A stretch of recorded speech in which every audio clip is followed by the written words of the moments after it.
Labas rytas, good morning, dear ladies and gentlemen. Once again, it's a pleasure to have you at this conference.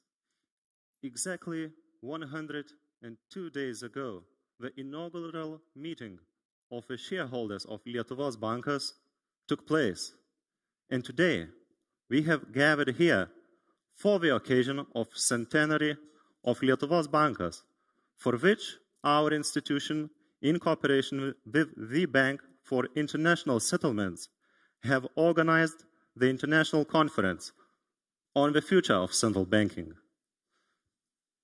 It is a fact that recent 100 years were full of challenges for our country. We remember our history and proudly celebrate all that is good in it. However, today, as we celebrate 100 years anniversary of our central bank, we look ahead into the future. This high-level policy conference is a unique opportunity for leading members of a central banking and also academic communities to meet, to openly discuss the evolution of central banking in the face of current and upcoming challenges. For the opening speech, it is a great honor and our privilege to have the head of our state, President of the Republic of Lithuania, His Excellency Gitanas Nausėda.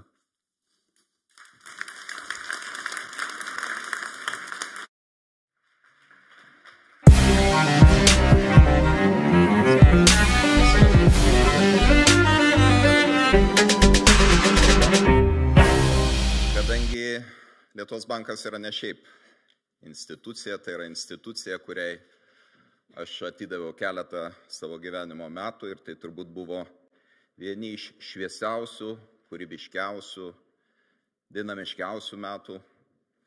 Taip jau likimas supuolė, kad prieš 25 metus, tai yra prieš ketvirtį amžiaus, man teko dalyvauti panašioje jubiliejinėje konferencijoje.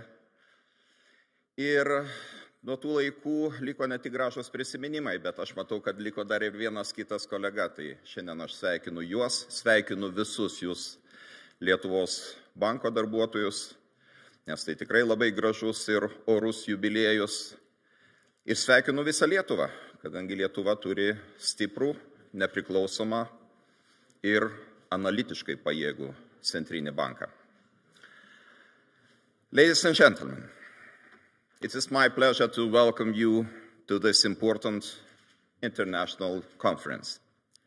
Symbolically, it is being held at a historic venue that for a long time was Lithuania's political, diplomatic, administrative, and cultural center. It must also have been the place where the first treasurers of Grand Duchy of Lithuania developed the country's monetary policy. The quest for the stability of the monetary system is as old as the first coinage.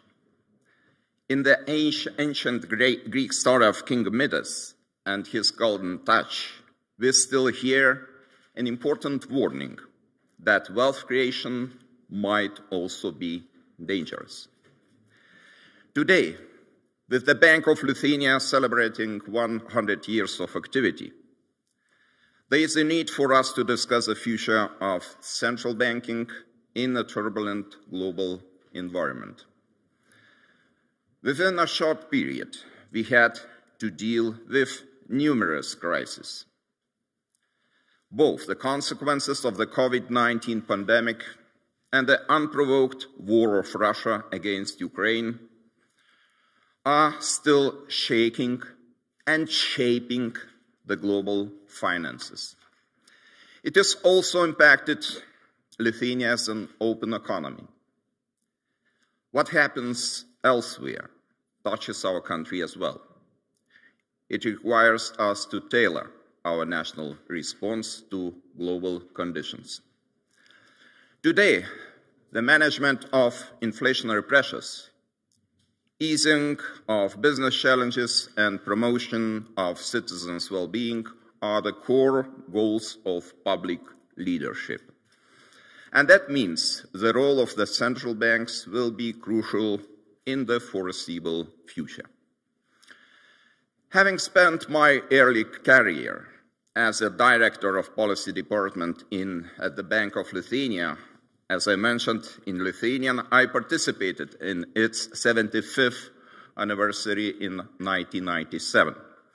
Therefore, I very well understand the difficult choices central banks have to make today.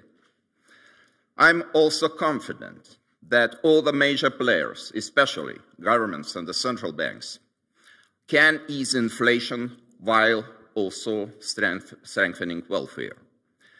For this, our actions must be decisive and result-oriented. Moreover, to get necessary innovations and breakthroughs, we must also push forward with the green and digital growth agenda, making Lithuania a hub for digital and sustainable finance. Such a daring attitude, I believe, sits well with the Lithuanian national spirit. Historically, we have managed to convert economic challenges into opportunities. We have also demonstrated time and again our readiness to make hard choices based on sound financial and economic analysis. As a special moment, I would like to mention the euro adoption in 2015. At that time, there were many rumors about possible side effects of joining the common currency. However, it turned out to be one of the greatest positive steps for our economy. Since the euro adoption, well-being in Lithuania, measured in GDP per capita, started to grow rapidly, breaking away from multi-year stagnation. Ever since 2015, the risk of poverty or social exclusion steadily decreased. Moreover, participation in the Eurozone offered us a more attractive financing cost, and this substantially helped us to survive economically the COVID-19 crisis. During COVID-19 crisis, Lithuania extensively used counter-cyclical policy and managed to avoid recession in what was a unique achievement within the European Union. Today, we must also do everything we can to avoid new dramatic downturns. Ladies and gentlemen, I'm proud to say that the Bank of Lithuania looks well set up to address current challenges. At the mark of 100 years, it has accumulated all the necessary qualities to successfully perform its functions. Whether it is monetary policy and economic analysis, supervision of the entire financial sector, reserve management, or resolution authority, every field is covered. The solid foundation allows the Bank of Lithuania to take well-informed decisions. It also creates responsibility to ensure the greatest possible transparency and accountability towards Lithuanian society. Looking into the future, I believe that the Bank of Lithuania team will be able to proceed towards innovation in a confident way. The data-centric organizational role will be further strengthened and large-scale real-time data solutions set up for the greater benefit of the Lithuanian people. Whatever challenges and potential setbacks await us, central banks will have to be there to make necessary interventions. This is where the value added of this conference comes up, as a means of estimating the relevant risks and searching for solutions in advance. Having all this in mind, I wish you the most fruitful discussion. Let the historic anniversary of the Bank of Lithuania bring us the inspiration we so clearly need. Thank you.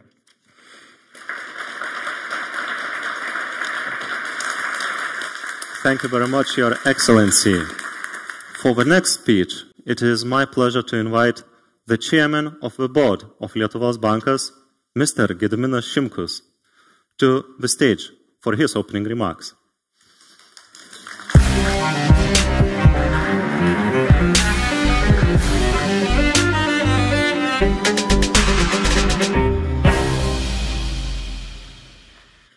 Thank you, Your Excellency President Gitanas Nausėda, for opening this international conference on future of central banking. Since its official establishment on the 27th of 1922, the objective of Lietuvos bankas has been developing a sound and sustainable monetary system that contributes to the resilience of the Lithuanian economy. Re-established on the 1st of March 1990, Lietuvos bankas continued and continues to contribute to sustainable economic growth and the improvement of residential welfare. The fundamental principle that underlies all our activities is creating value for society. While we all gathered here today in celebration of centenary of Lietuvos bankas, the focus of today's discussion will be not on reflections of what has been accomplished in those 100 years. Rather, we will talk about the challenges, issues, opportunities, and changes that await Lietuvos bankas, or central banking in general, over the next 100 years. Dear governors, distinguished guests, ladies and gentlemen, we root our decisions in data, and as the world becomes increasingly digital, we are shifting from data-centric to data-driven policymaking. In the course of this shift, we have been hearing legitimate question if central bankers can or will be replaced, let's say, by computers, so to speak, or that computers can make better job than humans, especially when those decisions are purely data-driven. So how will Lietuvos bankas, or generally speaking, central banking, could look 100 years from today? Central banks were always data-dependent in their decision-making. But nowadays, and going forward, it no longer suffices just to have a hypothesis and validate it with data. Banks must become data-driven and adapt at data wrangling in order to generate useful insights. A lesson we, central bankers, learned from the crisis of the recent decades is that we don't know enough, but those who are performing the best are always the ones who know the most.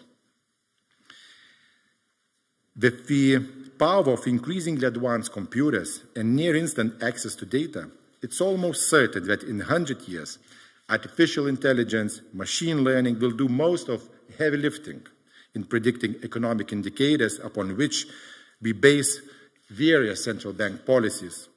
We will undoubtedly rely on technology to obtain real-time forecasts. We will undoubtedly use big data analysis to detect bubbles in financial markets or to identify and analyze complex macro-financial linkages. Central banks are already today seeking to obtain more micro-level data by becoming, in fact, data warehouses, or to develop database supervisory tools which improve risk mitigation. So will this technology replace us, central bankers, in making policy decisions? And my answer is certainly not. And let me elaborate on this. First, a great deal of uncertainty exists as to how basic economic relationships evolve over time. Economics, though increasingly fixated on mathematics, statistics, econometric modeling, and its application, is a social science focusing on how humans make their decisions. It does not and never has been a homogeneous body with a firm canon of knowledge. Fundamental structural features of the economy, known by more familiar names such as natural rate of unemployment, potential output gap, neutral real interest rate, what Fed Chairman Mr. Jerome Powell called once the stars, change location significantly over time, making navigating by stars rather challenging. Furthermore, Even seemingly simple issues such as establishing causal links rather than merely finding correlation among various economic variables require lengthy discussions and often lead, believe me, to clashes of opinions. Second, the effectiveness of central bank policies is based on adequate communication. And communication boils down to presenting stories that shape the expectations of market participants regarding future monetary policy. To date, the ability to present such nuances associated with the conduct of monetary policy has been exclusively human. And finally, it may also happen that policy objectives are not achieved due to unforeseeable crises, so-called black swans. Central banks during black swan episodes must behave differently than in normal times, and rightly so. Deciding the best way forward when circumstances are rapidly changing and future is clouded by enormous uncertainty is a task which no computer is able to cope with. Neither today, nor tomorrow, and quite possibly ever. So it's my firm conviction that in 100 years' time from now, there will be still some central bankers around. And we will definitely celebrate 200 years anniversary of Lietuvos bankas. Dear colleagues, central banks must embrace the revolution underway in digital money to ensure that they remain at the heart of the global payments system. And while the private sector excels at customer-facing activity, central banks ensure liquidity, set standards, and provide basis for trust. Central banks, while being independent institutions, are accountable to general public. And this accountability necessitates building public confidence through intensive communication, namely explaining the specifics of policy decisions taken by decision makers under specific economic conditions. Shifting to data-driven decision-making and evolving together with changing technologies will ensure that central banks remain effective and credible, in turn enabling us to fulfill our mission of creating value for society. Distinguished guests, Lietuvos bankas is pleased to organize this centenary conference in cooperation with our colleagues from the Bank for International Settlements, an institution that serves as a central bank for central banks. And Lietuvos bankas' relationship with the BIS is as old, almost as old as both these institutions. The BIS commenced its activities in 1930, and in March 1931, Lietuvos bankas became its shareholder. Please allow me to give the floor to Mr. Luis Pereira de Silva, Deputy General Manager of the Bank for International Settlements. Luis, the floor is yours.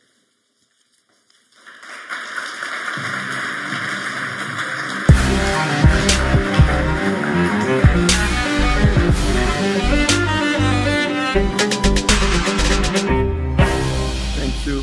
Thank you very much, Your Excellency, President Noseda, Chair Simkus, ladies and gentlemen. It's a great pleasure and a privilege for the BIS to co-organize the conference celebrating the centenary of the Bank of Lithuania. Of course, we congratulate you on this highly significant anniversary.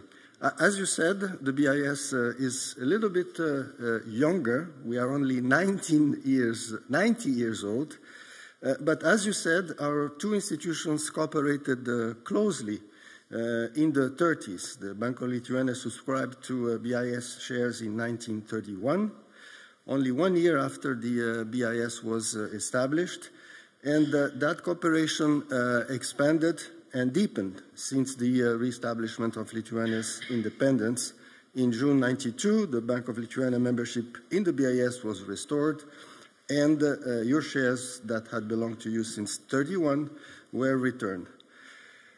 The road travel, as President Nausėda and yourself stated, is a big success. The Bank of Lithuania has competently navigated through major challenges since regaining monetary independence. In the early 90s, market-based institutions and governance arrangements had to be put in place to face the transition and to facilitate market mechanisms to operate adequately with price signals and a sound banking system. The economy had to be properly remonetized. Under a new framework, policies, of course, had to enable the economy to achieve internal and external balances. Such a complex transition, we know, like elsewhere in Central and Eastern Europe, was a very, very challenging period with high inflation, exchange rate crisis, and financial instability. But thanks to the perseverance of the Lithuanian Central Bank and, of course, other key policy-making institutions, the Lithuanian economy has successfully overcome these early days challenges, as President Nausėda reminded us just a few minutes ago. Lithuania joined the European Union in 2015, the euro was adopted, and by 2020, the Bank of Lithuania had become a leader in encouraging financial innovation and digital payments.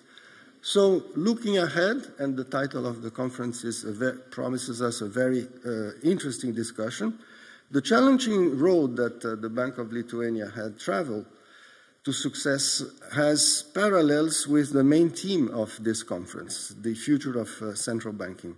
And of course, the future has some short-term daunting challenges, but also there should be bright lights in the longer term, as yourself, Chair Simkus, stated. Today, of course, the economic and political environment is very, very demanding. The war in Ukraine and geopolitical tensions brought us large economic and financial shocks. So we are all confronted with the immediate challenge to fight inflation. Central banks are doing their work to fight inflation with determination. And there is, of course, also the risk of a recession in an environment of energy supply shortages. But as you said, Chair Simkus, about the future, there are also structural challenges that we can and should be looking at. First, the consequences of climate change. Second, the pace of digital innovation and the cutting-edge practices of data management and analysis, how this, for example, will affect productivity growth. Of course, after these large shocks, how to deal with high private and public debt. And finally, last but not least, rising inequality, population aging, and also the way in which the global production chains will be reshaped after these shocks. So, of course, this conference is very timely and is an opportunity to discuss and to explore how central banks will rise up to these many challenges. I'm very eager to follow the discussions of the speakers in the first session on how the mix between monetary, fiscal, and financial stability policies is evolving in these complex circumstances that I just mentioned. And honestly, coming from an emerging market like Brazil, I can appreciate the difficulties of the situation that we are in. So I'm also looking forward to the insights in the second session on how the rapid pace of technological innovation can support monetary and financial stability policies, financial sector supervision, but also financial and social inclusion. So to conclude, central banks have always asked to do more when there are crises. And of course, since the global financial crisis, many central banks have expanded their toolkit. We know that, and particularly the COVID pandemic and the spillovers from the war in Ukraine pose new stresses to sovereign debt, with implications for the financial situation of countries. So these countries will also discuss the challenges posed to central bank independence and the existing mandates that central banks hold.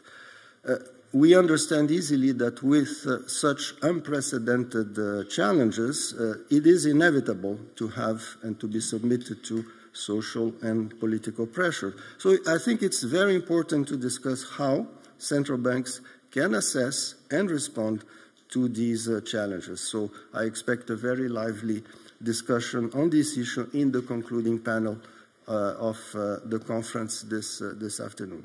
So in closing, let me thank you all for taking the time to joining us today. Let me thank again President Nausėda and Chair Simkus and all of you. Many thanks to our speakers, panelists, and session chairs.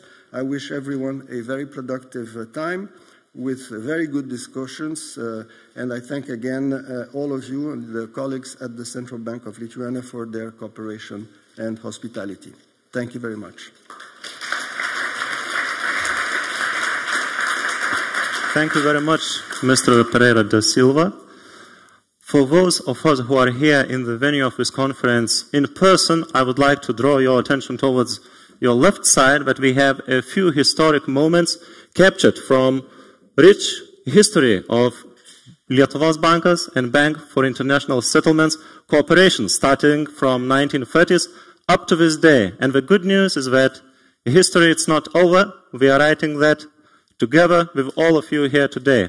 Thank you very much for the introductory opening speeches, which gave a very solid foundations for lively and we hope open discussions that we are about to have today. And right now I would like to mark the beginning of the very first session, which will be on the policy mix of the future concerning central banks, focusing on the role of monetary, fiscal, macroprudential policy, and seeing how they can work, or maybe sometimes do not work, together.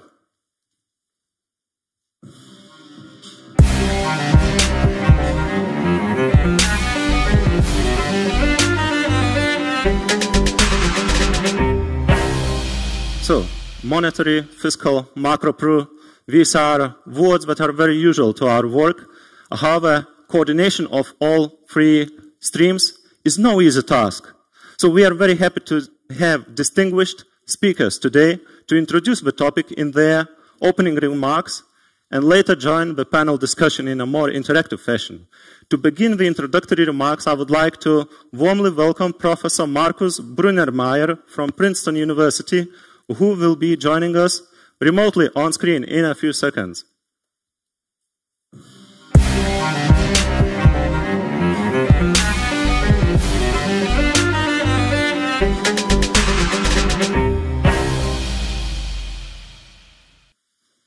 Good morning, Professor. Could you hear us? Yes, I can hear you. Good morning. Thanks a lot for having me. Thank you very much for joining us this very early morning to you. So you are on screen right now and the audience is all yours. Thank you. Thanks a lot to the President. Thanks a lot to the Chair. I really appreciate being able to make some opening remarks here for this panel and then interacting with the rest of the panel. So I would like to say a few words about the interaction of monetary and fiscal and macroprudential policy. I don't know, can you see my slides?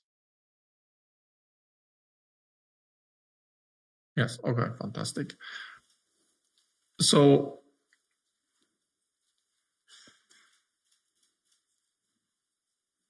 essentially I wanted to say that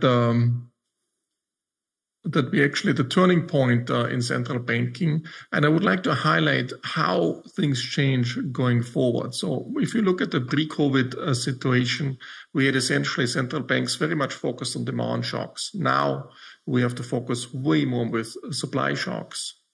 Secondly, we lived in a low inflation environment, and many central bankers were afraid of Japanification. So everything, we hit the zero lower bound. We have to use a lot of unconventional monetary policy. And central banks, I sometimes call them, are like Santa Claus. And it was understood that, central banks and the fiscal authorities, they have to work together. And in the recent years, it was also the case that on the fiscal side, the fiscal authorities were much more focused on, some, what I call MMT thinking. You can always get a lot of money from central banks, get into debt, and the central banks are buying up the money, or the papers issued by the fiscal authorities. And there was a coordination between central banks and government. Now the change we are in a totally different world. We are driven by supply shocks, and we have high inflation, possibly stagflation. And instead of Santa Claus, we have what in Central Europe we often call a Krampus, which is, a bad Santa who is for the bad kids, who's actually making sure that the bad kids behave appropriately. And that's essentially what's much more important. Now you will have a battle going on, like traditionally, between the central bank and the government or the fiscal authorities.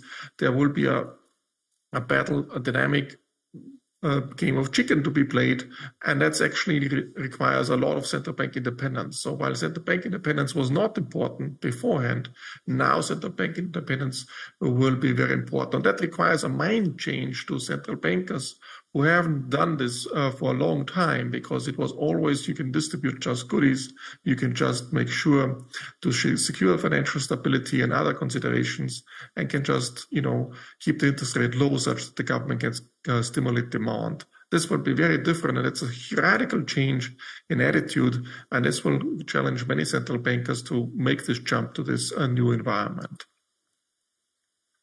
Now, these two shifts essentially are the following. You have the demand focus is much more, we had exclusive demand focus, very much focus on demand focus. Excessive fiscal stimulus was actually driving things. We had pent-up demand.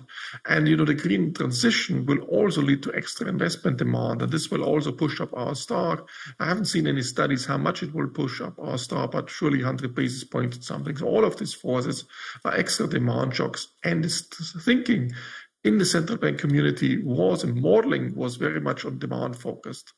Now we have to focus much more on supply shocks. That's a very different way to approach it. We have COVID, we have global value chains problems, energy, war. There's a terms of trade shock for all of Europe. And essentially there might be, on top of it, there might be a China shock. Who knows? Are we ready for that? So we have to prepare for these supply shocks.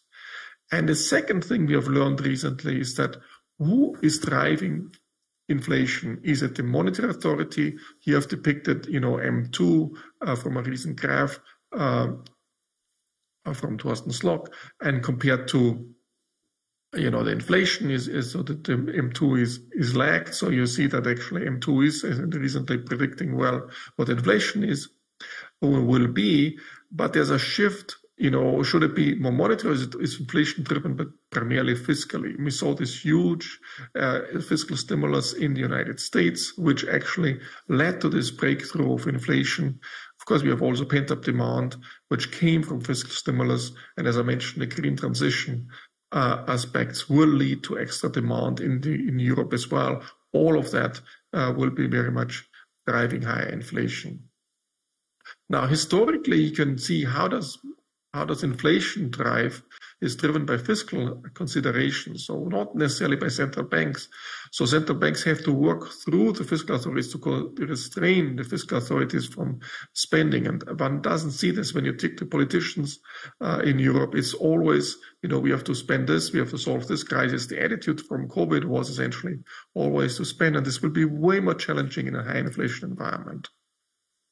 So what I've shown here, there is a long time series from the United Kingdom, because you have the longest time series from the United Kingdom from the 1600 onwards, where you can actually see the fiscal surpluses in blue. So whenever the blue line goes down, there's huge fiscal deficits, and the gray shaded areas, they are all the wars over the last 200-300 years. And you can see the inflation. You can see whenever there is a huge fiscal deficit or the blue line going down, it is then subsequently or even contemporaneously leads to huge inflations. That's a red dot.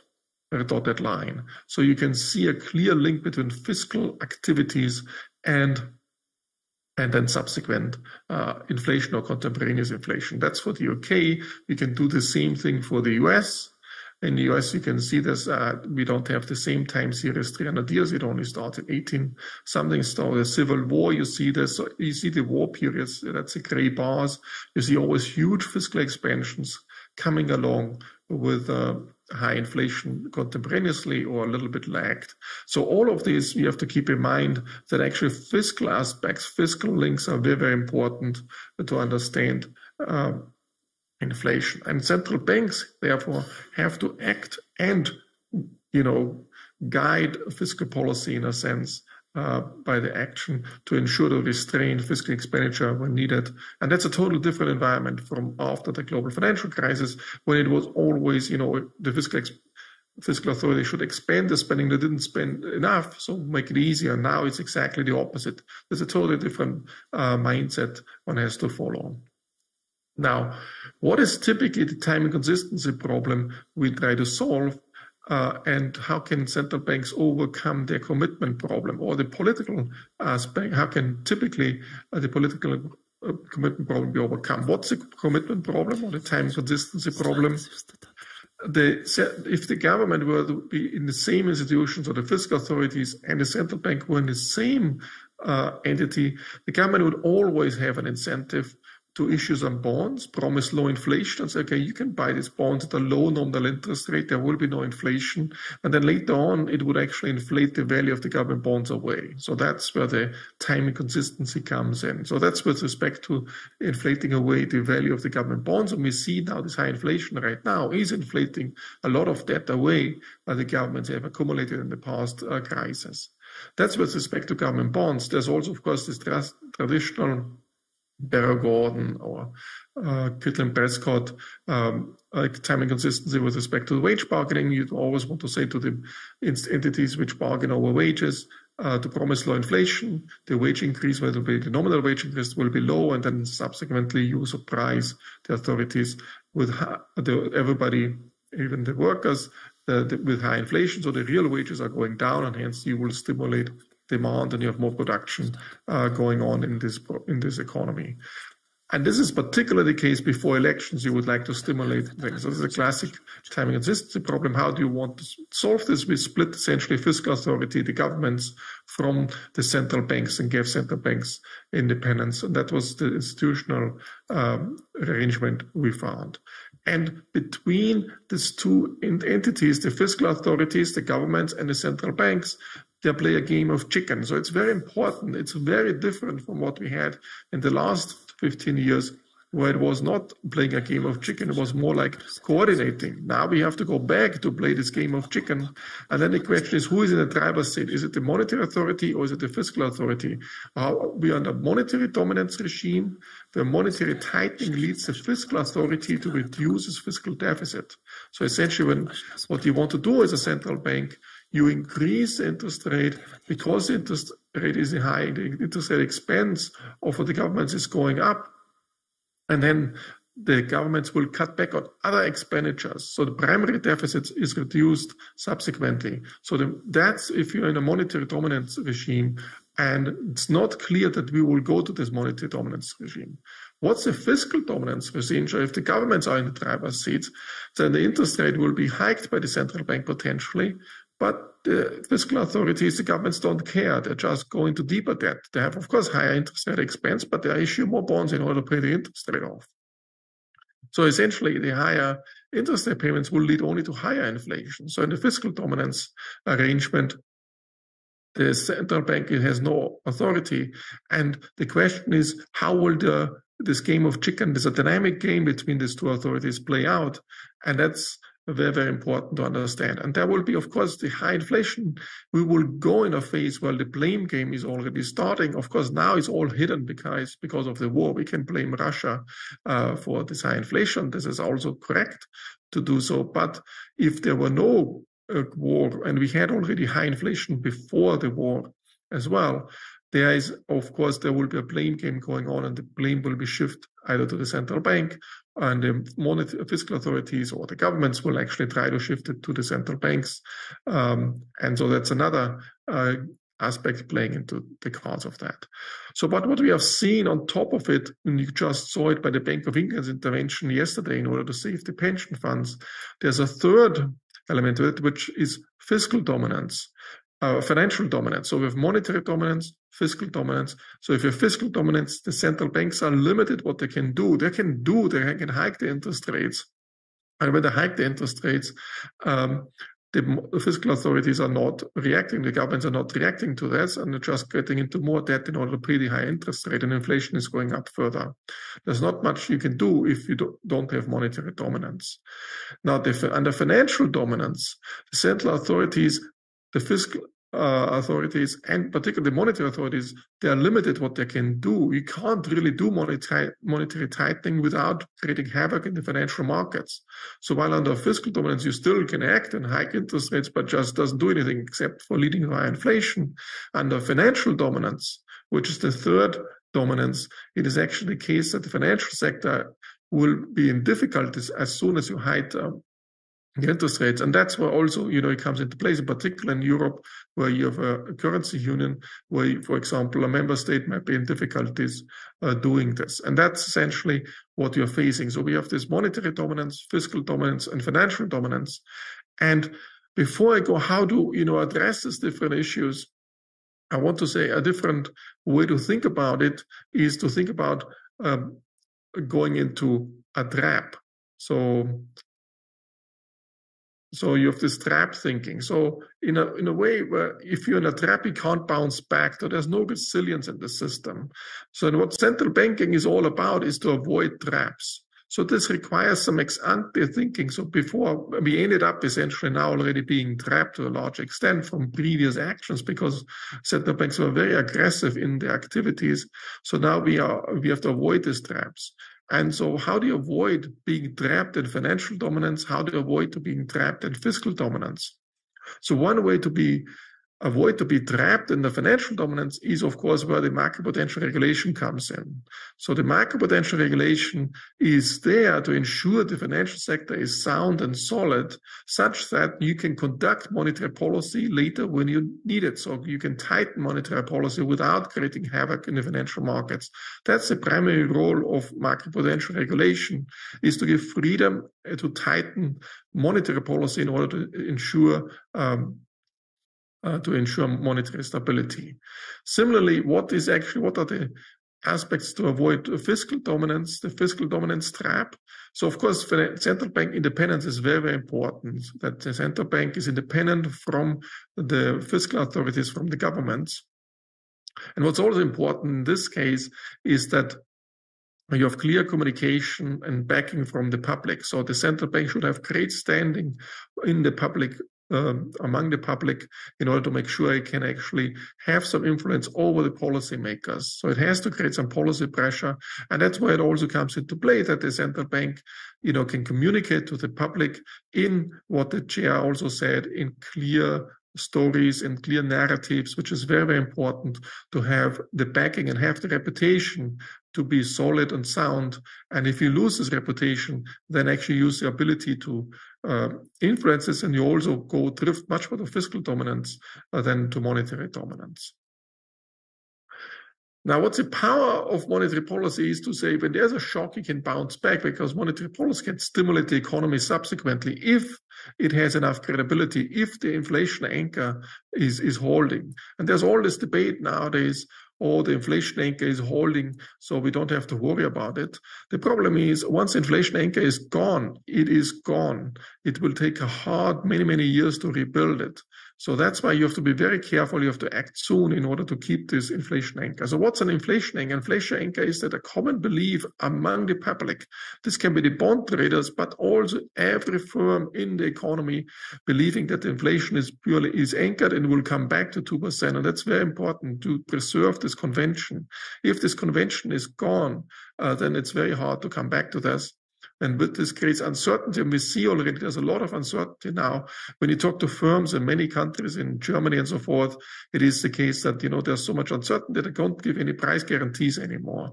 So if you want to build a house these days, you cannot go to a construction firm saying, oh, can you tell me what it will cost? They will not give you numbers and saying they can give you a guarantee for a month or a few weeks rather than 3 months, and you can't construct your house because you have no price guarantees. It's way too risky these days. So that's important that you have this inflation anchor, and people believe that you come back to the inflation anchor. Now, the question is, should you tame inflation now or later? Should you be very aggressive to tame it now, or can you do it later? Because, we're going through a difficult winter. So when should we do this? And there's, of course, geopolitical considerations coming into play as well, given the current circumstances. So you would say, oh, we can do it later because, because of geopolitical considerations. But you have to keep in mind why you should do it now is one, monetary policy acts first with a lag. So the effects will be not so pronounced initially. Also, it's very important that the central bank, people are looking for the central bank to reveal its true type. Is it an inflation fighting? Is it committed to anti-inflation policies or not? So you have to, purely for communication reasons, it's not just talking tough, but acting tough to credibly communicate to the public that you take inflation seriously. Again, this depends on the de-anchoring of inflation expectations. And I can go in details a little bit. This de-anchoring inflation expectations depends very much what your underlying theory is, how people form expectations. If you think people have adaptive expectations or extrapolative expectations, then it's even more important to preserve the inflation anchor, because as inflation goes up, immediately they will shift the inflation expectations, and then it's hard to go back down. If they have rational expectations, you can do more with communication and other aspects. So, but, a large part of the population and firms and price setters, they have adaptive extrapolative expectations, which makes it much more harder once inflation is going up to bring it back down. And of course, as I mentioned earlier, once the inflation expectations are not well anchored, people have different expectations. There's a lot of uncertainty. You believe something, other firms believe something else, and this uncertainty is very welfare reducing and also makes the planning uncertainty go up. So no planning certainty, and this increases additional risk and uncertainties. As I mentioned earlier, the one important policy lesson is that you have to have a clear narrative. So central banks have to have a clear narrative. And I don't think later on artificial intelligence or something will provide this narrative. It's in communicate to people. You need a clear, simplified narrative to guide people how to think about this and why we ended up in the current circumstances and how we try to get out of the circumstances. So the communication is paramount, on top of not only speaking tough, but also acting tough. So how should you catch up in the current environment where the inflation is very high? You can go this gradualistic approach. You don't just cause any panic, move little by little, 25 basis points. That's the gradualism. I think that's not appropriate at the current juncture. You can catch up speedily, or the third approach is you can overreact to show commitment. And that's what the Taylor principle would actually tell you. The Taylor principle is you have to overreact in order to really show commitment. So I'm not taking any stand here, but it seems like gradualism is not the right approach at this moment. So let me sum up. I think what we have learned in the last few months or years, fiscal policy can be the major inflation driver. In particular, when central banks don't counteract like it was in the United States. In the United States, central banks in August 2020 announced this new framework which says we don't counteract to this huge fiscal expansion, which led to our current high inflation environment. We have a time of change, a Zeitenwende. The central banks were so far always stimulating demand, helping fiscal authorities to stimulate demand. Now central banks have to fight fiscal authorities. They have to make sure fiscal authorities change their MMT mindset, go back and be careful when to spend and how to spend money. We can't just, totally do everything with spending. Of course, there might be if the war is getting worse, there might be additional uncertainty and spending might trap up. So I'm not saying that inflation is not coming down automatically because of this degree of uncertainty coming to us. Especially during the winter, there might be some reactions and some calming provided by the central banks. But in general, for the intermediate run and long run, it has to be the case you have to go back to the a game of chicken between central banks and the fiscal authorities. And the current central bankers have to find a way back to the old paradigm we have to go. And we have to ensure that monetary dominance prevails over fiscal dominance and also prevails over financial dominance. And we have created a lot of speculative froth and difficulties. And for that, it's actually very important to avoid these traps. You have to have this macro-potential policy being in place, and the better the macro-potential was put in place, the more room you have on the monetary policy to tighten. So that's the main purpose, in my view, of macro-potential policy, to give the central banks the ability to tighten without creating havoc in the financial markets. And how important it is, you have to do a forward-looking, unlike what the current monetary policy frameworks are data-driven. You have to be forward-looking, because otherwise you end up in traps. So you can't wait until the anchor breaks. When the anchor breaks, the inflation anchor breaks, it's too late. It takes 10 years to build the credibility. So that the whole talk that the inflation anchor is still holding and we have to wait until it breaks, it's not appropriate. So you have to really make sure you tame inflation now. The cost of taming it late is very high. So the common saying is, a stitch in time saves 9. And I think that's very important to act very forcefully at the moment. Thanks a lot. Professor, thank you very much, Professor. If you would be here, you would see that you set the audience here to a combative mood, ready to fight, ready to discuss. And as we are waiting for the discussion, I would like to continue with opening remarks, this time from Mr. Mario Centeno, Governor of Banco de Portugal. Governor, the floor is yours.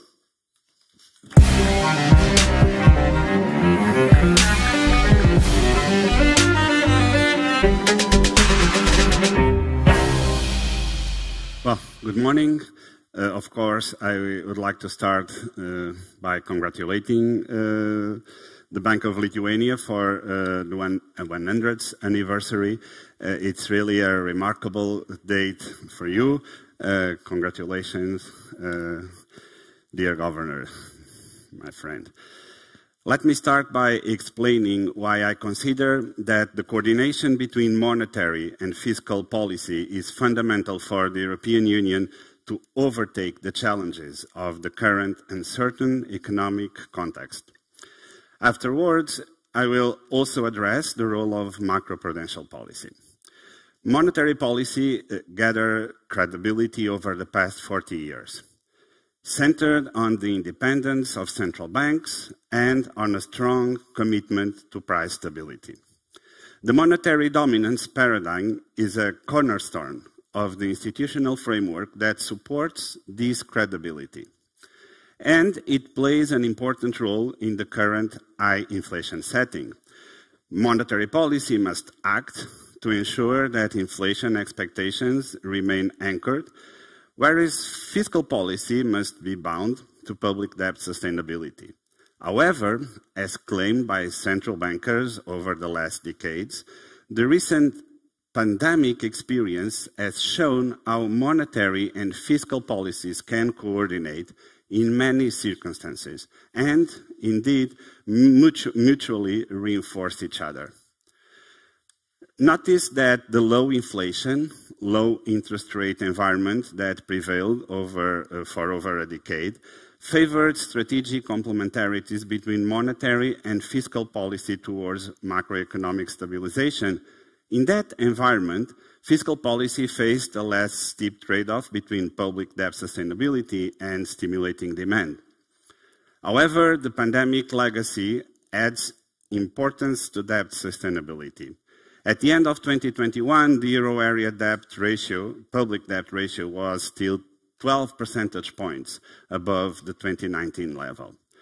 Currently, as we move away from the zero interest rate environment, rising debt servicing costs are becoming again a concern, in particular for high debt countries. In the high inflation scenario, the trade-off between debt sustainability and macroeconomic stabilization is stronger, especially as inflation outcomes are mainly driven by supply factors. Monetary policy is more effective when inflation is demand-driven. Fiscal policy as the tools to address specific supply shocks as we face today. Monetary policy also faces a challenging choice between a more gradual increase of the policy rate, which takes into account the high uncertainty and its effects on the real economy, and a stronger response that tames the risks of inflation remaining noticeably above the objective for a protected period. A faster than warranted increase in policy rates may backslash in two ways. First, it may dampen investment in a period in which we need it so badly to restore supply chains and redesign globalization. Second, it may imply a backtrack in policy direction if, at the end, we did not need such a strong action to cope with medium-term inflation expectations. That's the target of the ECB, its medium-term inflation expectations, that I, as we speak, do not see the anchored. My first principle for good economic policy of any sort, not only monetary policy, is to act at the margin. Policy must act always at the margin. The second principle would be to be predictable and signal the way to go so that economic agents can adapt. That's the goal of any economic policy, is to signal the direction to economic agents. And that is what monetary policy is all about. We send price signals so that firms and households can adapt their medium-term expectations and their course. There is a lag involved. I would say, mind the lag. In any case, as monetary policy normalizes, higher interest rates are going to put pressure on debt service costs, diminishing the fiscal policy room to adapt its macroeconomic stabilization stance. Indeed, maintaining sustainable public finances is of utmost importance. The ongoing normalization of monetary policy cannot and will not be constrained by fiscal space considerations. Fiscal policies must act primarily as countercyclical policies. Buffers must be accumulated in good times to ensure enough fiscal space in downturns. The European Union institutional framework favors, indeed, countercyclical fiscal policies, not without challenges, we all know, but they have been successful. However, the notion of fiscal space has changed under the current inflationary context. On the one hand, tax revenues are increasing fast in the short term, but the underlying elasticities may no longer hold. On the other hand, the impact of inflation on the expenditure will be lagged, including that stemming from the rise in interest rates. Thus, there is here a serious risk, or should I say temptation, of overestimating fiscal space, one that we really should not neglect. An effective interaction between fiscal and monetary policies also requires that fiscal policy does not feed the inflationary process. Thus, any form of fiscal support, we keep repeating this, should be timely, temporary, and targeted towards the most affected and vulnerable in our societies. And it requires monetary policy not to impede the efforts of reconstruction of supply-side bottlenecks that resulted from COVID, and now these unwarranted and unprovoked war of Russia in Ukraine that develops so close to you here in Lithuania, which is to say in Europe. Only in this way could we avoid the blame game that we just heard very pointedly by Professor Brunner Meyer. And this blame game was played not long ago. Each side of the policy spectrum claiming that the other side was eroding its room of maneuver.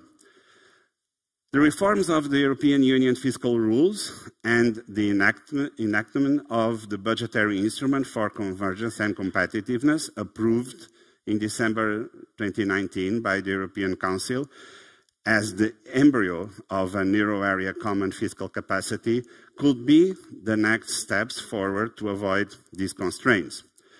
They will reduce the risks of fragmentation, alleviating the pressure of monetary policy, and moving towards a sounder interaction between policies. It is always important to recall that the first time the euro's support among Europeans increased in the context of a crisis was in 2020. And this was no coincidence. It was a clear understanding by our fellow citizens that for the first time ever in a crisis, we were acting as a union with a purpose, a union in which people could understand the continuity across policies, both across each country and in the European Union. This was really a bit of a game changer for us in Europe. Of course, this includes macroprudential policy, because monetary policy effectiveness also depends on an increasingly important role for macroprudential policy. The scope for interaction between these policies is large, as they share common transmission mechanisms and can affect each other's objectives. The ECB's review of the monetary policy strategy in July 2021 recognized that financial stability is a precondition for price stability. Macroprudential policy should be the first line of defense against financial stability risks, notably in a monetary union where financial cycles are not fully synchronized. Monetary policy is too blunt to deal with financial stability effectively. The relevance of the interactions between monetary and macroprudential policies cannot be played down. Monetary policy discussions affect the credit granted to the economy and therefore can spur side effects, positive or negative, on financial stability. On the other side, macroprudential policies, while containing financial stability risks, may reduce the length and the magnitude of economic expansions by inhibiting credit to finance productive economic activities.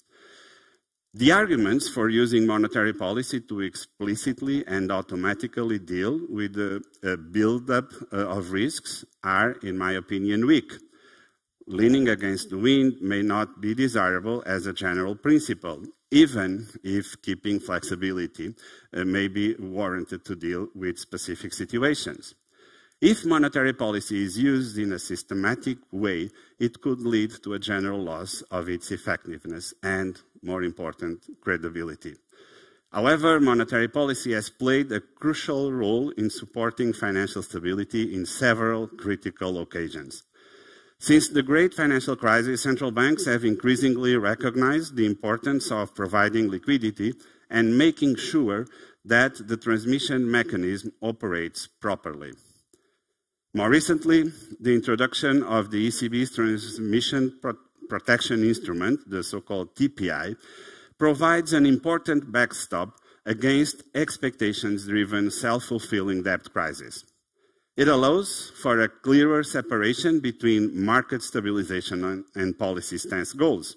It broadens monetary policy space and enhances the efficiency of stance-related policy actions. Again, and this is very important, the TPI does not dispense the adoption by member states of sound and credible fiscal policies. Today's highly uncertain environment requires also agile policymaking, policies that adapt rapidly to changing circumstances. However, the current inflationary context is more challenging in this respect. We should be aware of our mandate and acknowledge each other's responsibilities and limitations. Within the specific mandates and without prejudice to independence, there are strategic complementarities between the actions of fiscal authorities, supervisors, and central banks that can and should be explored under the right conditions.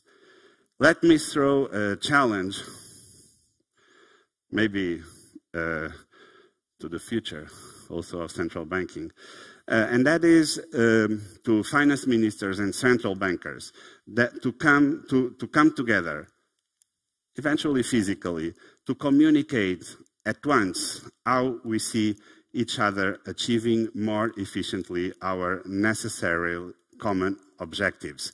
This is the sort of narrative or storyteller that is also part of our job. And I totally agree with you, Governor, that artificial intelligence will not replace us anytime soon, not in 100 years, but we cannot really play pretend with all these constructs, which is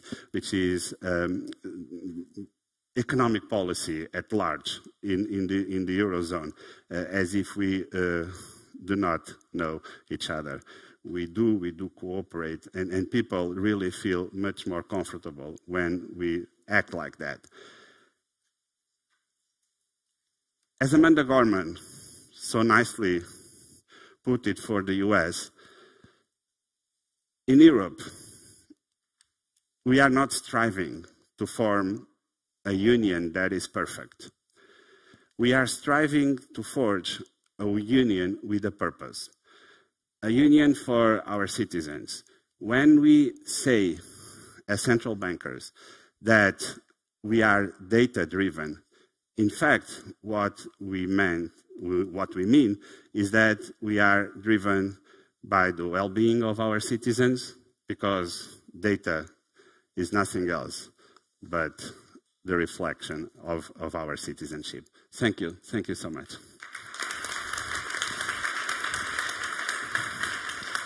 Thank you very much, Mr. Centeno, also for giving a rich and solid background about the Euro system situation right now in relation to the topic that we are discussing right now. Next up, we will have something which is rather common for Eurosystem Central Bank, and it is virtual bridge to Frankfurt, as we have joining us remotely from ECB, Luis de Guindos, Vice President of the European Central Bank.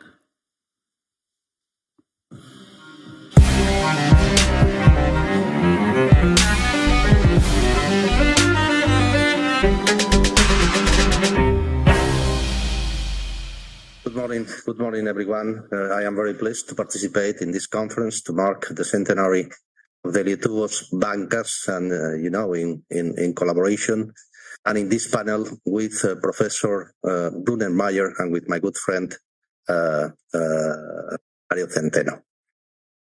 Building on the ECB's recent strategy review and our reflections on the policy mix, I will try to outline my views on the interplay between monetary, macroprudential, and fiscal policy. Academic research points to the need for monetary and fiscal policy to work together in times of crisis. This runs contrary to previous wisdom, suggesting fiscal policy should mainly support economic outcomes by playing the role of an automatic stabilizer. For example, in recessions, government expenditure would automatically increase and tax revenue would automatically decrease. It has become evident that a strong, discretionary, counter-cyclical fiscal policy is needed in a crisis. Furthermore, research shows fiscal policy is particularly effective close to the lower bound of interest rates. In this way, fiscal policy not only effectively stabilizes the economy, but also contributes to the ECB's objective of maintaining price stability. Structural fiscal policy could also help raise the natural or equilibrium real rate of interest. This rate of interest has been falling in recent decades and has made the pursuit of price stability much more challenging for central banks. Complementarity between monetary and fiscal policy was greatly effective following a long period of too low inflation. But how is this interaction in an inflationary environment? Or more generally, how does the level of inflation affect the fiscal monetary policy mix? Macroprudential policy addresses risks to financial stability. Our strategy review acknowledges that financial stability is a necessary condition for price stability. With an impaired transmission mechanisms in times of financial turmoil, maintaining price stability is not possible. At the same time, monetary policy itself can have implications for financial stability. Accommodative monetary policy can reduce credit risk and prevent debt deflation. But it could also trigger excessive risk-taking or encourage higher leverage in the financial system. In times of monetary policy tightening, the converse arguments apply.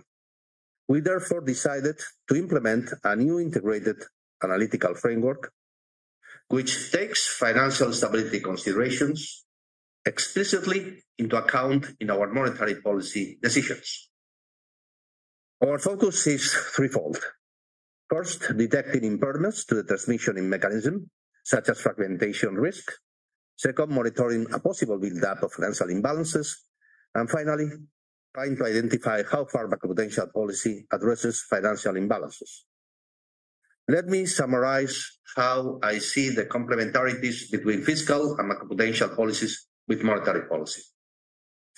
Fiscal and macroprudential policy should be the first lines of defense for economic stabilization and fostering financial stability respectively. This leaves monetary policy to focus exclusively on price stability. The importance of both fiscal and macroprudential policy has recently increased. Fiscal policy became more important because of its role in times of crisis and its enhanced effectiveness at the lower bound. Macroprudential policy became more relevant given its capacity to contain the potential side effects of monetary policy, both in the accommodative and tightening phases. Both fiscal and macroprudential policy need to be strongly countercyclical. This entails building up buffers during good times for use in bad times. While sovereign debt must be sustainable to be used countercyclically, macroprudential capital buffers need to first be built up so that they can be released when risks materialize. In the Economic and Monetary Union, both fiscal and macroprudential policy can be targeted at the country, sector, or industry level. They can therefore account for heterogeneity within EMU by alleviating the occasional one-size-fits-all problem. In the Economic and Monetary Union, both fiscal and macroprudential policy can be targeted at the country, sector, or industry level. They can therefore account for heterogeneity within EMU by alleviating the occasional one-size-fits-all problem. Thus, both fiscal and macroprudential policy can support monetary policy in the same to achieve price stability. In the same way, successful monetary policy supports economic stabilization and financial stability. All three policies have the potential to be mutually complementary in the respective fields of responsibility. The recent pandemic crisis and the current challenges of soaring energy and commodity prices, coupled with high overall inflation, have underlined the case for these policy complementarities. The successful interplay between accommodative monetary policy, fiscal support measures, and fiscal and prudential relief safeguarded the real economy and the financial system across the euro area during the pandemic crisis. It succeeded in protecting nominal incomes, thereby supporting a fast recovery of demand when our economies reopened.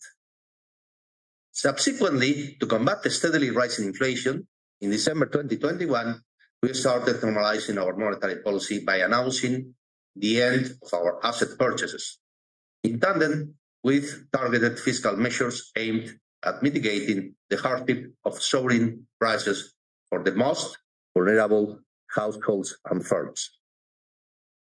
The scope and nature of fiscal measures needs to be different now than it was at the height of the pandemic, following a long period of too low inflation. Fiscal policy should not stoke inflation. It needs to be temporary and tailored to the most vulnerable households and businesses, as Mario has indicated, who are being hardest hit by high inflation. The Transmission Protection Instrument, TPI, was introduced in July 2022. It aims to ensure that monetary policy stance is transmitted smoothly across all euro area countries.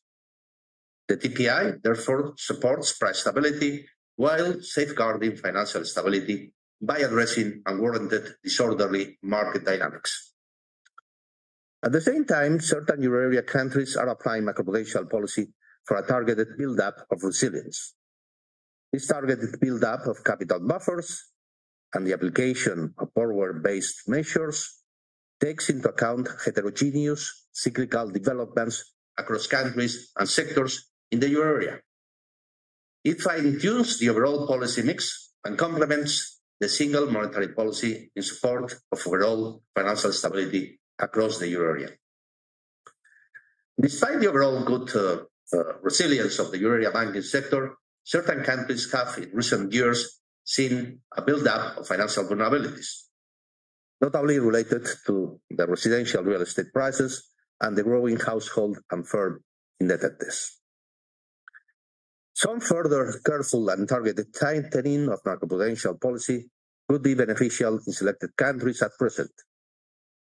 Given the deteriorated outlook for economic growth, some countries might benefit from further increasing the resilience of their financial sectors before credit risks start materializing. This includes, for example, taking measures to preserve capital in the banking sector, which could then be used to absorb losses. Lithuania has been active in applying a comprehensive set of macroprudential policies to address current vulnerabilities. This year, for instance, authorities have activated a sectoral systemic risk buffer of 2% on residential real estate exposures and have tightened the loan-to-value limit for second and subsequent housing loans to 70%. Of course, the benefits of further policy action across countries would need to be evaluated against the risk of procyclical effects, which is becoming more likely as the economic outlook, as you know, worsens. Let me conclude. Policy interaction has been a critical element for navigating the pandemic. Complementary actions of fiscal, macroprudential, and monetary policy in the respective fields of responsibility continue to be essential in dealing with the current inflation shock and financial system imbalances. In the current challenging macrofinancial environment, macroprudential buffers contribute to preserving and strengthening banking sector resilience. Hence, I very much welcome that some national authorities, in close collaboration and cooperation with the ECB, currently assess the extent to which there is merit in implementing additional macroprudential measures. The macroprudential policy response should consider the current near-term headwinds to economic growth, since policy tightening should not result in an unintended tightening of credit conditions. Interactions between monetary and macroprudential policy become even more pronounced in a monetary union, where monetary policy, by definition, will be focusing on area-wide economic and financial conditions. In fact, macroprudential policy targeting imbalances building up at national level within the monetary union can help to achieve better policy outcomes in terms of price and financial stability. Thank you very much for your attention.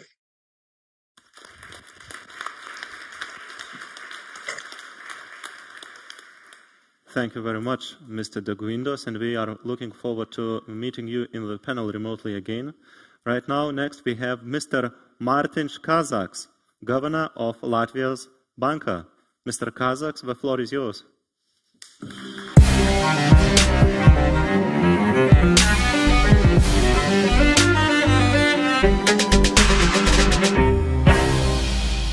Thank you very much. Of course, congratulations.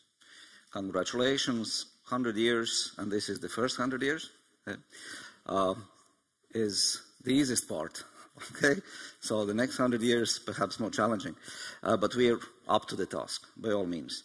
The institution of Lietuvos bankas is very highly valued, and I'm sure not only in Lithuania, but I can guarantee also in the rest of the Baltics. So thank you very much, current governor, former governor, for the cooperation over these years. It's been a pleasure, and I'm sure we will continue to be good partners in steering our economies through choppy waters.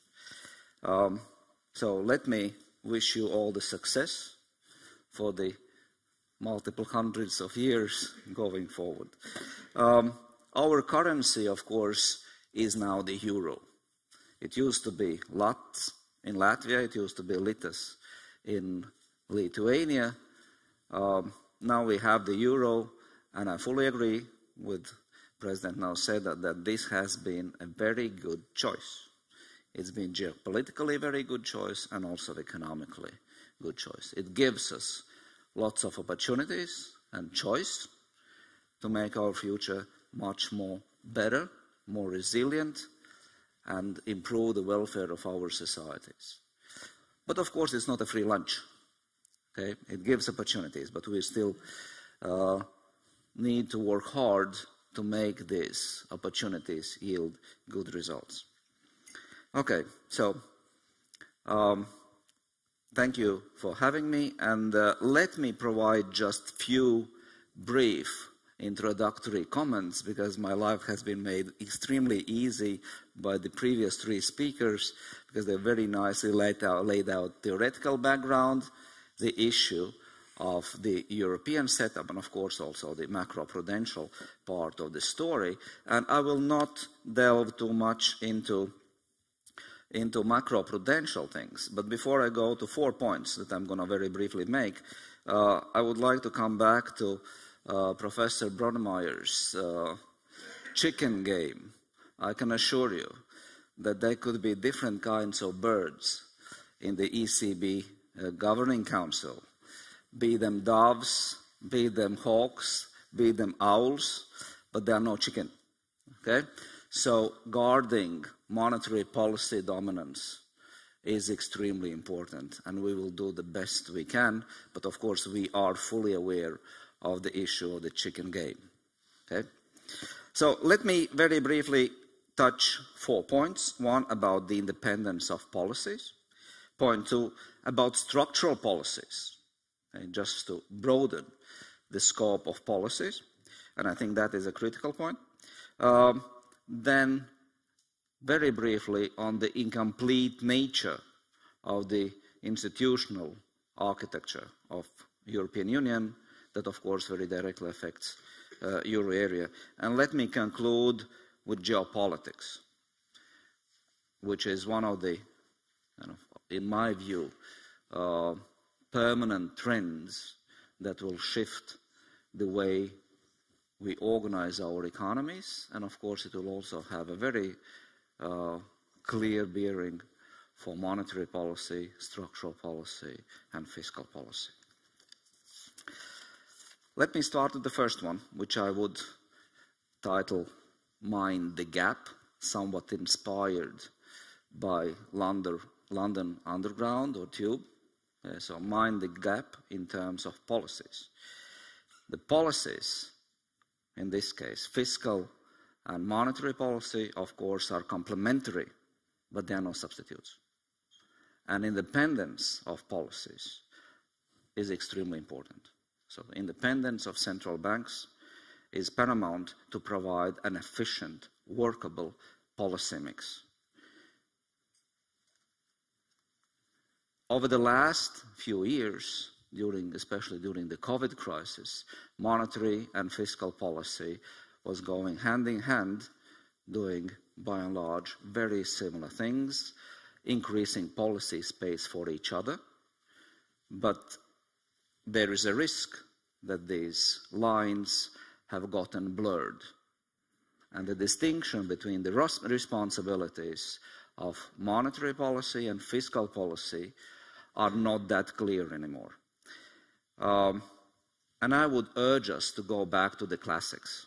Looking at the current situation, I feel very much like going back to my undergraduate years, back to the standard situation of monetary policy and policy mix, starting with Tinberger in terms of objectives matched by instruments.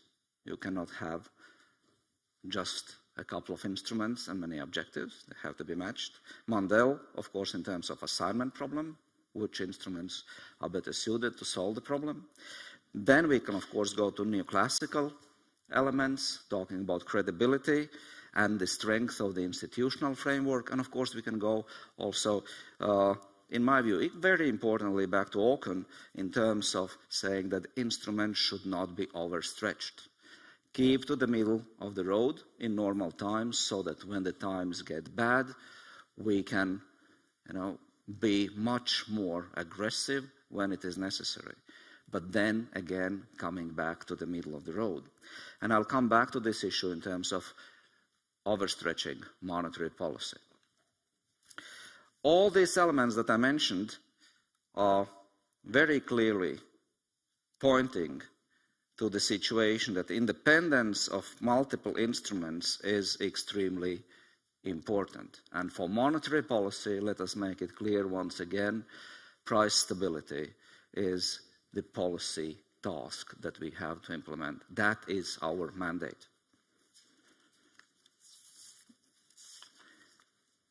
Of course, the interaction between monetary and fiscal policy increases the policy space for both of them in times of crisis.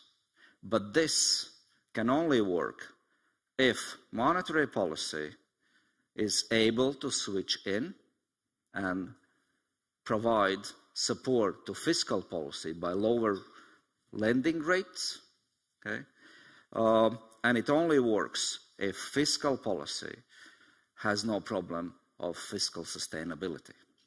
So both policies have to be healthy to be able to help each other in difficult times. In normal times, they have to take care of these things so that the tail shocks can be addressed, and tail shocks should not be used as ordinary situations.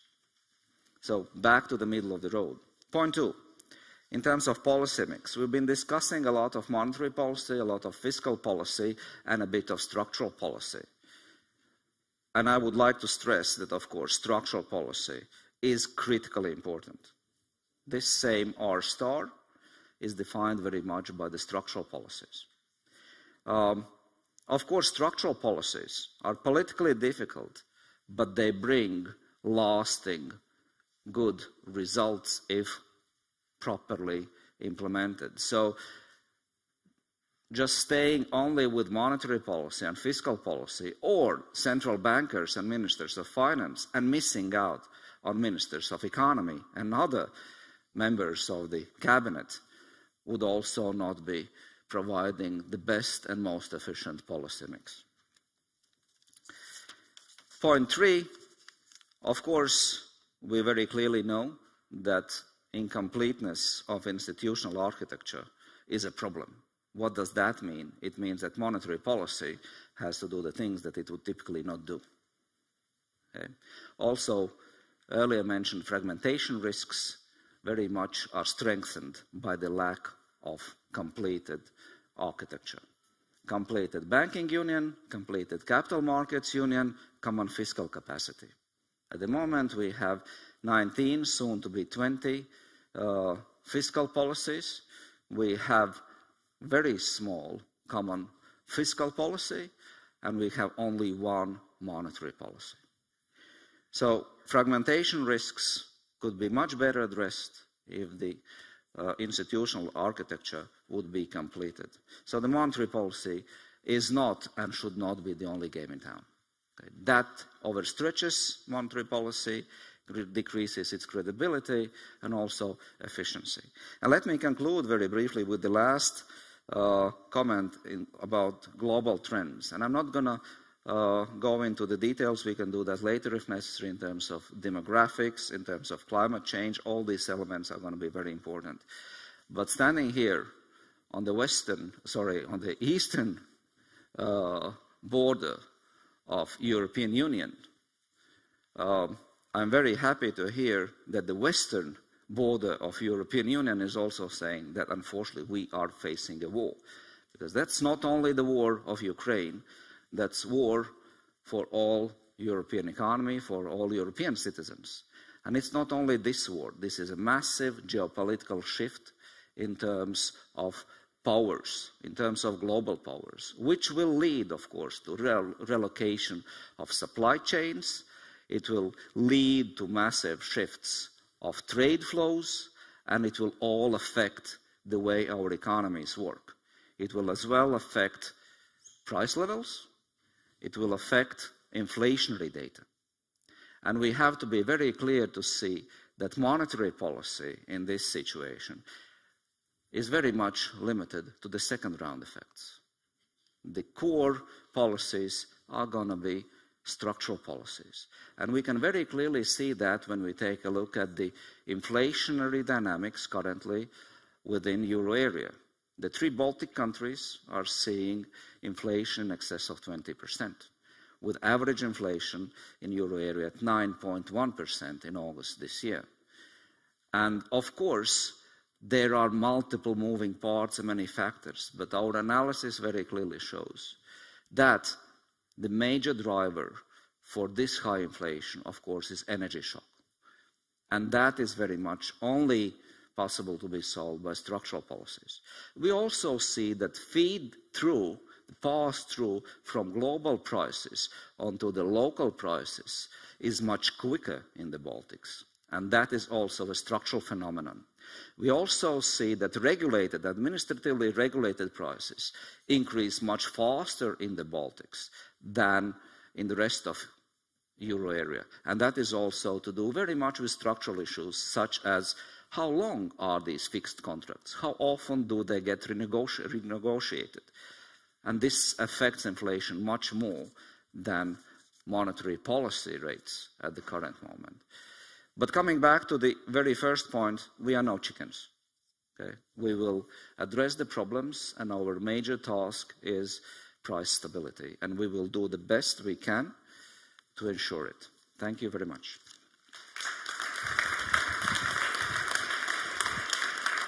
Thank you very much, Mr. Kazaks, for introducing new angles into the discussion that we are having right now. Last but not least, in the opening remarks, we have Mr. Ashok Bhatia, Director of International Monetary Fund's offices in Europe. Mr., the floor is yours.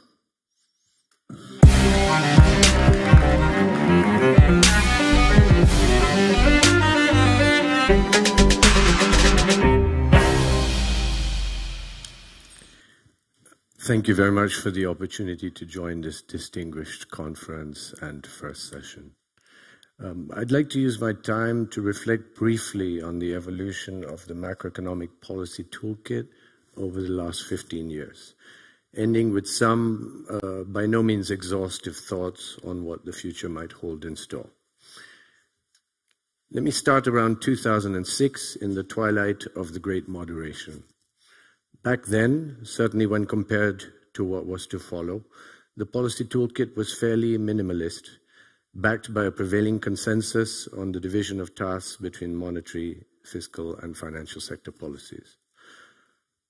Monetary policy was considered the primary cyclical instrument, and it focused on steering the unsecured overnight interbank rate to its desired policy setting via a corridor system. Open market operations injected or extracted marginal bank reserves as needed. Fiscal policy, on the other hand, was seen as less attuned to the prerogatives of cyclical demand management, and indeed was sometimes likened to turning the Titanic, something not quickly done. The assigned role for fiscal policy, therefore, focused more on the provision of public goods and on debt sustainability. Finally, Banking supervision was viewed primarily as a microprudential matter, narrowly linked in many speeches by Alan Greenspan, Don Cohn, and others to the need to offset the moral hazard emanating from the three pillars of the safety net: deposit insurance, eligibility to place risk-free deposits at the central bank, and eligibility to draw on lender of last resort liquidity. Oversimplified as this telling surely is, that in a nutshell was the policy toolkit on the eve of the global financial crisis. Many lessons were learned in the tumultuous years that followed, and the toolkit underwent many changes, mostly in a direction of greater sophistication, but also greater complexity. In the heat of the global financial crisis and the euro area debt crisis, monetary authorities stepped into the breach in unprecedented ways.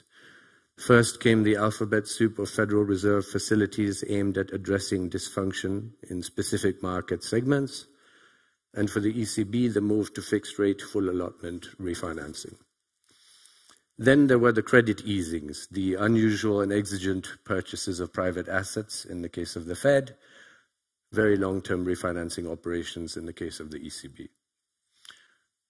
Soon, against the backdrop of a secular decline in neutral rates, monetary policy found itself pressing down against the effective lower bound, ushering in an era of quantitative easing. On both sides of the Atlantic, central banks touched broad swathes of the maturity spectrum with their net asset purchases, not going as far as the Bank of Japan with its yield curve control, but certainly a considerable distance from the relative parsimony of the past. Vast volumes of excess reserves were injected into the banking sector. Overnight market rates converged to central bank deposit-taking rates. The corridor gave way to a floor.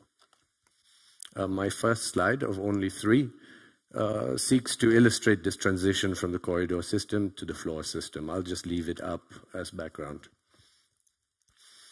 On the fiscal side, although initially deeply contentious, it became increasingly recognized and accepted that with monetary policy pressing against the effective lower bound, discretionary fiscal policy needed to play much more of a counter-cyclical role. Finally, in the financial sector, public oversight was extended beyond the insured deposit-taking banking industry narrowly defined, bringing large broker-dealers and investment firms into the orbit of prudential supervision and adding a broad overlay of macroprudential regulations. And in the euro area specifically, it became better recognized that the architecture was grossly incomplete, which pushed the banking union and capital market union projects up the policymaking agenda. Good progress was made in the early reform period, not least with the establishment of the single supervisory mechanism.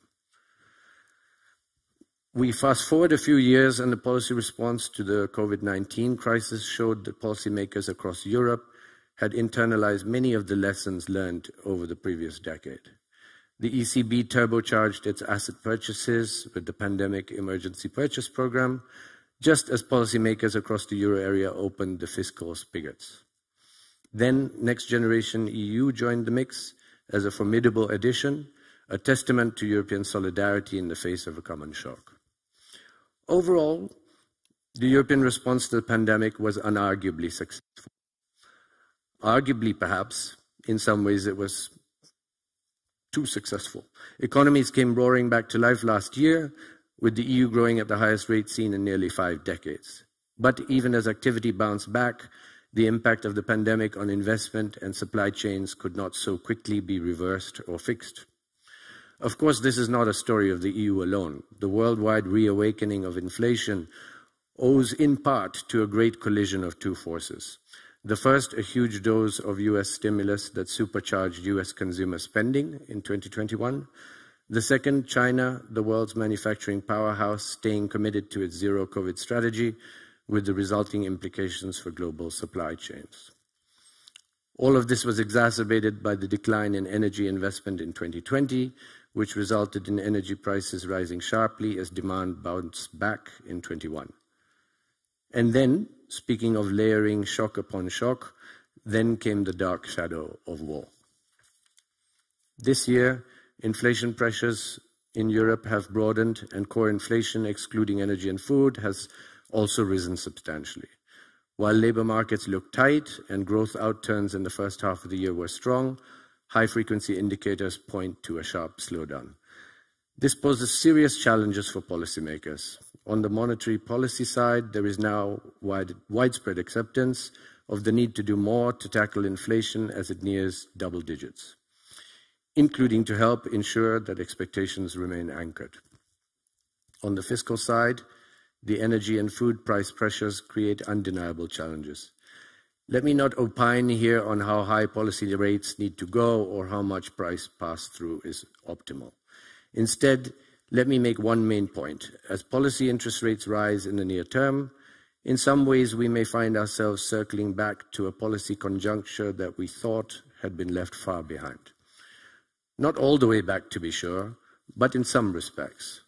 Most obviously, and abstracting from the long-term trajectories of neutral rates, we may for some period find ourselves in a world where monetary policy can reclaim some of its former primacy as a cyclical instrument. And at the same time, as governments once more face the funding markets, imperatives will increase for fiscal policy to ensure debt sustainability and rebuild space. My second slide seeks to illustrate for 3 euro area countries the scale of the public debt extracted by the euro system over the recent years, reflected also in interest to revenue ratios. But staying with monetary policy, central bank balance sheets and toolkits will enter this new phase looking very different from the way they were in 2006. As the discussion turns, as it will, to balance sheet policies, new questions will arise.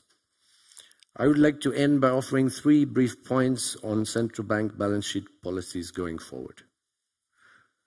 First, let me postulate that the vast stock of excess reserves created by QE and related policies has contributed to financial stability.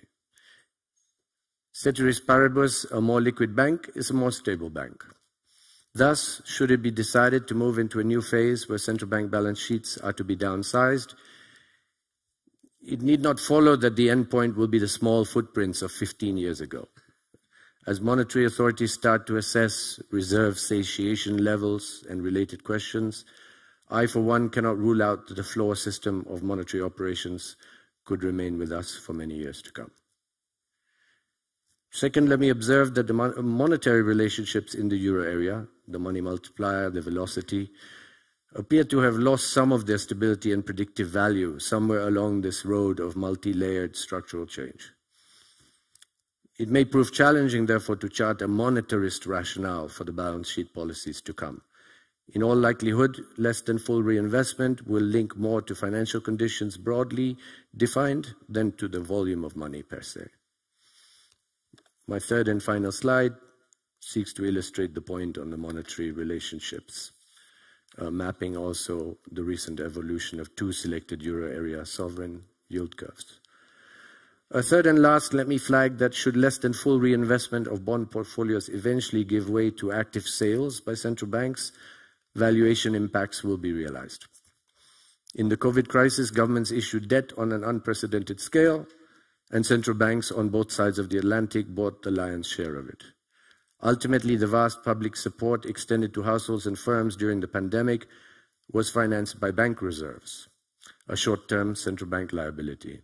As rates rise, financial impacts will be felt on central bank income statements, and criticisms could follow. And this ties into points already made on independence and so on. Let me end. Rather than dipping now into a discussion of the longer term with all its important questions on neutral rates and much more, I will stop here. My parting thought for today, quite simply, is that more uncharted territory lies ahead. It may be tempting to try to tell a simple story of Back to the Future, but for fiscal, monetary, and financial sector policymakers, life will be complex going forward, as indeed it has been ever since the global financial crisis. Thank you very much.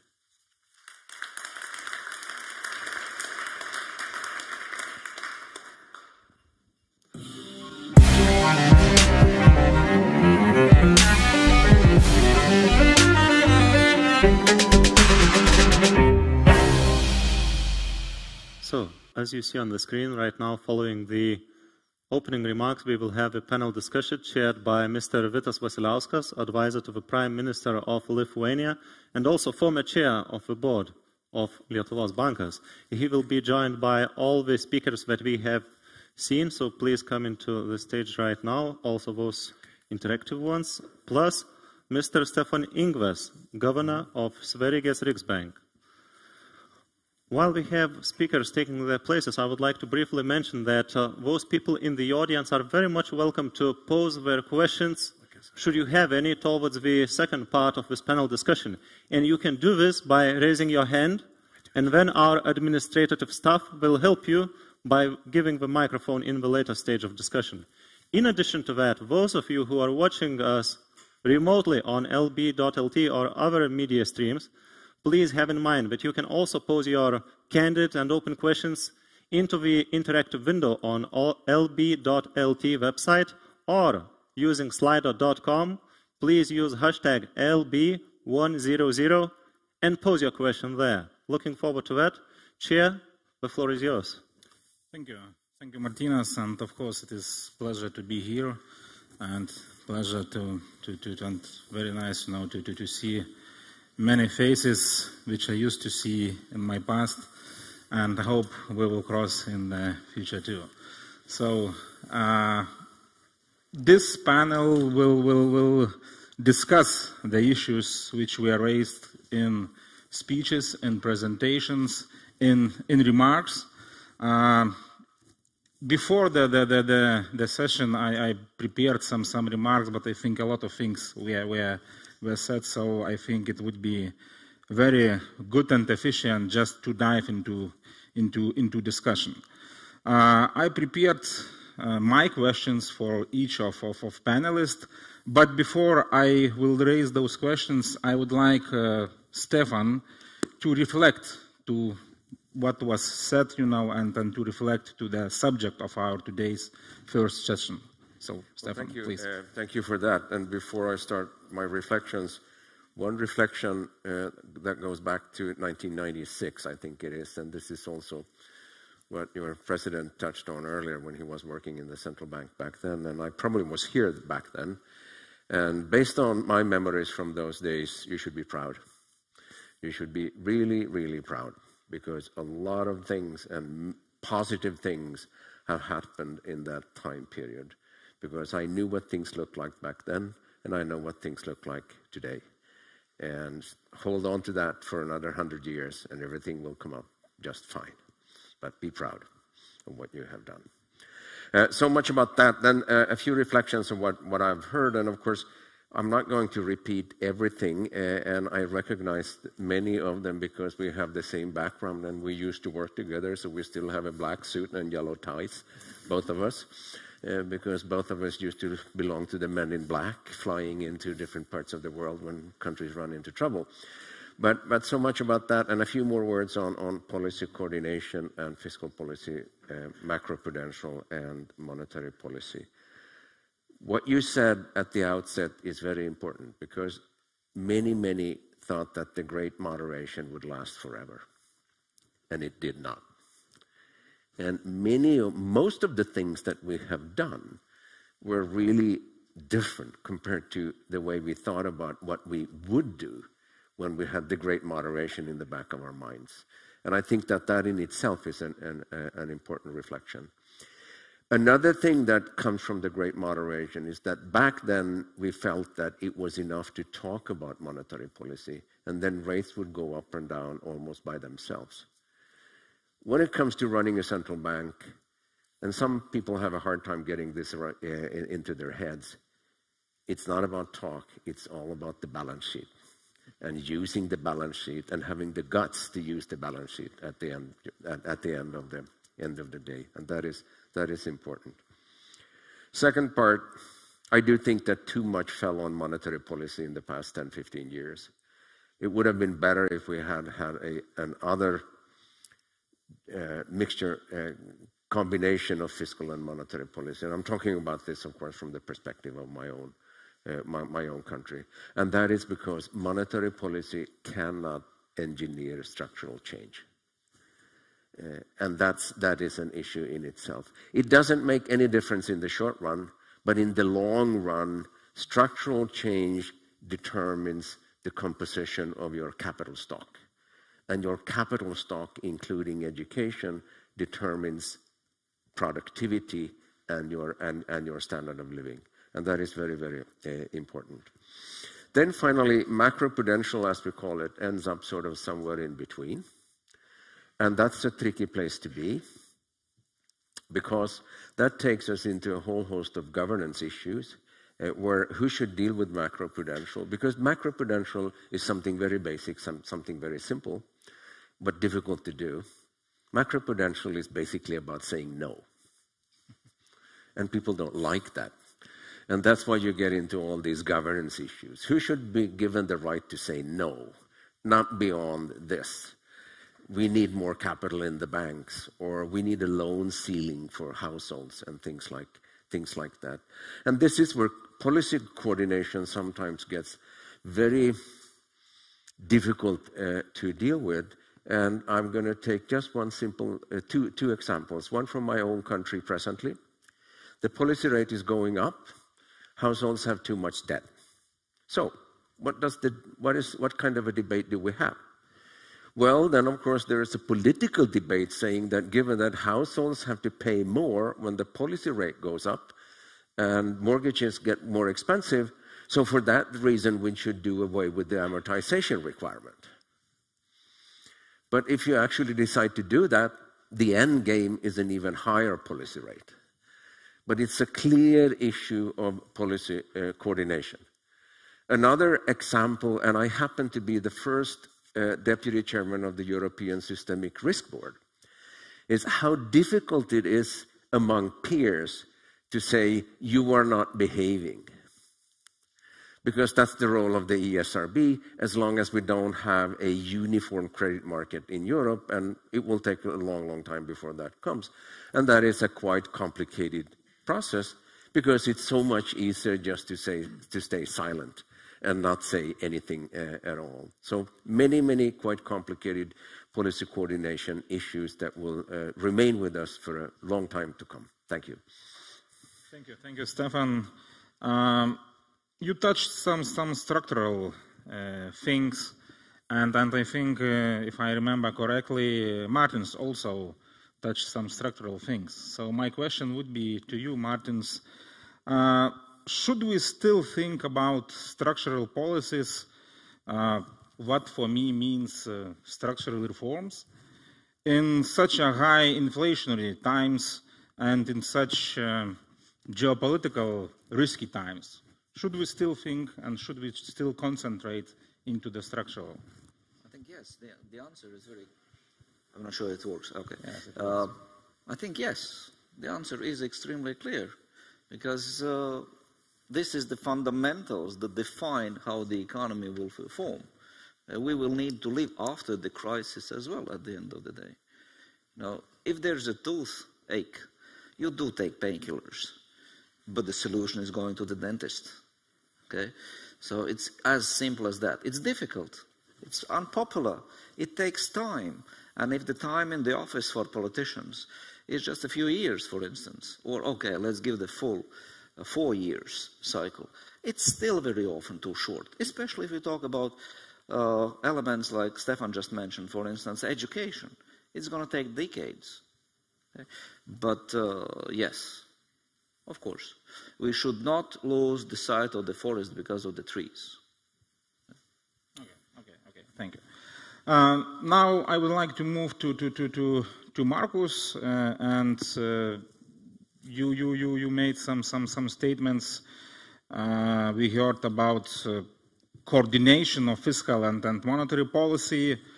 I would be a little bit provocative, and I think it's nothing surprising for you. You know, is it possible in a high inflation environment where central banks are trying to increase rates somehow to manage with you know, inflation, and governments at the same time having in mind such uncertain economic situation in Europe, for example, governments are trying, you know, to deal with decrease of real income. Is it possible somehow to coordinate between governments, between fiscal authorities and monetary authorities?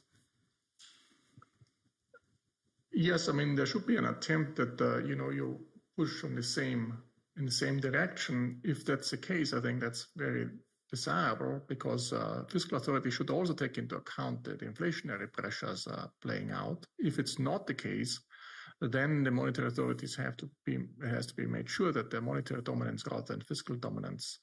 And for this, actually, you should always have some coordination, some back channels and communication. I think it's very important. And I agree there are some strategic complementarities, but if they're not there, you have to make sure that the price stability prevails.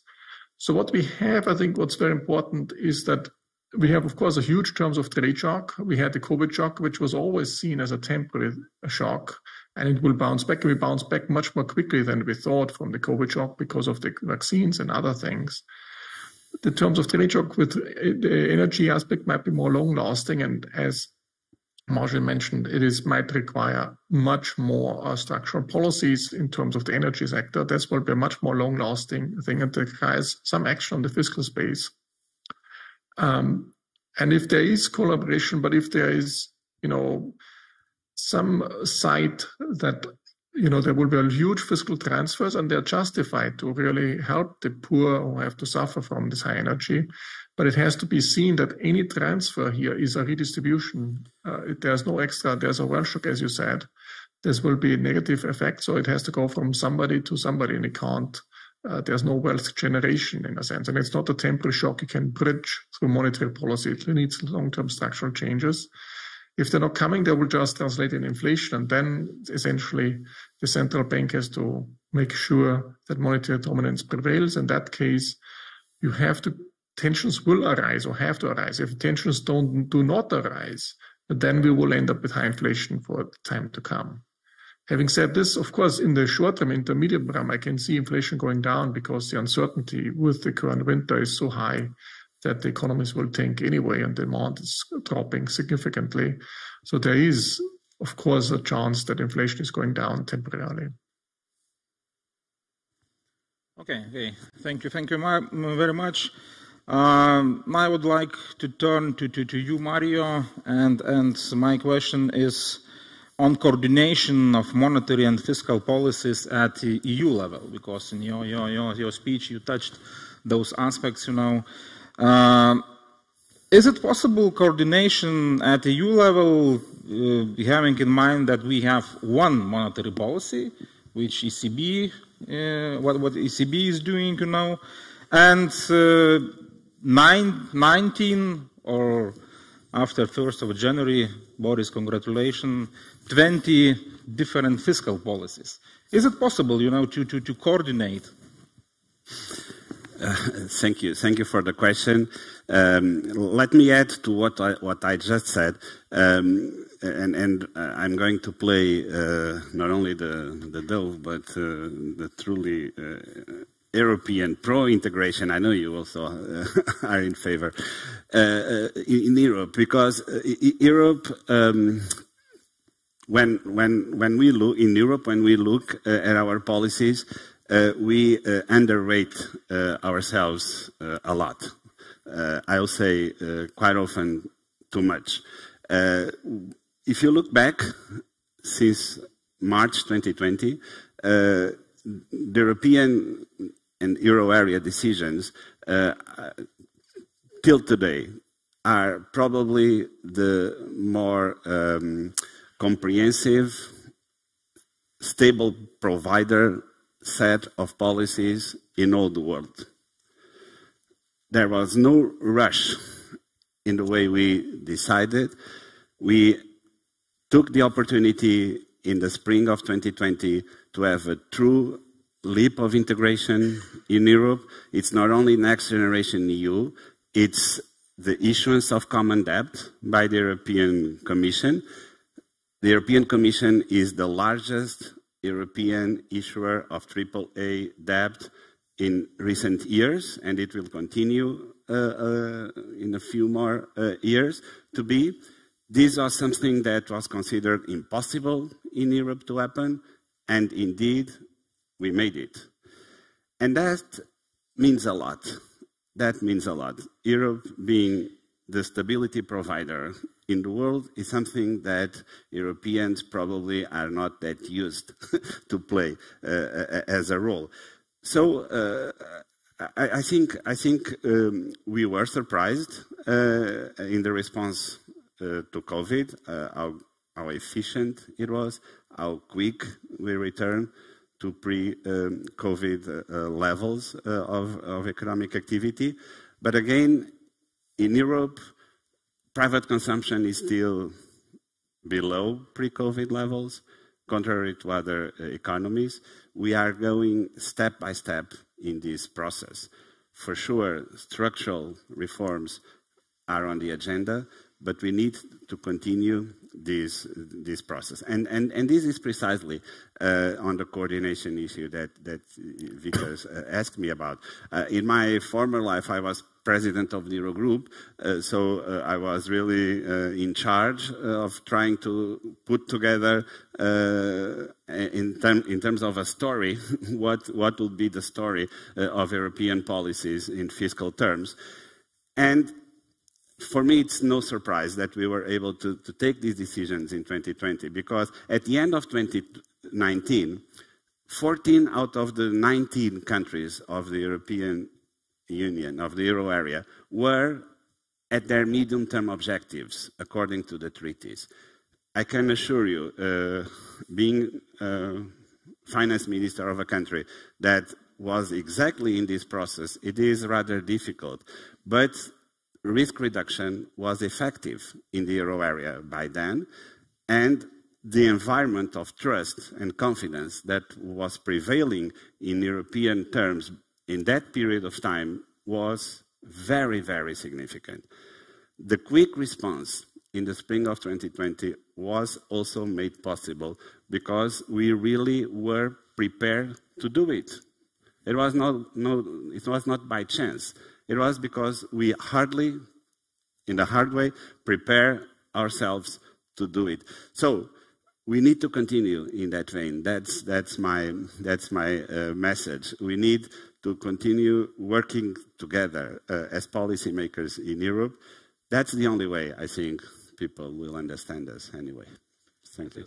Thank you, Mario. And I think the last example on quick reaction, in 2020 is a good example how we can avoid, I would say, sometimes very egoistic view. And this is common response and very good example. Now I would like to turn to Luis.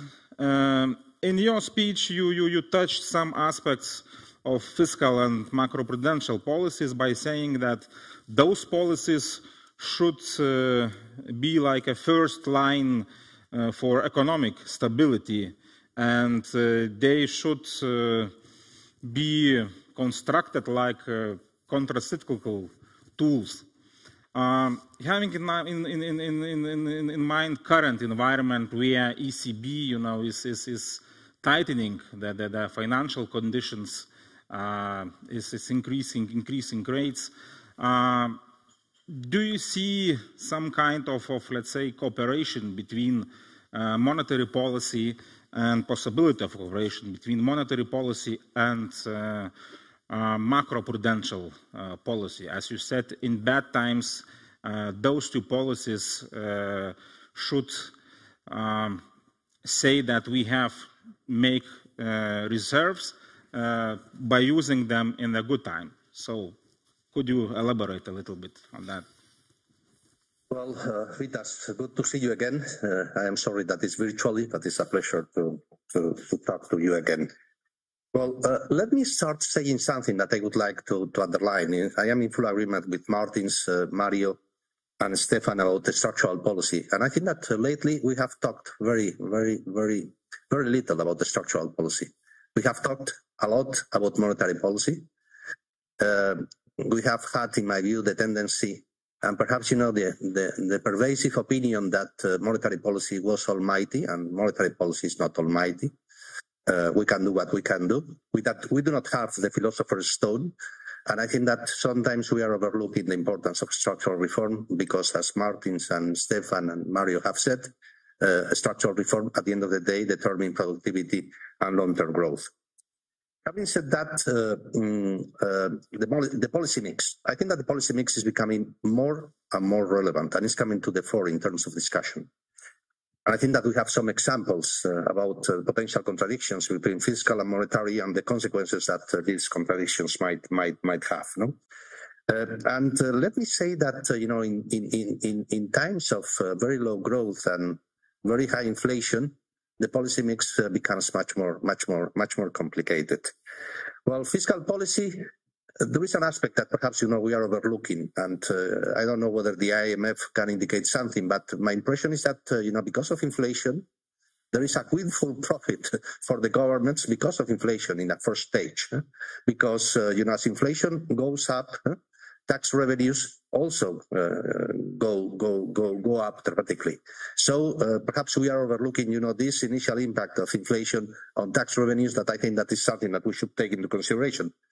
Simultaneously, I think that in these times, and we are having some examples now, it's very important that fiscal policy continues to be targeted, selective, temporary, trying to minimize the impact of the energy shock on households. And simultaneously, I think that is also extremely relevant that we send and we convey the message that monetary policy has to be focused on inflation. I think that if we start to have doubts about, what Professor Brunner-Meyer called fiscal or financial dominance, then we are going to run into difficulties. In that respect, macroprudential has a role to play, for sure that it has a role to play. But I think that it has to take into consideration financial stability vulnerabilities, and simultaneously, the evolution of the cycle, the situation that we have now. And also, to take into consideration monetary policy actions. I fully agree with Mario that leaning against the wind is not the correct policy at all, but macroprudential policy has to complement monetary policy in that respect. Where do we stand now? It's a difficult context. Low growth, high inflation, high level of uncertainty. My recommendation would be fiscal, be selective, avoid, any sort of contradiction with respect to monetary policy focus on price stability, and finally, macroprudential trying to address some concrete vulnerabilities that are local, that are domestic, and that macroprudential, can fix, this kind of situation much better than other aggregate demand policies. Thank you, Luis. Ashok, I would like to ask you. So, you completed your presentation saying the complexity of three policies: fiscal, monetary, and macroprudential. Could you elaborate a little bit in a more detailed way? How do you see the future of complexity of those three policies? Sure. I think probably one place. Well, let me start with the conjuncture, right? The sort of textbook first best advice with regard to the energy price shock would emphasize pass-through, would emphasize ensuring that the price signal is preserved, including so that demand can adjust. But in the fiscal realm, as in monetary policy, one faces a multitude of practical impediments and challenges, and what we see today is that this is in many senses a wartime situation. It is not necessarily following that governments can, when the price of natural gas has risen 500–600%, whether that can be passed through. Targeting is of course desirable, but broad sections of the population are affected. So, all of this, again, sort of invokes a need for coordination. And I think here I should really flag that we at the fund have recently come out with our proposals for the reform of the Stability and Growth Pact. We have come out in favor of an approach that sort of blends rules with country specificities, sorts countries into risk buckets based on DSAs, and then puts out expenditure paths as a sort of guide to policy with the level of ambition a function of the level of vulnerabilities that one starts with. A second sort of key element of our proposals is to build, strengthen independent fiscal institutions, both at the national level and at the EU level, European Fiscal Council. So that's sort of bringing in the more technocratic and somewhat insulated from politics element to policy making. And finally and importantly, we argue for a central fiscal capacity for the euro area.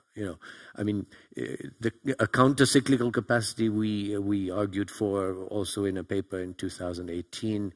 We now add an element modeled perhaps more closely on NGEU, the idea of a successor to NGEU that is an investment fund focused on climate.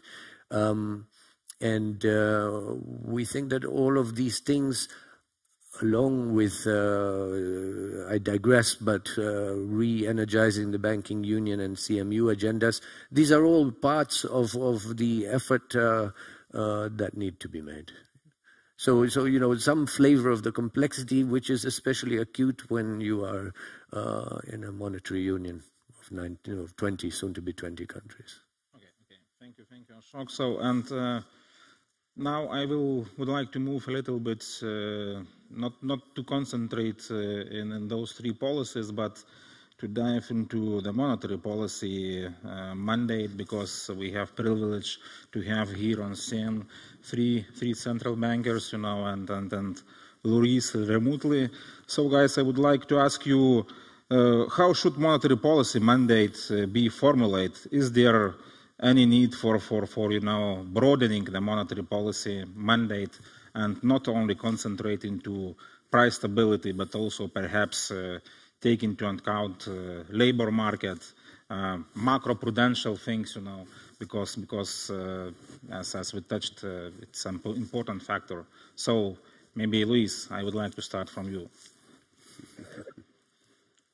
Well, we have a mandate that is included in the treaty, and our mandate is price stability, and it's quite clear. It's our primary target. So it's quite obvious that we are going to be totally focused on delivering price stability, and I think that this is an important contribution, the main contribution that we can make now in terms of economic policy and in terms of the economic performance in the euro area.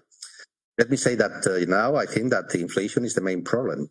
The main macroeconomic problem is the new elephant in the room. And I think that we have to do whatever it takes in order to reduce inflation. With respect to the combination with macroprudential, well, in our recent strategy review, and I mentioned that in my speech, well, we decided that macroprudential elements should be taken into consideration when we define our monetary policy stance, and this is something that we have started twice per year. Mario and Martins, they know perfectly that, twice per year, in the discussion that we have about monetary policy, we introduce, financial stability considerations, no? And I think that is something that is relevant. It's not leaning against the wind, I refer, but also I think that is a very good example of, the needed cooperation between macroprudential and monetary policy. But let me repeat that our mandate is quite clear, is in the treaty. I don't think that we are going to modify the treaty over the next, I don't know how many years. And, we have a very clear remit, we have a very clear mandate, and we will try to do our best in order to meet that goal. Thank you very much. Thank you, Luis. Mario. Well, I totally agree with what Luis just said. So let me add to that only the perspective of how monetary policy decisions are taken in the euro area. We take it very seriously. We are not chickens, indeed. We know what we have to do, and we have the means to do it. The contrast between the setting of monetary policy decisions taking and other dimensions of policy is very it's really huge. We have the means, we have the time. Our decisions are taken with a quite comprehensive set of analysis. Sometimes it really looks like academic seminars that governors face and have to go through. It's really something that we know what is our mandate, and we know how to implement it. It's totally the opposite what we are seeing today. And let me go back because it connects with what Luis also said on this idea of stability. When we look at some of the decisions that are today being taken, it looks like decision makers do not know enough about the economic history that Professor Michael Bordo tells everyone about, also of central banks. It looks like people meet in a room and ask themselves, is there something new that we can do, something different, something really radical and a game changer? And then they decide, well, no one tried this, let's do it. But they don't ask the following question, is why is that no one before us did things like that? Because that's the answer to the first question. And so we should not try out and experiment with policy decisions. We should keep up with our mandate, implement it as we know how to do it, and radicalisms do not fit well within monetary policy decisions. That's my point. Okay, thank you, Marius. Good point regarding the deepness of analysis and deepness of discussion. That is two things what I miss a lot in my current position, and especially at government level. Okay, so please, Martins, what you would say on that? There's nothing much to be added to what Luis and Mario said. Of course, we have a very clear mandate, and that's price stability. It's the issue of treaty. And changing anything like that, of course, needs also significant changes, would require significant changes in the institutional architecture as well. So I don't think it's necessary, and I don't think it's possible. Okay? But, of course, it does not mean that monetary policy does not look beyond, in terms of its analysis and research, beyond the very narrow confines of what happens with exchange rates, interest rates, and whatever else. We have a very broad view. We look at what happens with the labor markets, we look at what happens with income inequality, because of course it does affect how the labor markets behave. Why labor markets? Of course, that drives incomes, that drives wages, that drives demand. In certain periods of time, like now, what are the risks of price-wage spiral, not wage-price, because we have the inflationary shock now, and we're cautious in our analysis, trying to see whether this spills over into the wage growth. And of course, we would not love to have that. We want to stop it, okay, so that it does not create spirals that are much more difficult to deal with in the future. So we also look at the climate issues, especially through our SSM arm. It's through banking sector, through financial stability issues. But it is more like a signaling issue. It's more like the risk awareness issue. But it is not dilution of our primary mandate. Thank you. Stefan? I think that one needs to make a distinction, and I agree with you, Martin, that there's a difference between understanding the environment within which we try to fulfill our mandate and having many, many different mandates. And if you end up with too many complicated mandates, well, then with a fairly high likelihood you can't achieve your different mandates with only a limited number of tools. It just won't work in the end. So sticking roughly to what we have today, I think is a good idea. But having said that, one needs to be mindful of the fact that if you define our mandate in an extremely narrow way, it becomes almost impossible to use our balance sheet. And then you are basically stuck. And that's because the financial sector changes over time, and the financial sector is sort of dynamic. And that means that you need, whatever you do when it comes to monetary policy and whatever you do when you think about financial stability happens within a financial sector. And when the financial sector changes over time, if your mandate is so narrowly defined so that you are not allowed to use your balance sheet in many different ways, that is likely to cause serious difficulties sooner or later down the road. And I have an impression that sometimes when others talk about the financial sector, they sort of almost like tend to dream up a financial sector that does not exist, hoping that you would conduct monetary policy or execute monetary policy in one single way. But in the real world, things happen and you have to react to that. And sometimes your balance sheet expands and sometimes it shrinks.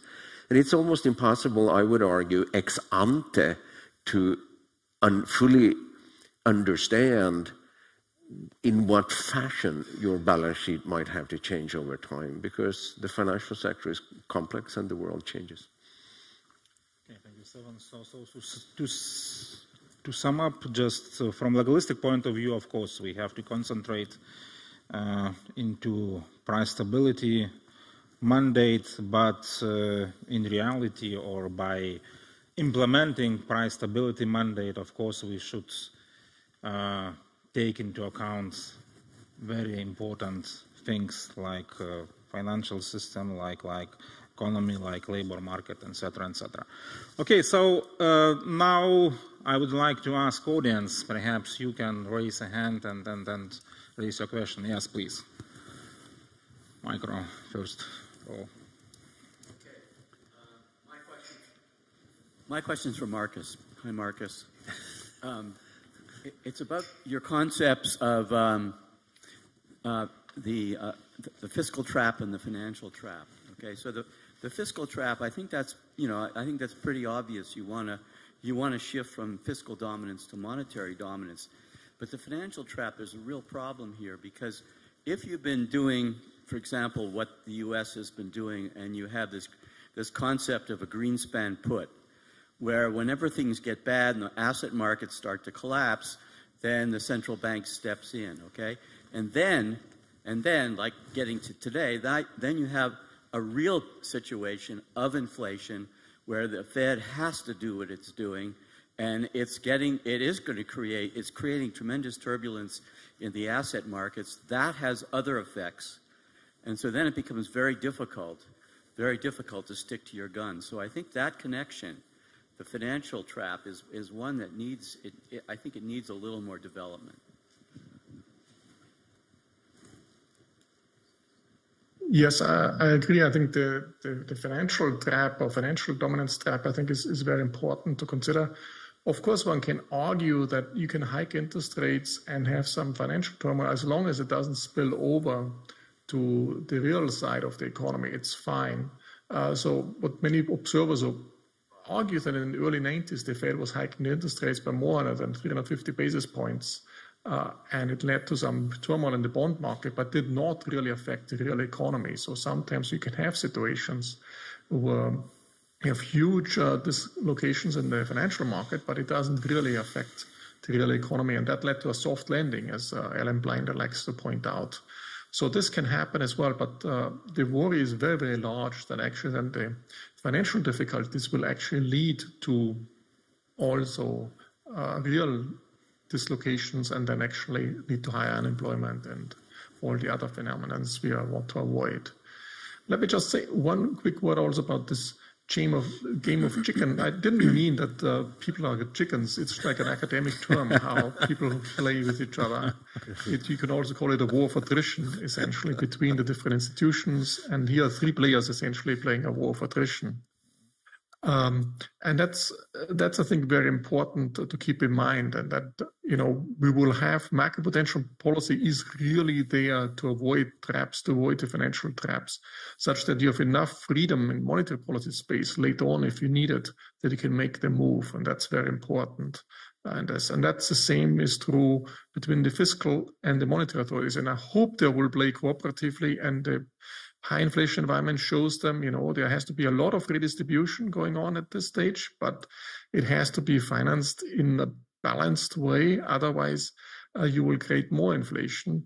And then the central banks have no choice than to essentially play this war of attrition, if I call it this way, in order to get inflation under control. And I very much believe in the European project, and it's very important that European institutions play it this way. And if you undermine the credibility through high inflation of the European project, then there's a lot lost for Europe. So inflation is important because we know that if high inflation environment undermine the credibility of any government institution in the long run, and it will also undermine then the European project. And that's why I think it's very important to keep this under control. Thank you, Markus, and thank you especially for the last clarification regarding chicken. So, please, Narius. Thank you. I feel the need to introduce one more bird into the room. Doves and hawks and owls at the central banks were mentioned, the chicken game as well. But it feels a little bit that the central bankers are behaving a little bit like ostriches. They're hiding their head in the sand and ignoring one fact, that it's not a symmetric situation that they're facing now. When there was a risk of deflation in euro area, it was very easy to do anything is possible in their mandate. Provide ample liquidity, set negative interest rates. That did not have any negative side effects. Inflation was low, asset prices went up, credit availability increased, everybody was happy.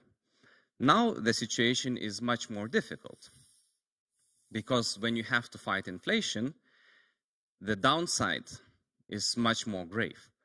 Germany is in recession, all of Europe will be in recession, and each attempt to lower the inflation by 1 percentage point will probably bring up unemployment by 1 percentage point.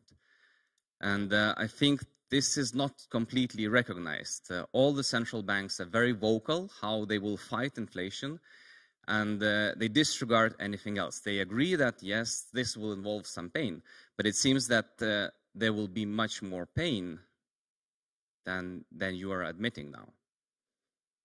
Yeah, so, but what is your question? So you is, mentioned a lot of epithets, but what is the question? The question is, aren't you afraid that by ignoring the fact that these policies that are potentially leading to low inflation will lead to a dramatic negative economic consequences, recession, increasing unemployment, and in the game of chicken, political backlash, and will undermine the central bank independence? Okay. Who will take? Please, Stefan. I cannot speak from what's going on in the Eurozone, so I only speak from what's going on from our own perspective. And we are not in denial when it comes to what happens to growth, because we have put in a negative growth number for next year. But at the same time, one needs to think about this along a timeline. Let's assume, for the sake of the argument, that my executive board were sitting with our arms crossed, saying that inflation is going to go away by itself. So we do nothing, we stay at zero when it comes to the policy rate. With a fairly high likelihood, a few years down the road, we would lose inflationary expectations completely, and inflation would stay high. When that day comes, when we had to fight that, the policy rate would go even higher than what it is likely to go today. And that is the trade-off. And it's sort of the way the human mind works. We tend to look for a free lunch. but sometimes there is no free lunch, and you got to do what you got to do. And my personal view is that you're better off doing it sooner rather than later, because if you do it later, it's just going to get worse. Thank you.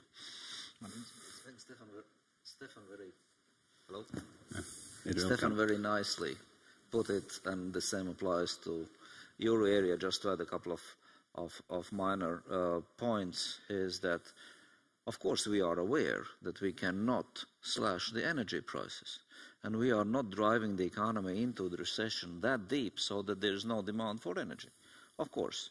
So we are mainly dealing at the current moment with the second round effects, risks of second round effects, removing accommodation that the monetary policy still has for the economy, and of course fully aware of the lags of the monetary policy fully coming into the play, which is about 1.5 to 2 years. So it is like moving target in 23-24. That's one point. Another thing, which is, of course, a risk. If you take a look at the previous events of monetary policy raising rates broadly across the globe, then the risk of recession is higher globally. And what we currently do see, we see that many major central banks are sharply raising rates, okay? And that through spillovers, through interdependencies, of course increases the risks of recession being recession risks being higher than perhaps in the baseline. But still weighing all these elements, I think not doing anything would be the wrong choice, because we would make inflation high for a longer period of time. And then the credibility suffers, and then we need to put in much more action to regain it. So the institutional credibility is also at risk here. Thank you. Okay, Mario, please. Yeah. Very quickly, and to add to what both Stephen and Martin said, the trade-off in your preamble was not really clear, because we really do not understand correctly what will be the trade-off of not doing something from the side of monetary policy. We are in a normalization, as we call it, process. This normalization started before the war in Ukraine, that was unprovoked, and that changed the context quite a bit, and this is an understatement, of course, and we are moving along that path. And this is a steady move, and the most important dimension of our policy today is the signaling effect that it has on markets, on firms, on households. That's for me the most important part of the story. We are warning and acting according to that warning that things have to change, because also because it's very important for monetary policy in Europe to go away from the negative, from the zero interest rates that we had for quite some time, that were not desirable at all for us as well. So it was an inevitable process. We are doing it in a steady, but let me again add the word cautious way, and this is pretty much part of the debate in the ECB indeed. Thank you, Mario. We are out of time, but I was told that we can take 5 minutes from lunch. So my last question will be, I have a last question in my iPad, and I started by Stefan. This panel, I would like to end with you. So the question is, private money creation has caused many, if not most, contemporary crises. CBDC, if designed well, have power to change the balance between CB and private money creation. increasing the former, reducing the later. Is this an important objective for central banks to reduce livelihoods of economic crisis, especially having in mind the Riksbank's progress in this area? I mean, it's difficult to give a short answer, but let me still give it a try. Stefan, try. If you look at the structure of the financial sector and where central banks show up today, basically the structure was created back in those days, a little bit more than 100 years ago, when everything was on paper. Absolutely everything. So intellectually what we carry with us today is that concept. And now we're moving into a future where nothing will be on paper. And the only thing a central bank digital currency does is to try to recreate physical money in a digital form, not more than that. And in my institution, we've been around since 1668, so we've been doing this for a long time. During this period, it has, in one form or the other, always been possible for the general public to hold central bank money. And I think it would be a bad idea to make it impossible for the general public to hold central bank money in the future just because you go through a digitalization process. I do not think that a central bank digital currency will, in some sense, really change things in the financial sector. It's actually more about more or less maintaining status quo when new technologies change. Okay, thank you. So, thank you, panel, and thank you all for your attention. So, thank you very much.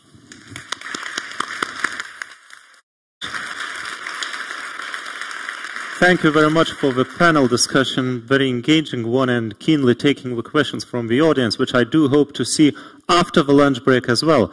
And now, for the remote audience that we have, please be informed that 1:45 we will continue with engaging topics of data innovation in central banks as well as central bank independence. Please be sure to come back. We start the translation at 1:45. And as for the audience that we have here in person, including all the speakers, you are very much welcome to join the lunch on the ground floor. Thank you very much. See you.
Dear all, welcome back after lunch for those who are attending this conference on future of central banking in person, and welcome back for you, dear viewers who are connecting to Vilnius remotely today.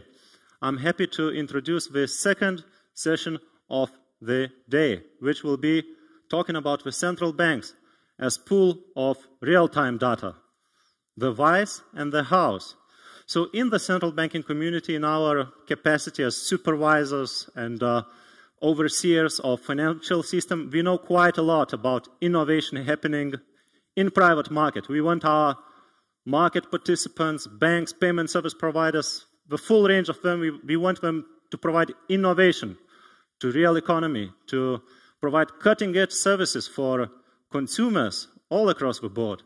On the other hand, we also have to look into our own backyard.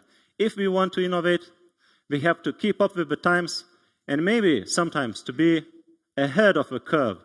So that's the topics that we are going to dive deep during this session that we are starting right now. And the session will be scheduled in a very similar order like the first session that we had before lunch. First of all, we will have a few opening remarks from the speakers who will later on be available on the panel discussion, moderated by one of our members of the board. And the very first speaker to give his introductory remarks will be Mr. Piero Cipollone, Deputy Governor of Banca d'Italia. Mr. The floor is yours.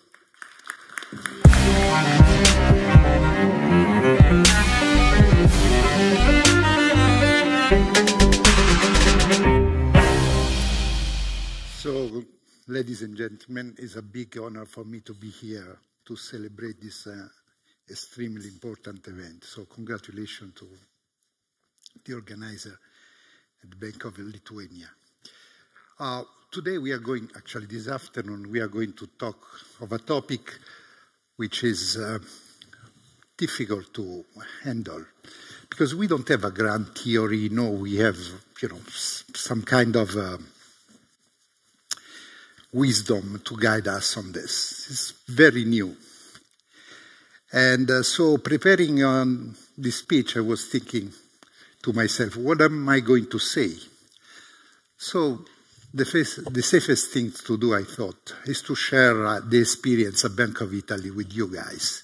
You might find it interesting, I don't know, but I think we have something to tell about this. So I am before you providing our humble experience on this field. Obviously, central banks have been always using market data and macroeconomic data based on surveys to make projection about economic activity, inflation, and employment to then guide their monetary policy decision. This is an old business, and we know how to handle. Bank of Italy has always given a very high priority to the collection and use of granular data for economic analysis. For example, we started conducting a well-structured survey data on household income and wealth in the 60s. At that time, only the US had a similar survey. We also started very on, we're kind of pioneers in Europe in creating a central credit register. You all know what I am talking about. And today we run a large number of surveys and collect granular data from firms, household, public administration. So let me say it was a little bit in our DNA, and we entered pretty soon in this game when big data became available. So we really tap into this, the opportunity that were offered to us by the digitalization of the economy. So we started some activity with big data in the early 2000. And for example, we started to use the data given from Google Trend as soon as Google made them available. However, it was overall a very scattered activity, mainly performed at the initiative of individual researchers. The real game changer, the real step forward, was made in 2016 when this activity was elevated to a strategic priority of the bank. We set up a multidisciplinary team to address the potential benefit and hidden cost of embracing the technological challenges of the artificial intelligence, machine learning, and natural language processing. It is then that we started to collect in a systematic manner data from a variety of non-traditional sources, such as social media, newspaper, and credit card transaction. It is important to stress that we are not thinking to substitute current, statistics with these new sources, but we think to them more as a complementary to traditional sources of structured data, because those are based on surveys which remain of foremost importance, since they allow us to collect high quality and reliable data within a clear methodological and theoretical framework built to analyze specific phenomena. In any case, the role of non-traditional and unstructured data has been growing over time. The pandemic crisis was a big push for us to use them even more. I would say that currently the big data and the machine learning technique have already transitioned from a supporting role to a more symbiotic relationship with the more traditional statistical analysis. Still, we need to recognize that we are only at the beginning of the journey, and that the potential remains high and largely unexplored. Taking advantage of big data can ultimately improve macroeconomic policy making by at least along 3 dimensions. By answering new questions and producing new, accurate and more granular indicators, by offering a detailed description of the economic scenario through innovation and data sources, by slashing the time lags in statistic production, therefore contributing to a timelier forecasting of existing indicators. Important scholars have shown that with real-time data, we can design a new system of real-time national account that can be useful for monitoring in real time our economies. And we know how important it is to do that, right? Especially when we deal with measures that have a big lag time before putting in place the effect. Big data can open new pathways for macro policy and macro modeling. We can fine-tune our policies based on the current state of the economy and evaluate the observed impact of those policies in real time. At the Bank of Italy, we use big data and machine learning to support our economic and statistical analysis and carry out our research project. So far, this activity has focused on 3 main areas: indicators for nowcasting and forecasting, expectation of households and firms, and sentiment and confidence indicators. The main purpose has been to enrich the information set and create new real-time indicators and models to improve our analysis of the economy and the ability to anticipate future trends. Let me give you some example of what we are doing. A group of colleagues of mine use the social media such as Twitter to measure inflation expectation for Italy. Those Twitter-based indicators are not only significantly correlated with the traditional survey-based or market-based measure, but they are also informative in sample, and they have also predictive power even out of the sample. Those that deal with econometrics know what I am talking about.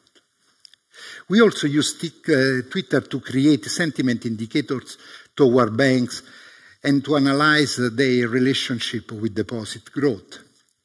During the pandemic, Tweets helped us to monitor the most actively discussed topics related to topics, pandemic,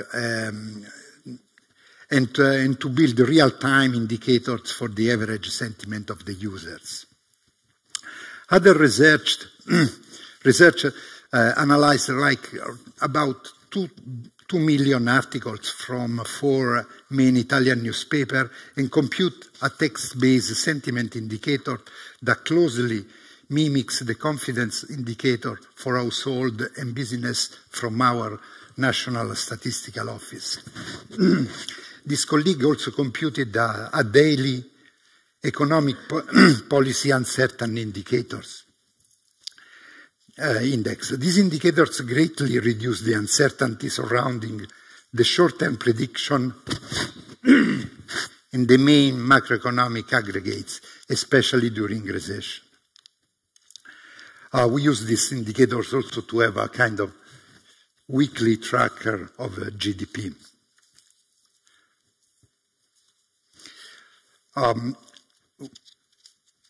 We also use credit card and debit card transaction to forecast in real time the dynamics of consumption. This has been a very useful tool, especially when we couldn't do any survey for the pandemic reason. Finally, we make large use of online ads on the real estate from the largest platform in Italy to monitor the evolution of real estate market, even really at the very granular level. So those are all good news for good developments. But the usage of big data and non-traditional data is not a free lunch. It comes with many challenges. I see at least 3 of them. One is statistical, one is legal, and one is an organizational issue for our organization. Let me start with the statistics. When you deal with big data or non-structured data, there is always an issue of representativeness of some form of selection bias, because these data are the result of data collection for purpose usually not related to any specific research question. Very often big data are related to an unknown population where some strata are heavily represented while others are not represented at all. That is why it is important to validate externally the result obtained from big data, using what is known from survey or other traditional sources. At this stage, we think that it is safe to still gravitate around new measures that are not too far different in the aggregates from the official measure. But the advantage being that they have other dimensions that the official data do not have. I am talking, in a word, about granularity on any dimension, especially micro-information at the household level.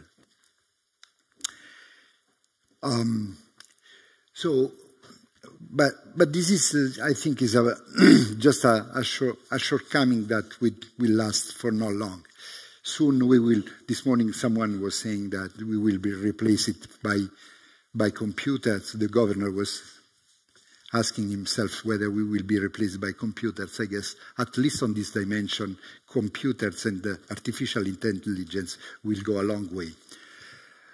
Legal issues are not irrelevant. I guess those in the public that are more from a legal background understand what I'm saying. Big data often include sensitive data like personal data or privately owned data. Data collection is a big issue, as access to data is not always easy because most of the central banks are not endowed with a broader mandate to collect data beyond that of the financial sector, for which we have a legal responsibility. This issue is of key importance for the future. There is no general framework governing the access of public authorities and especially statistical authorities to privately held data. So we will not, if we don't solve this problem, we will have trouble to tap into this large mass of data that the private sector is producing every day. The result of this regulatory gap is fragmentation of approaches, a lack of standard clarity about the rights and the obligation of private and public counterparts. This is something that needs to be discussed and solved. Finally, we have an organizational challenge. When we started this game, we thought that the most important part would have been, the statistical analysis, getting the data. Indeed, we soon realized that we needed to change ourselves pretty soon if we wanted to be successful in handling this new sorts of data. Big data, first of all, imply significant costs. The management of big data requires investment. You need a special IT infrastructure to ingest, store, and process non-traditional data. They are simply too large to be efficiently handled in a classical statistical warehouse. There are organizational costs because you have to put together different skills and hire or create these skills internally.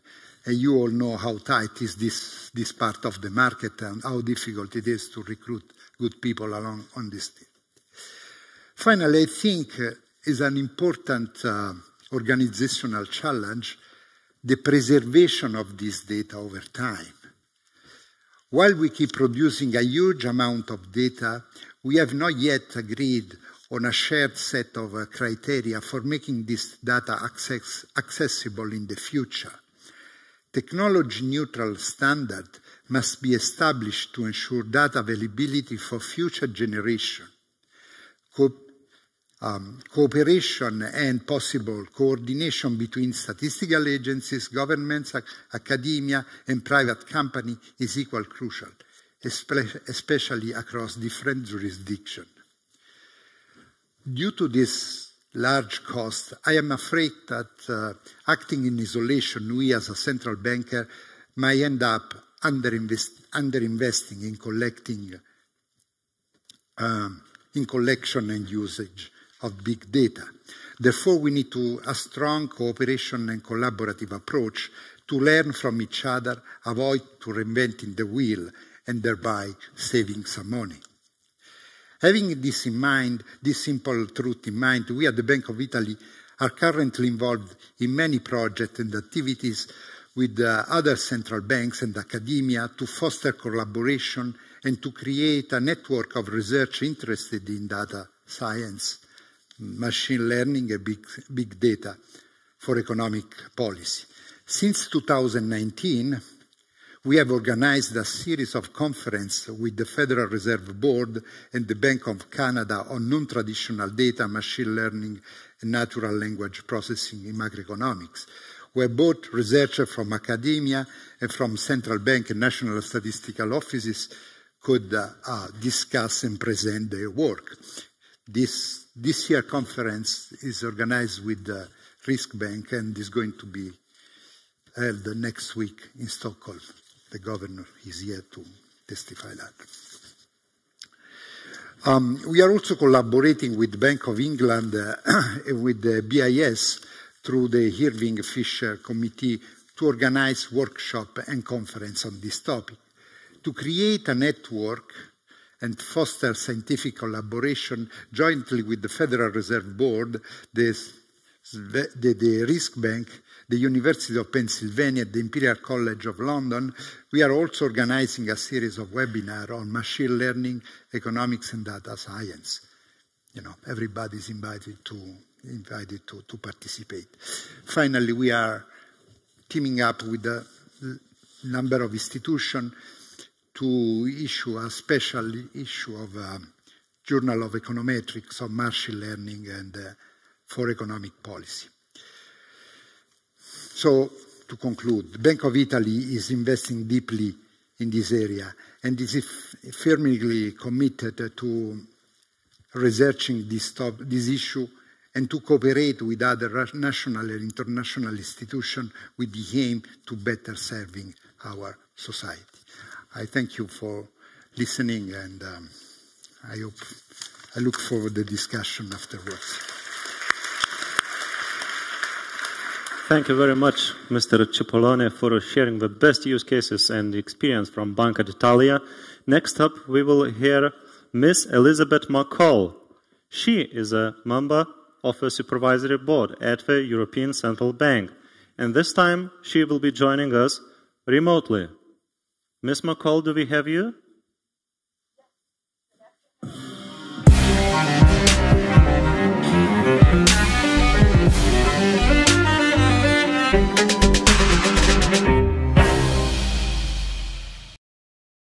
Ms. McCall, it's a pleasure to see you. The audience is here, and we are all yours. Thank you very much. I'm really delighted to have been invited to this conference to celebrate the 100th anniversary of the establishment of the Bank of Lithuania. I'm very honored and privileged to be with you virtually today. So 100 years is quite a very proud age for any of us. There are many ways to celebrate such an important anniversary. You could have considered to organize a big colloquium reminiscing about the past, or even arguing about the many issues of the day that are in front of us. But instead, I find it very interesting that you decided to think about the future of central banking. That's really an inspiring way to celebrate this historic milestone. And just thinking for a moment about how much banking and banking supervision have changed over the last 100 years, I don't think any of us in this room, in this virtual room, can even begin to imagine what it will look like when you celebrate your 200th anniversary. So having said that, it seems there is one trend that we can all agree on, and that is the growing importance of data today and also for the future. It's not only the importance of the data that's growing, but it's also the sheer volume of the data. The European Commission recently estimated that the sheer amount of global data will increase to 175 zettabytes by 2025. So for everyone's benefits who, like me, never heard about a zettabyte before, 1 zettabyte is equal to 1 trillion gigabytes. So what are we to do with data in amounts such as these? I remember a time when people used to say that data is really the new oil. And that's certainly a topic of the day. In this age of climate change, when we try to reduce our reliance on fossil fuel, I'm not sure that really is an apt comparison anymore. But there was logic behind the comparison. Data, just like oil, is valuable alone on a standalone basis, but its value significantly increases when it's refined. In the fossil economy, this was done in oil refineries. In the digital economy, we use the methods of data science and technologies such as artificial intelligence to extract deeper insights from the vast amounts of data that are coming at us every day and available to us. So, as you know, I'm a prudential supervisor, and so I would like to take the opportunity to talk a little bit about some of the tools we're developing within the ECB banking supervision to better collect, store, use, analyze, may I say, refine data in order to allow for better and much more risk-focused supervision. Big data is, I think everyone would agree, is already transforming the banking landscape. We see banks using every day alternative data sources, such as mobile phone data for credit scoring. Credit risk decisions are likely in the future to be made in very different ways than the information analysis that now takes place. Just on this mobile data point, apparently, some of the analysis goes like this. If you use a lot of minutes, but only 1 or 2 cell phone towers, you are, in very few calls, you are less creditworthy.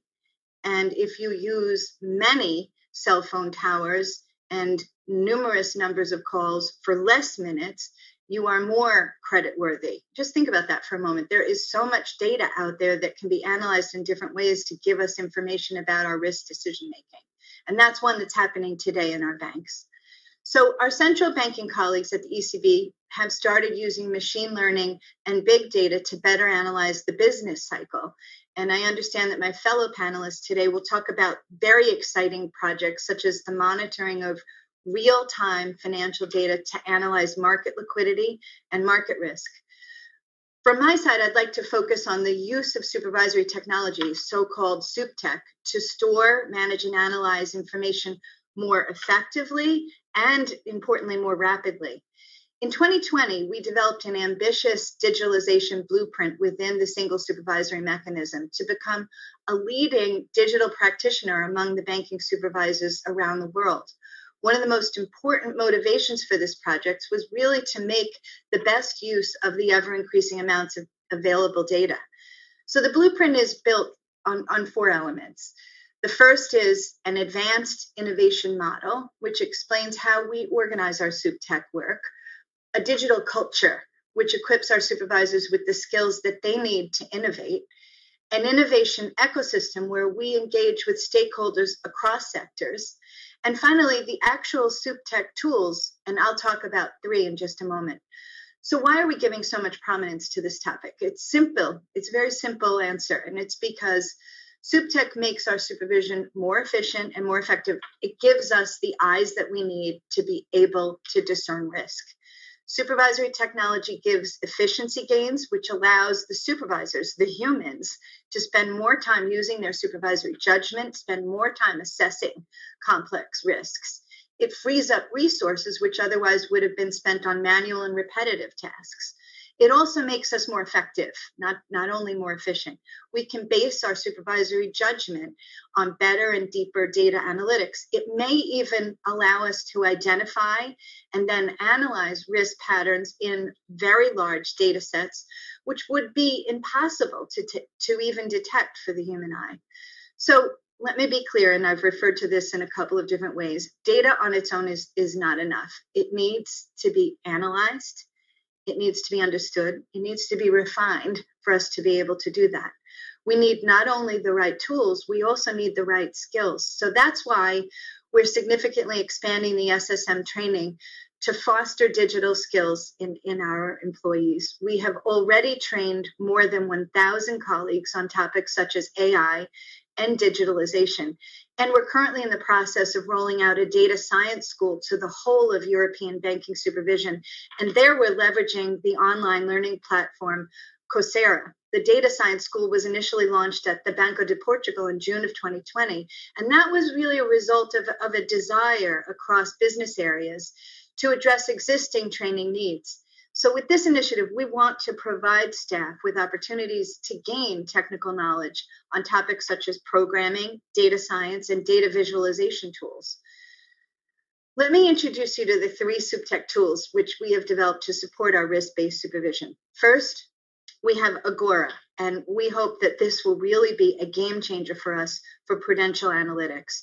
One of the problems that we identified was that data sets are really scattered across numerous systems within the ECB, and that makes it hard, maybe impossible, to have consistent analytics, and it created very tedious data cleaning and tasks about merging information. So prudential data was usually also not so integrated with other non-prudential data, such as market data or climate data. So Agora solves that problem by providing a one-stop shop for prudential analytics. It's putting all the relevant information in one place, and it's technically integrating the different data sets. And that's really an important step that we're taking on our path toward becoming more data-centric organization focused on the needs of our data users. The second example I'd like to tell you just a bit about is Navi, and that's short for Network Analytics and Visualization. It solves a common problem for people who have to retrieve, map, and analyze data from different sources. That's a cumbersome and manual and rather time-consuming task. So Navi supports the analysis of complex data networks using graph analytics and an intuitive visualization toolbox. It combines data from numerous sources to provide supervisors with a comprehensive overview of bank owners and some of the interdependencies. Navi is an especially useful tool in the current context of increasing there's increasing interconnectedness within the financial sector, and we need to be able to see that so that we can understand where risk is emerging. And the third example is Athena. That's a tool for textual analysis. And this is really a prime example where technology can enhance the efficiency of our supervision by reducing manual layers of analytics. Athena is there to help the supervisors find relevant content in large volumes of documents that they have to read and that they have to digest. It can help them translate and find or summarize relevant information in the various documents we're receiving from the banks every day. And it also can help collect information that's relevant to a specific bank from news feeds and other external sources, so that you can really have your thumb on the pulse of which information, even negative information, that's coming out. It can analyze bank documents and newspaper articles faster than human beings, and it can flag negative news and irregularities to supervisors. So Athena supports comparisons of banks and topics over time using dashboards. It makes that much easier to identify outliers, recognize main drivers, and ensure that we are consistently assessing similarly situated risk information in the same way. So I hope you find these three examples helpful as some just very concrete ways that SupTech is supporting us and how we're moving our blueprint forward at the ECB. So just to conclude, I share just a quick thought with you. In Sir Arthur Conan Doyle's short story, A Scandal in Bohemia, Sherlock Holmes famously says, "It is a capital mistake to theorize before one has data." I can concur, but I would have to add that having the data is not enough. We need the right tools and the skills to use to analyze the data. And that means we have to invest not only in technology, but also in staff to make the most use of the data that's available to us. To be sure, our banks are harnessing data to support their business strategies and their decision making, and they are rapidly changing how they do that. And we must do the same as we seek to understand risk and refine the data and tame it for our use. Thank you very much for your attention. Thank you very much, Ms. McCall, for your very specific examples, but also for drawing directions for the future as well. And we are looking forward to seeing you in the panel discussions after half an hour or so. But before that, we continue with our opening remarks and we move up with Mr. Tobias Adrian from International Monetary Fund, where he is Financial Counselor and Director of the Monetary and Capital Markets Department. We will also be listening to him using the screen. So all the attention to the screen for now.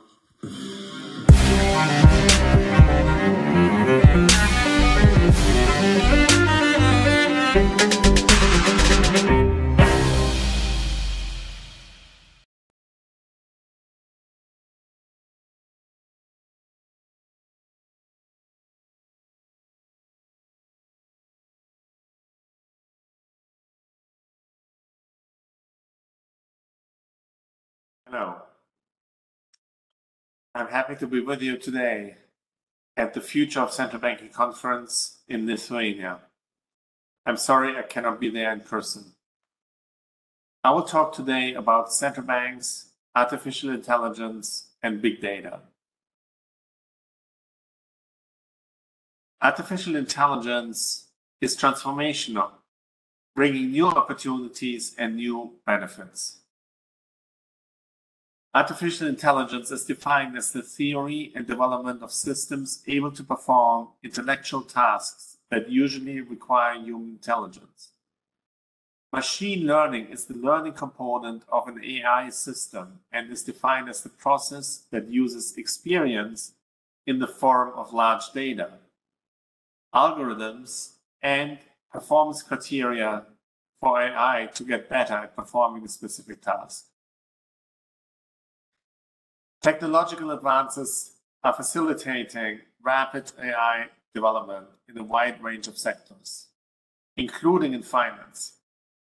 These developments are underpinned by rapid advances in recent years in cloud computing, data storage, big data, and the digital economy. AI systems bring important capabilities: forecasting, advanced analytics, natural language processing, image recognition, and anomaly detection.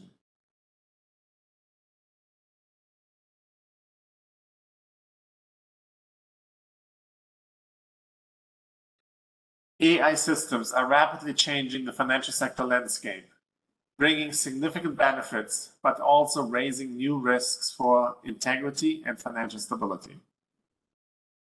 Let me start with the benefits.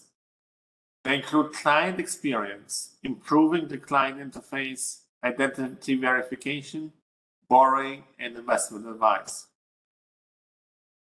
For financial institutions, cost savings can be done through automated processing. Better product offerings can be done using predictive analytics, and more effective risk and fraud management processes and regulatory compliance can be implemented. Oversight authorities can also benefit from AI. New tools can be used to improve systemic risk surveillance and strengthen prudential oversight. But there are also some risks.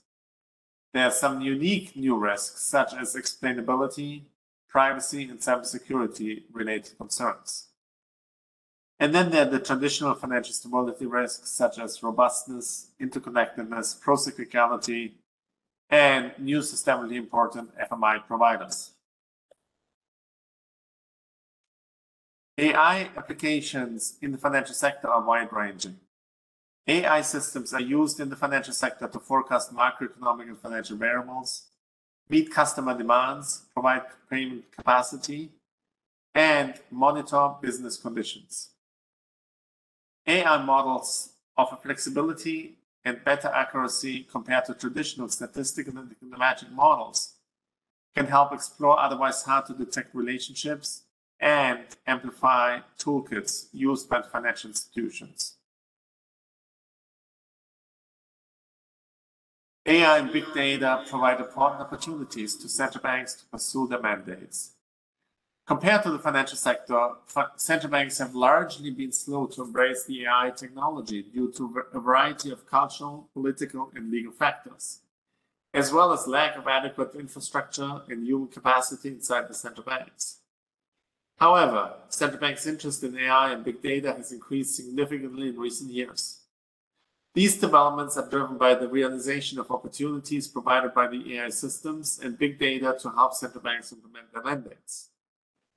AI systems could help central banks to improve their understanding of economic and financial developments, support better-tuned monetary and macroeconomic policies, strengthen systemic risk monitoring, potentially help predict the buildup of systemic risk, and reinforce micro-supervision, as well as improve central banks' internal operations.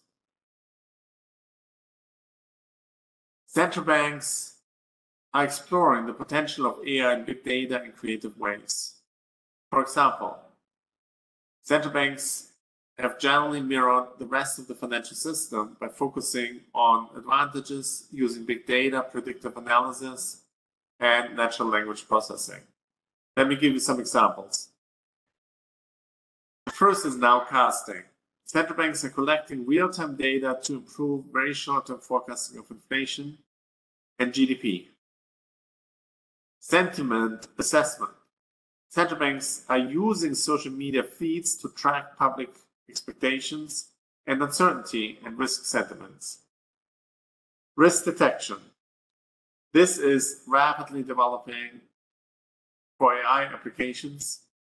Examples include assessment of credit risk in bank loan portfolios and early identification of distress. Suspicious activities and misconduct. This is another rapidly evolving area that is anchored on AI's high capacity to detect anomalies. Finally, there's SupTech. Many central banks are exploring AI's natural language processing abilities to increase the effectiveness of prudential oversight. Examples include processing environment disclosures, analyzing board meetings, and reviewing fit and proper questionnaires.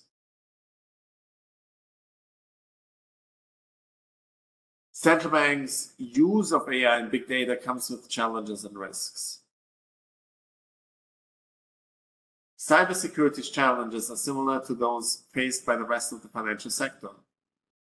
However, they could be more consequential for central banks, and extra efforts are needed from central banks to understand and mitigate AI-specific cyber threats. Explainability and trust. Generally, the performance of AI algorithms is driven by complexity. Depending on the use case, AI algorithms use large numbers of variables, very large data sets, and often an ensemble of models. Outcomes could be difficult to explain, as it often depends on unforeseen correlations and input signals that might not be known. This could be a very serious challenge for AI-based decisions by central banks who will have to explain and justify them to the public. Robustness. AI can easily be trained on past events, but tail risks would be much harder for AI to capture. Furthermore, during periods of structural shifts, AI models tend to give false signals. The extent of AI algorithms' robustness will drive central banks' dependence on AI-based decisions, especially if certain central bank actions are AI automated. Procyclicality. AI used by central banks could potentially drive procyclicality in the financial sector. When used for micro and macroprudential oversight, AI algorithms will gravitate towards homogeneous processes that produce best results in normal times. This will increasingly drive homogeneity of views of the world that will amplify inherently procyclicality of the financial system. Big data and legal frameworks. Traditional data used by central banks are collected by public institutions within well-defined and well-known financial sector settings. The big data needed for AI will have incorporated non-traditional data from very different, diverse, and mostly private entities who are operating under separate legal frameworks that could limit the central bank's accessibility of this data. Privacy.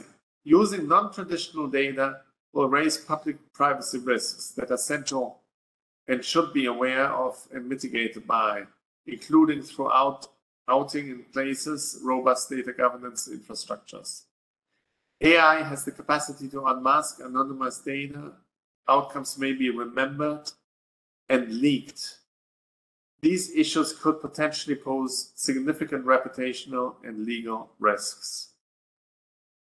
Embedded biases in data sets used to train AI is well known in the financial sector, and usually this is discussed in the context of social fairness in terms of access to financial services. In the context of central banks, the use of non-traditional data will expose the central bank to these biases, which could also materially differ for central banks, leading to wrong conclusions or even be susceptible to manipulation by outside actors. For example, social media feeds may be used to measure economic sentiments, and they could lead to wrong conclusions if the data is not sufficiently representative. Finally, quality and availability of data is another key issue. Traditional data sets used by central banks are well structured and with sufficient quality and depth.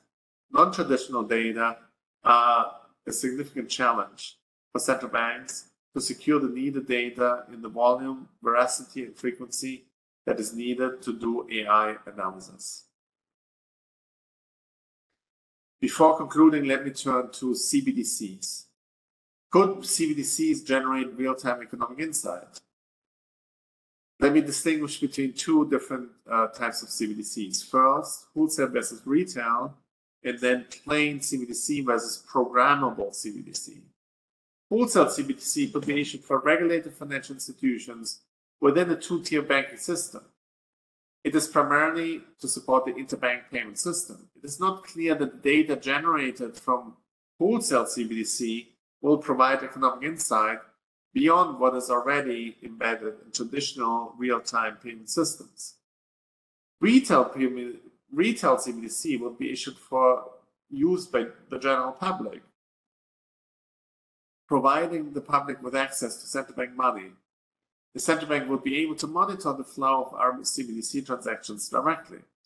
RCBDC could potentially provide central banks with data that is sufficiently large and diverse to improve their nowcasting.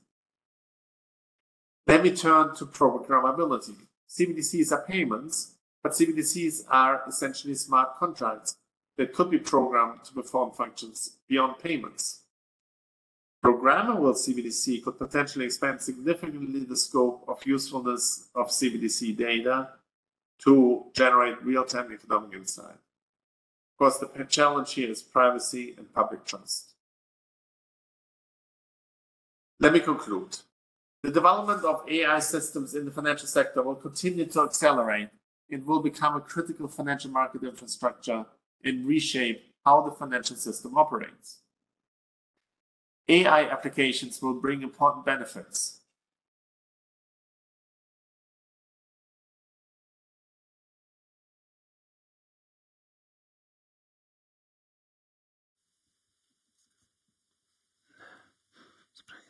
But will also accelerate and raise significant financial stability challenges that would be addressed to ensure financial sector integrity and stability. Central banks need to keep pace with these developments and exploit the opportunities provided by AI and big data in terms of implementing monetary and financial stability mandates. Central banks should undertake the preparations to capture its potential benefit and mitigate its risk, including building up human capacity and allocating sufficient resources to build up the necessary infrastructure. Cooperation and knowledge sharing among central banks at the regional and international level will be important to close regulatory gaps and support the safe deployment of AI. Thank you very much.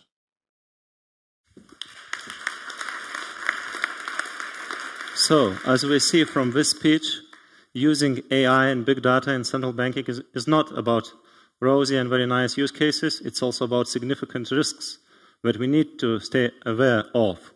Next up, we are having opening remarks from Ms. Andrea Mechler from the Swiss National Bank, where she is member of a governing board. Ms. Mechler, the floor is yours.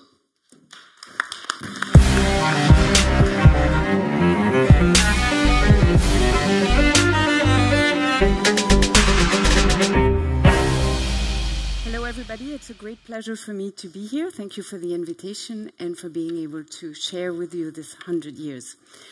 My predecessors, I believe, have really nicely prepared the stage for me. Piero, you've made a very nice way of showing how big data affects what I would call the real side for us economists.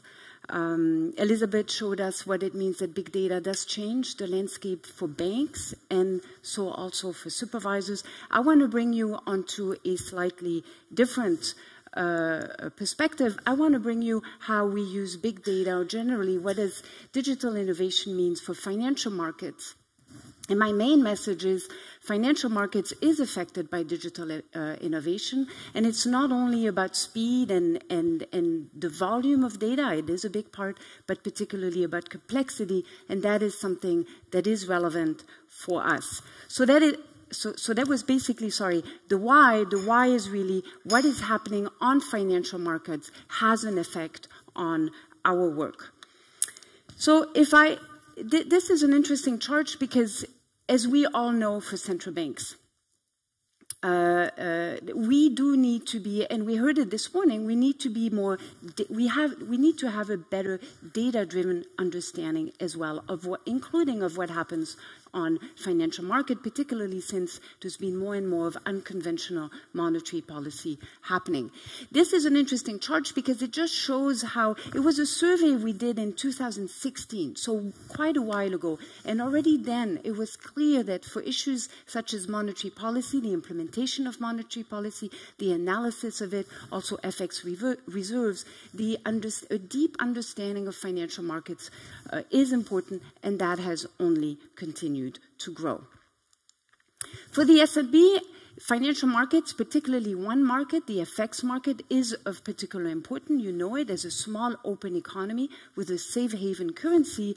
We've had to understand the dynamics driving the FX market. What I want to show here is just to finish my why is the red line is the nominal effective exchange rate. And what you can see here is whenever we've had sharp appreciation, and you know we have been under a lot of pressure over the last few years, but the more important is the blue bars. Whenever we've seen sharp appreciation or sharp really pressure on the exchange rate, our inflation rate has often turned into negative territory, and that for a number of quarters. So quite something of big relevance for us as a central bank to understand, not in terms of how are we going to react, i.e. how do we do our intervention on the FX market, but more generally understanding what are the drivers behind it.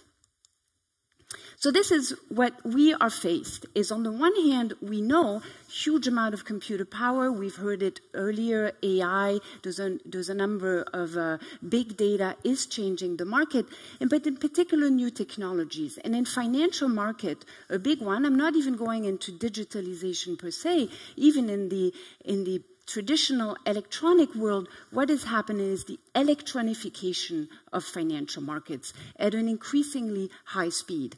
That has an impact. We have to understand how these new technologies affect the characteristics of, in this case, the FX market. FX market is quite a specific market. I just have a couple. We know it's cross-border, obviously, it is FX. It's not a regulated market. It is primarily OTC, there's no exchange like you have, for instance, for the stock market.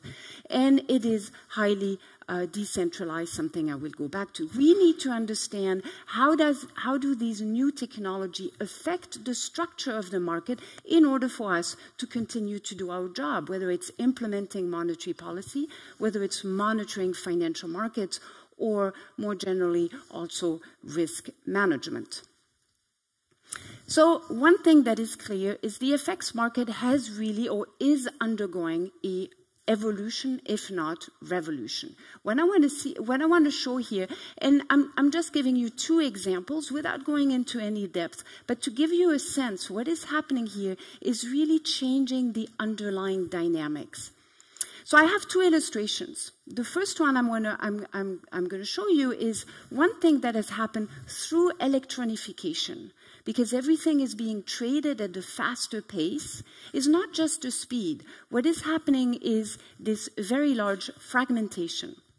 What I mean by fragmentation, before you had liquidity pool, very large, a few of them, everybody would trade on the same platforms. Now you have new players, new trading platforms, so the liquidity pools are becoming increasingly smaller.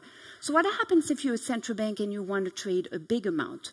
What happens? You need to break it down in smaller pieces and go across different liquidity pools. That is why you've had a huge increase in algorithmic trading, and particularly in execution algos.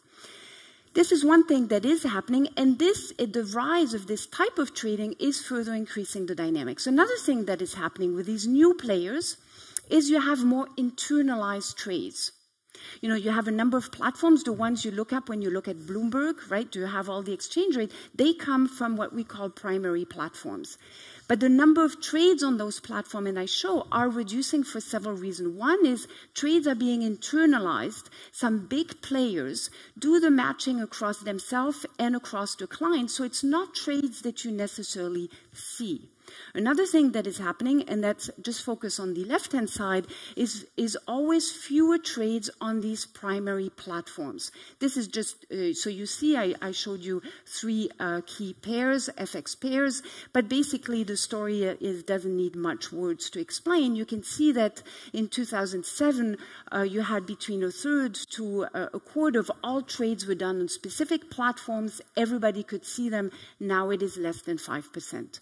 Why is this an issue for us as a central bank? We're not supervisor, it's an unregulated market. No, the issue is really, how do you know what is the right price? How do you know that the prices that you see are the ones that are relevant when you're trying to think how strong is the Swiss franc and what is the dynamics and who is behind to move the dynamics?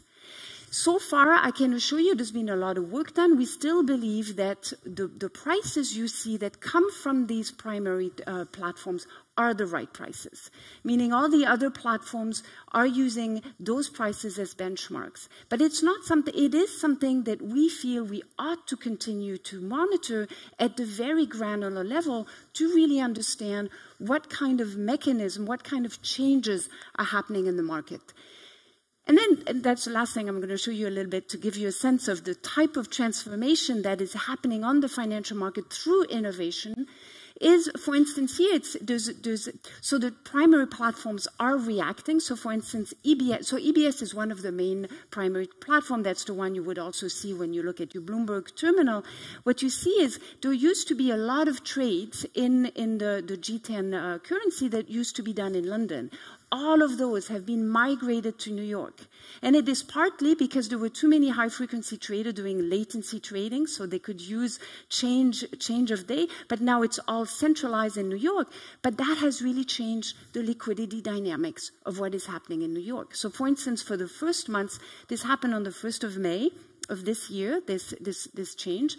And we actually could see when there was a news, and as you know, recently there's been a lot of news, the impact was different on the exchange rate, slightly, but nonetheless, so it is important to not just look at the prices, but to look at the structure behind the market, to understand the players, the reaction, and how the liquidity is transformed, and to understand the resilience of the market itself.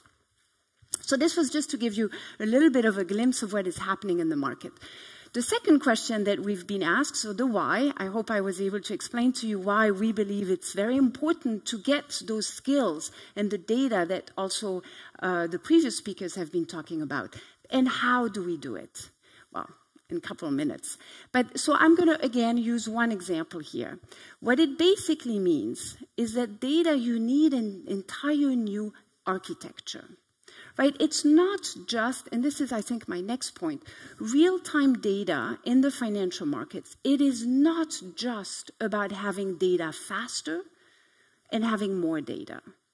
It is really much more about being able to capture the complexity of the data. And this is a picture I really like. It's also a picture, and I'll come to it, that the BIS has used when it is introducing one of the project that is doing the project Rio. It's a kind of a river, and it shows the complexity. Remember before, when we started grad school, we were thinking about time series data, so you could think of lines of data. Now you really get a river of data. We're talking about 10,000 data points per second. So it's really an incredible amount, and how do you make sense of it? Because in the end, we don't want to look at the river. In the end, our job is to be able to interpret it. So it's very similar to what Elizabeth said. It's not enough to have the data, or like Sherlock Holmes said, you need the data before you can come to any kind of analysis. But having that kind of river is certainly not enough to be able to then come to something that policymakers can really discuss. So the how. So this is one example. So it is what I'm showing you is the Project Rio, which is one of the projects that has been done at the BIS Innovation Hub in the Switzerland Center. And what it really does is sets up a very new data architecture that tries to capture. It started to do it for the FX market, but the idea it could be to broaden it depending on need, but it gives you a little bit of sense how data needs to be handled a little bit differently. So the idea is, of course, you need the input. And one of the difficulty with this data, it's not only a large amount, so this is a cloud-based architecture. It has to be using the newest technology, but it also very expensive data. To receive 10,000 data points, it's between 10,000 and 100,000 points per second. It is very expensive. So the idea is also to pool it, but to be able to get it as input. And then the novelty about this data, and keep in mind that picture of the river. The idea is to bring it on a sort of conveyor belt. So you bring the data on the conveyor belt, and as the data passes on the conveyor belt, you do exactly what Piero and what Elizabeth said, you clean it, right? You get the raw data, you clean it, you enhance it, you do a number of preparation so that in the end, what we only need to see is a dashboard. is a dashboard, or, and that's another important thing I want to highlight, real data doesn't mean for central banks you need to address it on the real-time data. Often you need the real-time data so you can timestamp, you can get a full picture, but then you can analyze it on an ex-post basis, right? Real-time doesn't mean you need to do everything right away, but you need to be able to capture the complexity on a real-time basis to be able to make sense of it. So I have one more slide, and it might be just to give you a little bit of a sense. So please bear with me. I try to show you. So it's too small, I understand, but I'm going to walk you through it, and it's just to give you, because what you see here is a slide of that dashboard, and we used it Monday morning. And you remember what happened Monday morning is when there was quite a shock on the pound. So it's just to give you a sense. So one thing is to sit at your monitor and see what's happening on the pound, and that we can all do. What is this? As an example, it's of course a very simple illustration, but it gives you a little bit. So what you see on the very far left-hand side are the different pairs of currencies. So you can see what happens. You can say that's what you see anywhere. You could see on Bloomberg.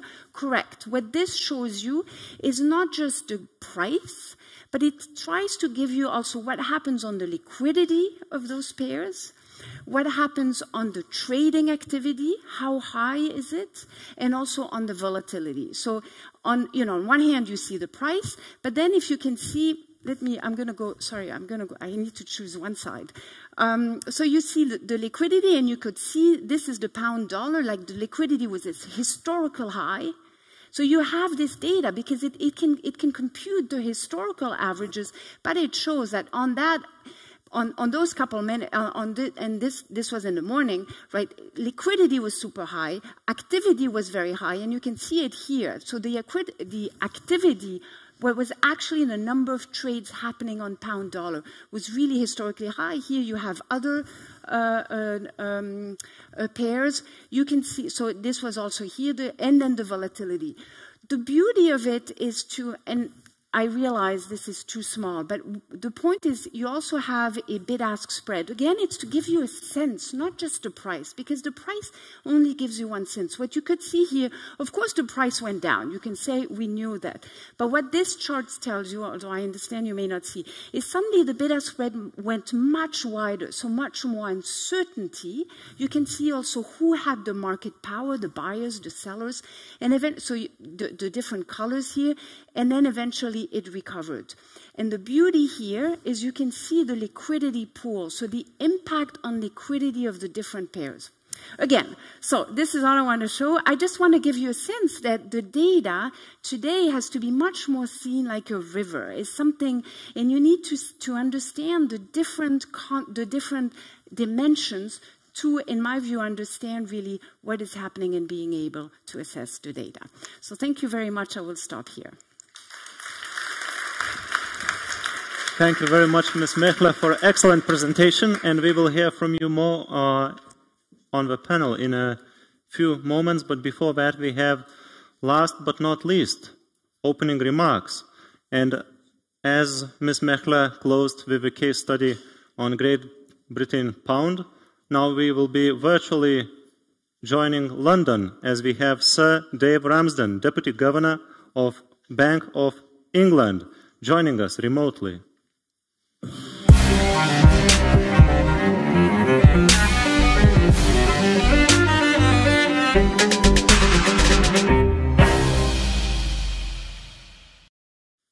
Hi, can I check you can hear me okay? Yes, sir, you are on the screen in a moment. 1 second. Yes, the floor is yours.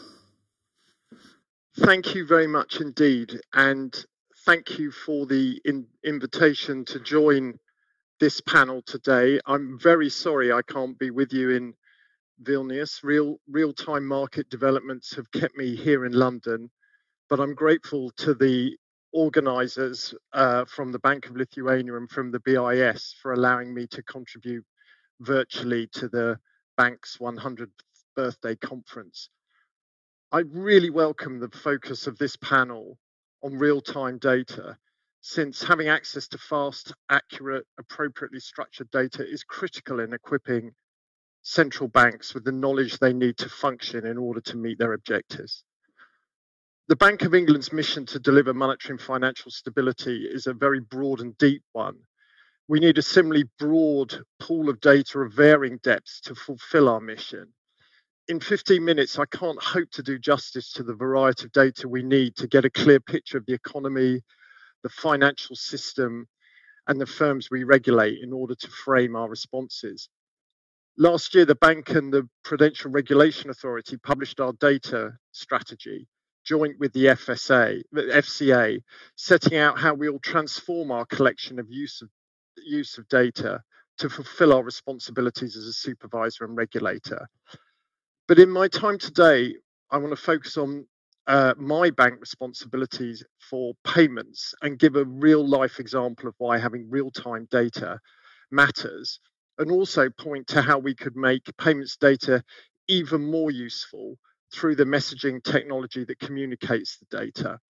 And I will conclude with a brief recap on UK financial market developments this week and highlight the use we're making of real-time data to respond to those developments to meet our objectives for financial stability.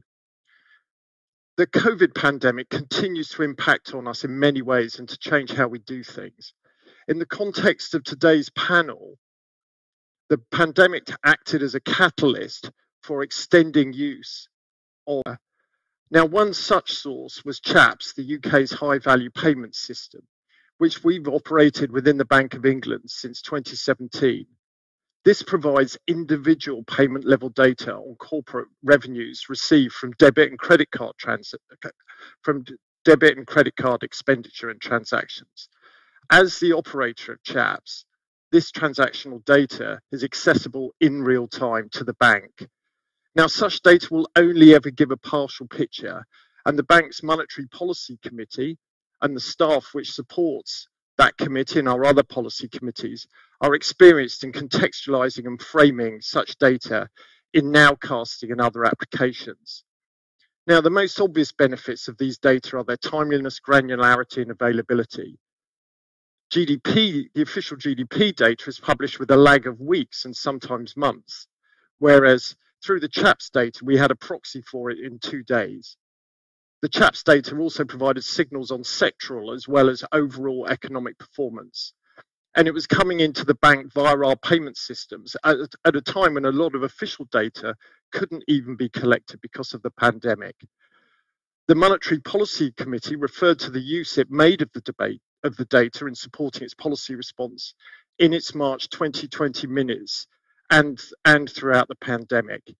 And in case anyone is worried that we kept this public good to ourselves, be assured that as soon as we could make it available to our statistical authority, the Office for National Statistics, we did, and they included it in the regular data release they developed as one of their responses to the pandemic.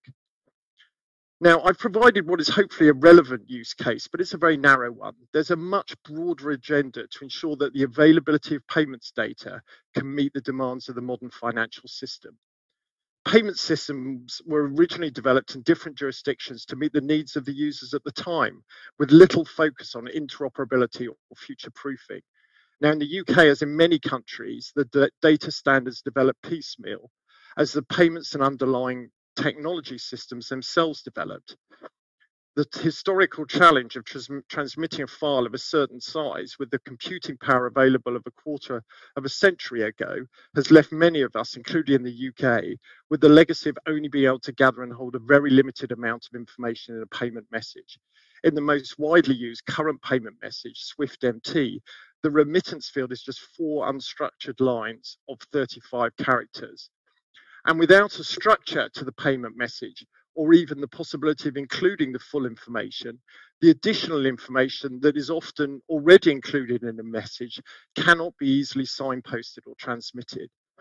To give one very important illustration, the critical activity of anti-money laundering checks becomes trickier to achieve, and many more false positives are flagged, increasing global payment costs and delays for end users like corporates and small businesses that they in turn have to pass on.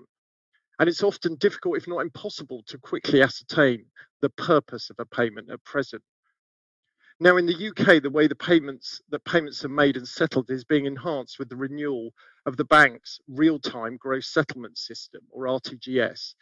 This is the critical infrastructure which delivers final and risk-free settlement, and virtually every sterling payment is settled over RTGS eventually. That's over 700 billion of transactions a day on average, 700 billion pounds of transactions a day on average. Now, as an integral part of upgrading its hard payments infrastructure, the bank is joining the global push to enhance the soft infrastructure of payments by introducing ISO 20022 messages in the renewed RTGS and into our operation of the CHAPS payment system.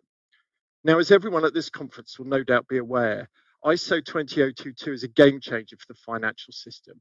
It's an open international data standard that allows financial institutions to communicate through a common data language.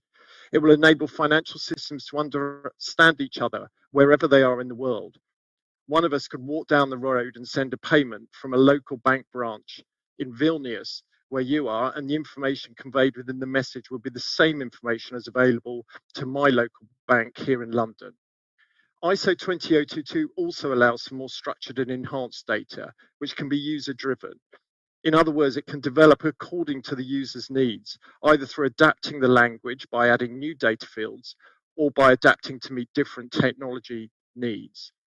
Now, as I've said, this is an international effort with different jurisdictions making the transition at different times. The ECB is due to transition their system this November, and in the UK from next spring, CHAPS users will be able to send payments containing richer data. That richness will include a purpose code, which describes the type of payment being made, a legal entity identifier for the financial institutions in the payments chain, and structured remittance data relevant to both the debtor and creditor in any particular payment. I'll flag very quickly just three of the potential benefits. Improve straight-through processing with less need for manual intervention in our payment systems, a more sophisticated approach to compliance and regulatory requirements, and the promise of wider systemic resilience through increased operability between systems. Now, given the focus on real time in today's session, let me give one example of how the ISO 20022 message standard could transform how we approach fraud and financial crime. The harm to UK consumers and businesses and to the UK financial sector of just one type of fraud, authorised push payment scams, is very considerable. Financial losses due to APP scams were over £500 million in 2021 alone. The introduction of a purpose code to the relevant payments message should make it possible to identify these frauds much more quickly. Now, many international cross-border payments lag domestic payments in terms of cost, speed, access, and transparency. So the benefits from enhancing payments data here are clear. Cross-border payments are by their nature more complex than purely domestic ones. They involve more and in some cases numerous intermediaries, time zones, jurisdictions, and regulations. In some instances, a cross-border payment can take several days and can cost up to 10 times more than a domestic payment. That's why enhancing cross-border payments was set as a priority in 2020 by the G20, and the UK has been playing its part in the comprehensive work programme led by the FSB, in which the CPMI and the BIS more broadly are closely involved in. Now, one of the many frictions in the cross-border space is where the same transaction must be reviewed multiple times to ensure that the parties are not exposing themselves to illicit finance under different national regulations and sanctions lists. The current costs of AML, CFT compliance are significant. Experience with complementary innovations such as digital IDs has already demonstrated the potential for very significant cost savings. And there's also a significant time and resource benefit, as sanctions alerts have typically been generated on a far greater number of transactions than actually are true hits. The mismatch between an alert and identification of a sanctioned transaction creates extra layers of review, which extend transaction timelines and add cost, particularly where additional manual controls are needed. The G20 FSB roadmap on cross-border payments is, amongst other things, focused on how a more effective use and greater standardization of data could help to streamline AML, CFT processes, and sanction compliance. This would reduce the number of false positive rates on transactions and reduce the cost of checks.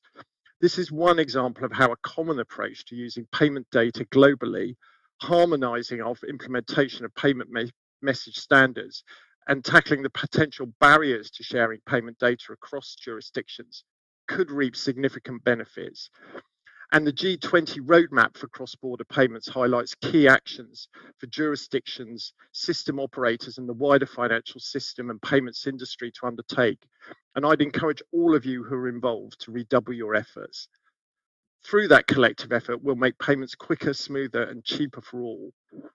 Now, the benefits of richer, more structured data, including payments data, will only be fully realized if data users are able to access and extract value from the ever-increasing pool or indeed river of data, as Andrea called it, that we now have access to.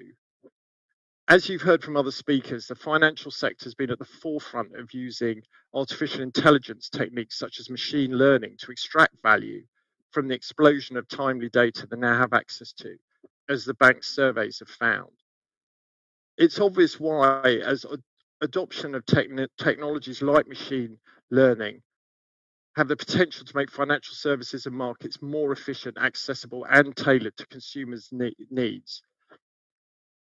Now, I have even less time than other speakers to do justice to this subject today, but before I leave it, let me just return to the example of fraud detection and anti-money laundering.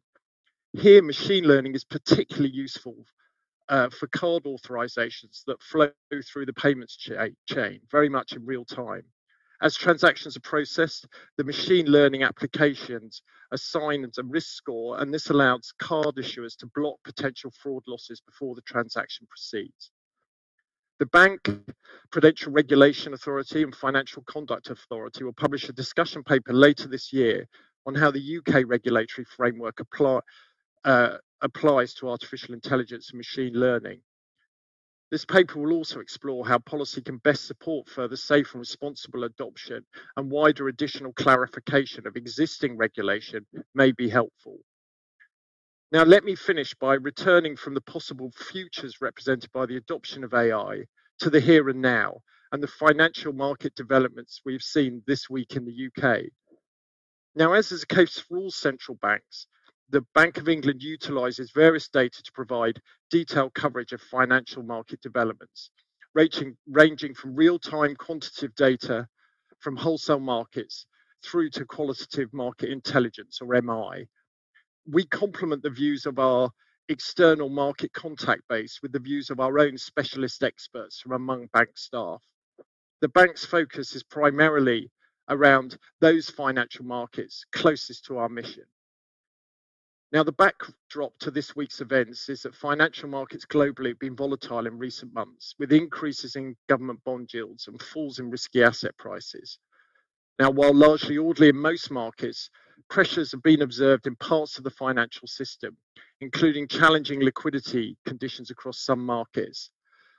This has naturally put us, along with other central banks, supervisors and international organisations like the IMF and the BIS, on alert for further signs of strain and the attendant risks of dysfunction. UK financial assets saw significant repricing since the start of this week, particularly affecting long-dated UK government debt. Now, were dysfunction in this core market to continue or worsen, there would be a material risk to UK financial stability. This would lead to an unwarranted tightening of financing conditions and a reduction of the flow of credit to the real economy. On the 28th of September, yesterday, the bank's Financial Policy Committee, which I'm a member of, noted the risk to UK financial stability from dysfunction in the gilt market. It recommended that action be taken and welcomed the Bank of England's plans for temporary and targeted purchases in the gilt market on financial stability grounds at an urgent pace. These operations have started, with the first one carried out yesterday afternoon. These purchases will be strictly time limited until 14th of October. They're intended to tackle a specific problem in the long-dated government bond market. The purchases will be unwound in a smooth and orderly fashion once risks to market functioning are judged to have subsided. Now, the bank's MI function has informed these actions by providing the bank's policy committees with detailed real-time information on market functionality and tradability. Having extensive and established regular and ongoing in-depth MI relationship, not only with the community of banks operating in the London markets, but also with the end users of government bonds and wider UK rates markets, asset managers, pension funds and liability managers, enabled us to get a clear understanding of the pressures that were building in real time. I started my remarks today by talking about how things have changed since the start of the pandemic, and I finished them by focusing on events this week. I hope the bank's perspective on why we use real-time data and how they contribute to how we achieve our mission for monetary and financial stability have been useful to today's session, and I look forward to the discussion. Thank you. Thank you very much. Thank you very much, Sir Ramsden, for enlightening number of use cases where use of real-time data is of paramount importance for progress of central banking. And without any further ado, I would like to start the panel discussion.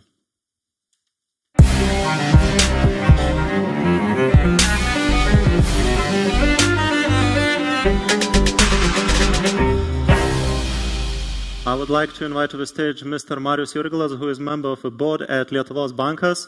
Two of the speakers that already have been presented before their opening remarks, and we have two more speakers joining us virtually. They will be projected on the screen in a second. Mr. Jurgilas, floor is yours. Thank you, Martini. So decision-making is as good as the data informing it.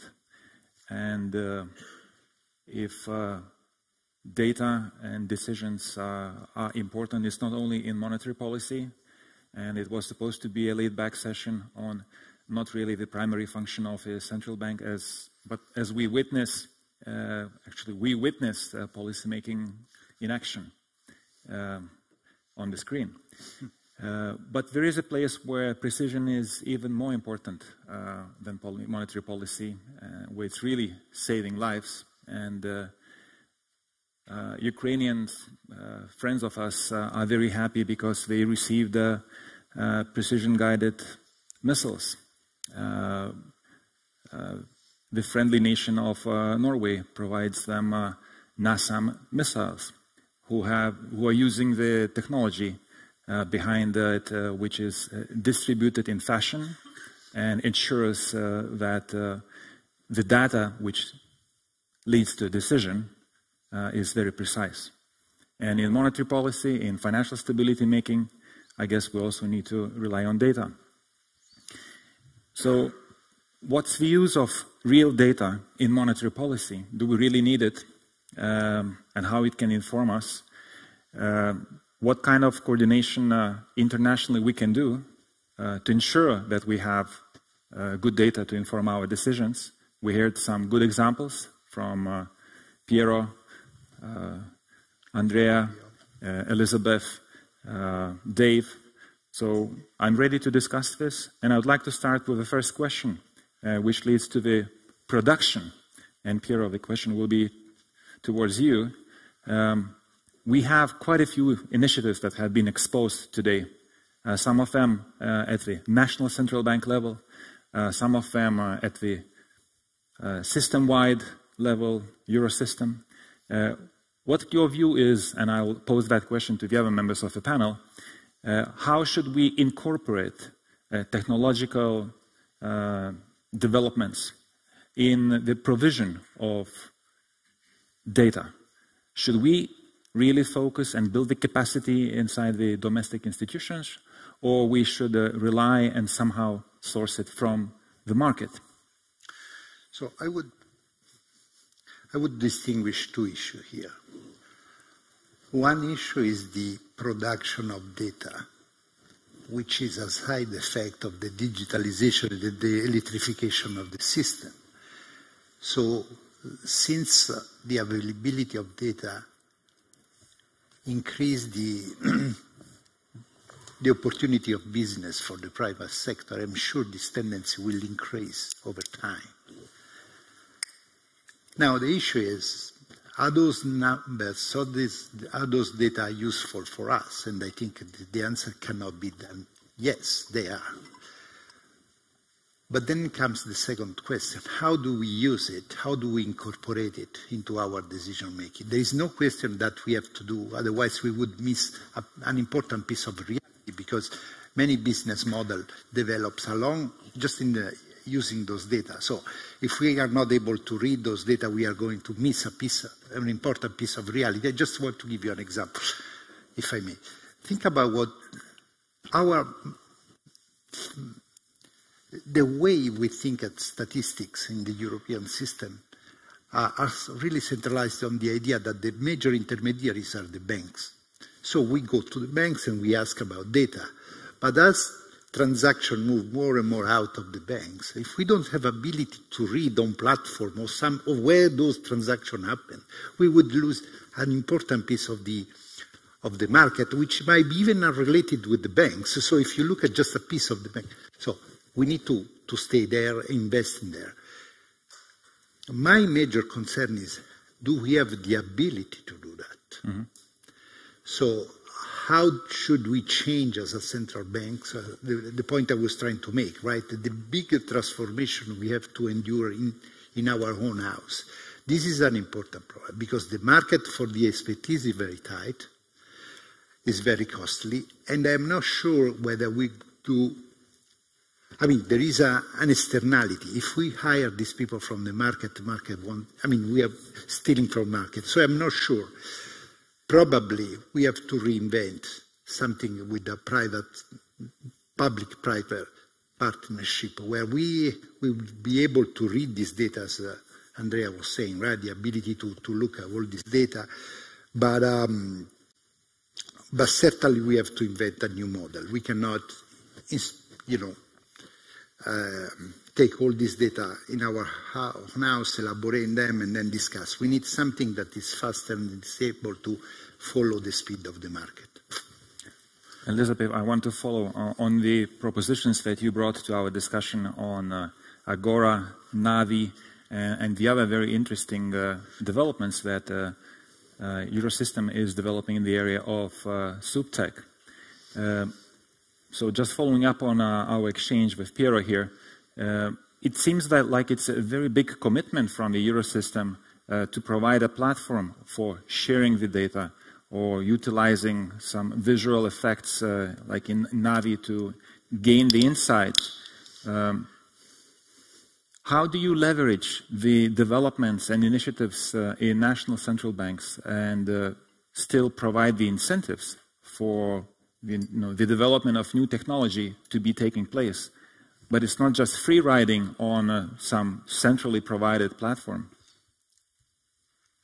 Thank you. This is a great question. And the first thing I want to say is that we are finding a real sense of shared mission and shared purchase and shared direction, shared vision across the whole SSM, including the NCAs, the NCBs, and the folks that are working at the ECB in Frankfurt.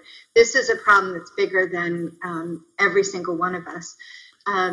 We've studied the issues and how do you most effectively tackle the development of SupTech? How do you most effectively create a culture, a digital culture? How do you most effectively attract, retain, and train the types of skills and that you need across the staffing?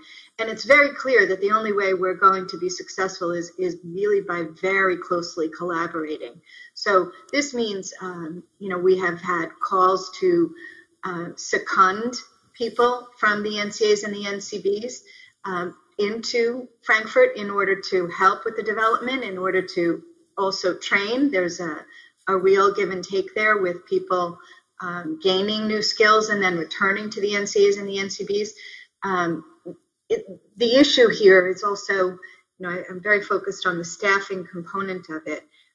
It's not just central banks and supervisory authorities that are facing a shortage of skills in this area. It's something that faces the entire industry. So we definitely have a shared a shared objective in making sure that we make this an attractive thing to do. And the only way to do it is by approaching it in a very powerful collaboration across the board. The other thing that we've studied is that, there needs to be a leader. There needs to be centralization. It's not the sort of thing that we're going to be able to sprinkle all around and really have the ability to harness the data, to refine the data, and to put it in the hands of the supervisors. And there's a very broad agreement that there should be a centralized process for doing that, and then contribution to it. So, there's a big challenge ahead of us to deliver on the tools and also to make sure that we have the right people. Thank you. So what Tobias Edvin was referring to and threw at us the full set of the developments in the data science that could change central banking. But these developments are not coming from within the central banking community. It's developed either in the academia or the data science industry itself, and we seem to be just the users of those innovations. Where is the competitive edge of the central bank? And Dave, the question will be towards you. Where are we placed in this process? Are we the ones that we are just the most efficient in collecting the data, making it available in the most efficient fashion, the most informative so that the other private market participants can get the message? Or we are also in the business of creating data, providing the forecast for the economy, which is news? Or we are just the good implementers of the tools, and utilizing the machinery, we can provide the most insightful insights. So are we contributors to the data, or we are just the machinery of various technology plus resources? It's a great question, Marius, and a great discussion. I mean, I'd kind of build on where Elizabeth just left things. I mean, I think if you think of the traditional central bank rather than the present, the traditional central bank, it was kind of economists, people with some sort of understanding in terms of the skills, understanding the financial sector. So you'd have supervisors, often people who'd come in from the industry. You have lawyers. Now we need broader skills. We need, we also need to, all of us have some basic level of understanding of technologies to be able to contribute to what Elizabeth called a digital culture. But we do need our own data scientists. We do need very large, if I think of my RTGS renewal project, I need a lot of technologists to develop that in a kind of leading edge way. But I think, to go to your point, we need to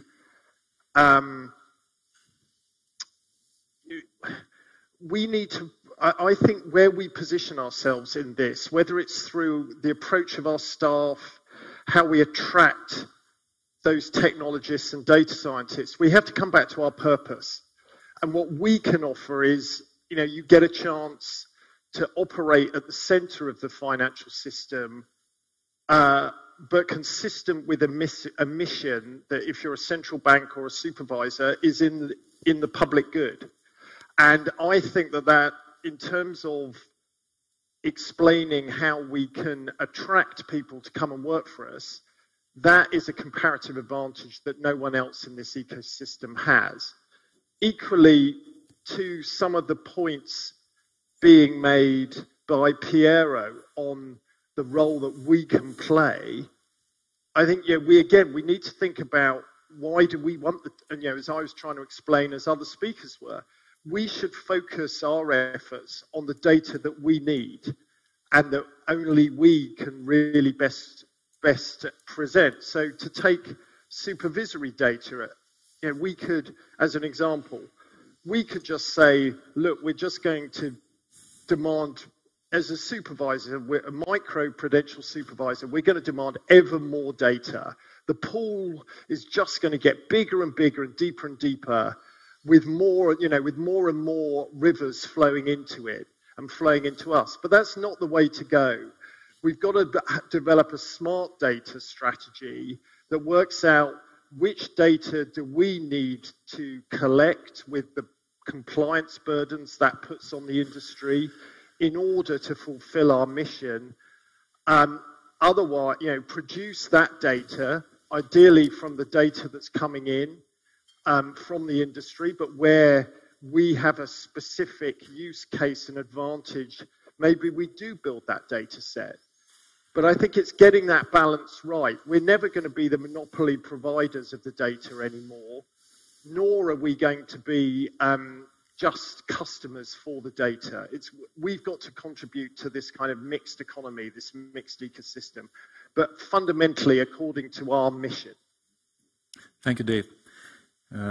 Andrea, I'd like to get your view on this issue, following up to your presentation and this initiative of Rio. What would happen if instead of developing a tool or the insight of the data that we have at our disposal, be it real data or collected data, supervisory data, central banks would make it available, open up our sources, and allow private market participants to develop tools, to develop insights. What challenges or issues would you see? Maybe there are some good opportunities, not only in the tools that we could provide, but in opening our data. And like we are living in the world of open banking, maybe it's time for open central banking. I would pick up on 2 points. One, I think first and foremost, we need to have the data to fulfill our mandate. And that is not always easy. So first of all, what do we have ourselves? And often we have to buy it or we have to collect it. But first and foremost, it's about fulfilling our mandate. The second thing is if there's a market failure. And I think this is what you're referring to. For instance, if you look at so it's not a mandate, but historically, at least in Switzerland, the central bank has always played an incredibly central role in providing data because no one else was willing to do it. We have a statistics department, but they were not. Most of the data came from the central bank. So that would come, is there a market failure? But I think then there is a lot of issues, and Tobias pointed out some of them. There are difficulties of data privacy issues. There's really a whole range of issues that need to be faced. Another one that I saw from the financial market, and I alluded to them when you talk about what it needs to be available. You're right. It is a question how much data should be available to make sure that the economic agent can make the right decision and also assess the risk correctly. The data, for instance, on the financial market side is incredibly expensive. So not everybody can afford it. So some central banks, but maybe that is something that needs to be thought of. Can collectively central banks get this data? Because in the end, we do similar types of dashboards. But I think that comes more in the question of where are potential market failures where central bank could play a role. And the third point, I would say, there's one question I also find, and we're only at the beginning of it. A few years ago, everybody would think of it as a technical issues, and I think it becomes more and more part of the strategic decision when you think about data. Is the privacy, is the cyber risk that you have about holding, is the whole, how much of this data are you going to hold yourself on your own premises, and how much are you going to have in clouds, for instance. And those opens up also a whole range of very difficult strategic discussion for central banks. Very interesting. Let me follow up with this, and let's continue with Piera. So if data is the new oil, and the cost of producing data, just by collection, it's a public good. It's really minimum if you do it in a centralized fashion. Is there a limit of how much data do we need? Or any data that we collect, any live data, historical data, should be made available to the decision makers of of the world. We should share the data in unlimited fashion. Or there is some kind of cost-benefit analysis that leads us to the boundary where we find some optimal level. I don't have a clear answer, but I have a radical view on this. Let me try to explain that. Think about the example Andrea was giving us about the Rio project, right? They have this flow of number, the river, she called it, right? And then you fish piece in the river, you take some out of the river. And then you put on the dashboard with all the variables. Question is, why did you choose exactly those numbers? Why? Because you have a view of the world. So you think there is some link among the things you are looking at, which means that you have a theory to interpret those numbers. Now, if we keep collecting only those numbers, we will be able only to confirm our own theory, because the researcher won't be able to challenge ourselves on the view of the world. That's why we should keep the data. Rather than the river, we should have a lake, so that future generation can fish and try to test different linkages among the variables, because they can invent new theory and see, for example, that something that is happening right now in Rome can influence something. But if you don't have the data to test this, this information is gone forever. So we have to feed the minds of our researcher, which through their fantasy can invent a challenge our vision of the world today. So I am very radical. We should keep as much data as we could. Please. I'd like to add something, because it also links very nicely to what Elizabeth said about the digital culture. Absolutely. But I think it shows now, and what we also see, it is about skills. It is about having the right tool, but it is about the digital culture. The digital culture is not just having techies, it's about making sure they're multidisciplinary. And I think it is about challenging different views, because it becomes complex. So you really need the ability to come to a problem from different angles. And this is, to me, the digital culture is not only about the high-tech side, but it's also about this critical thinking, it's about agility, it's about working together, because otherwise you do come to problems about biased views. I really would like to push this point, that there is a cost in any decisions that we do. And when we impose higher data requirements on the supervised entities, then we ourselves build higher databases that don't fit in any centralized storage facility, and we need to rely on cloud type of activities. That imposes either explicit or implicit costs to us. And Piero, you mentioned the initiative on the credit registry. Huge initiative in the Eurosystem, ANA Credit, which really required quite a few resources to be implemented. Not to mention the issue that we faced from the research perspective, a very good point, the requirement to forget some data in the credit registry.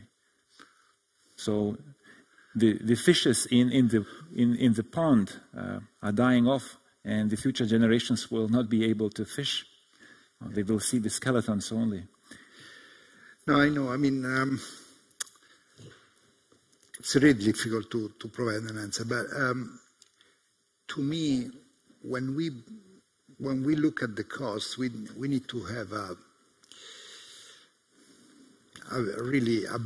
broader view. Let me put it this way. Do you remember the Millennium Bug?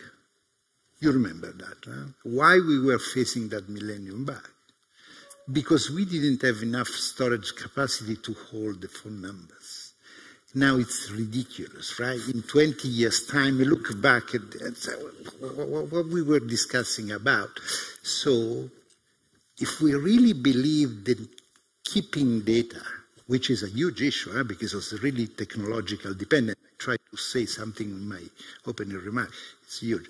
But if we believe that it's useful for this generation and future generation to have those data, this becomes a need, and technology will help us to solve this need.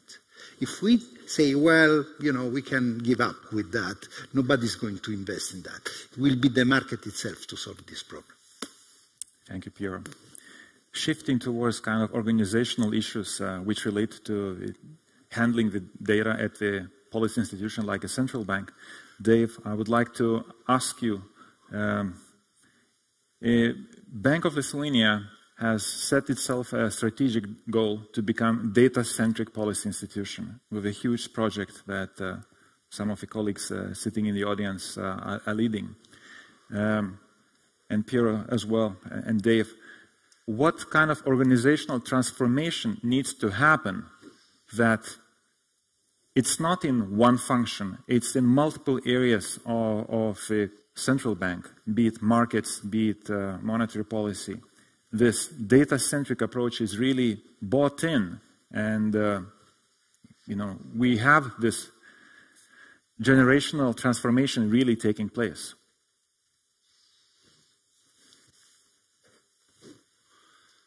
I'm sorry, you are muted. Thank you for that. Well, I think that shows you something about the challenge. For some of, like any cultural change, you have to take the whole organisation.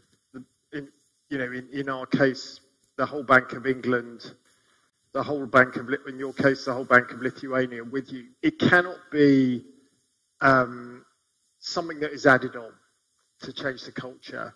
And I think it does come back to then at every level of the organisation, whether it's, as you say, generationally, the new recruits who are coming in straight out of education, or people such as myself who are let's face it, less digitally, less computer literate.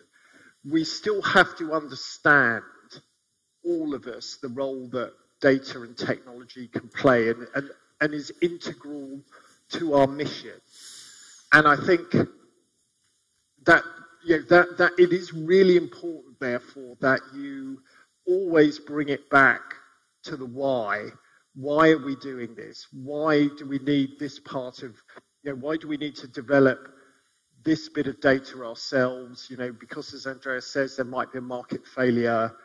Why is it sufficient for other data that we might be fishing, to use the imagery we've been using, in a very deep lake that is largely filled by the private sector?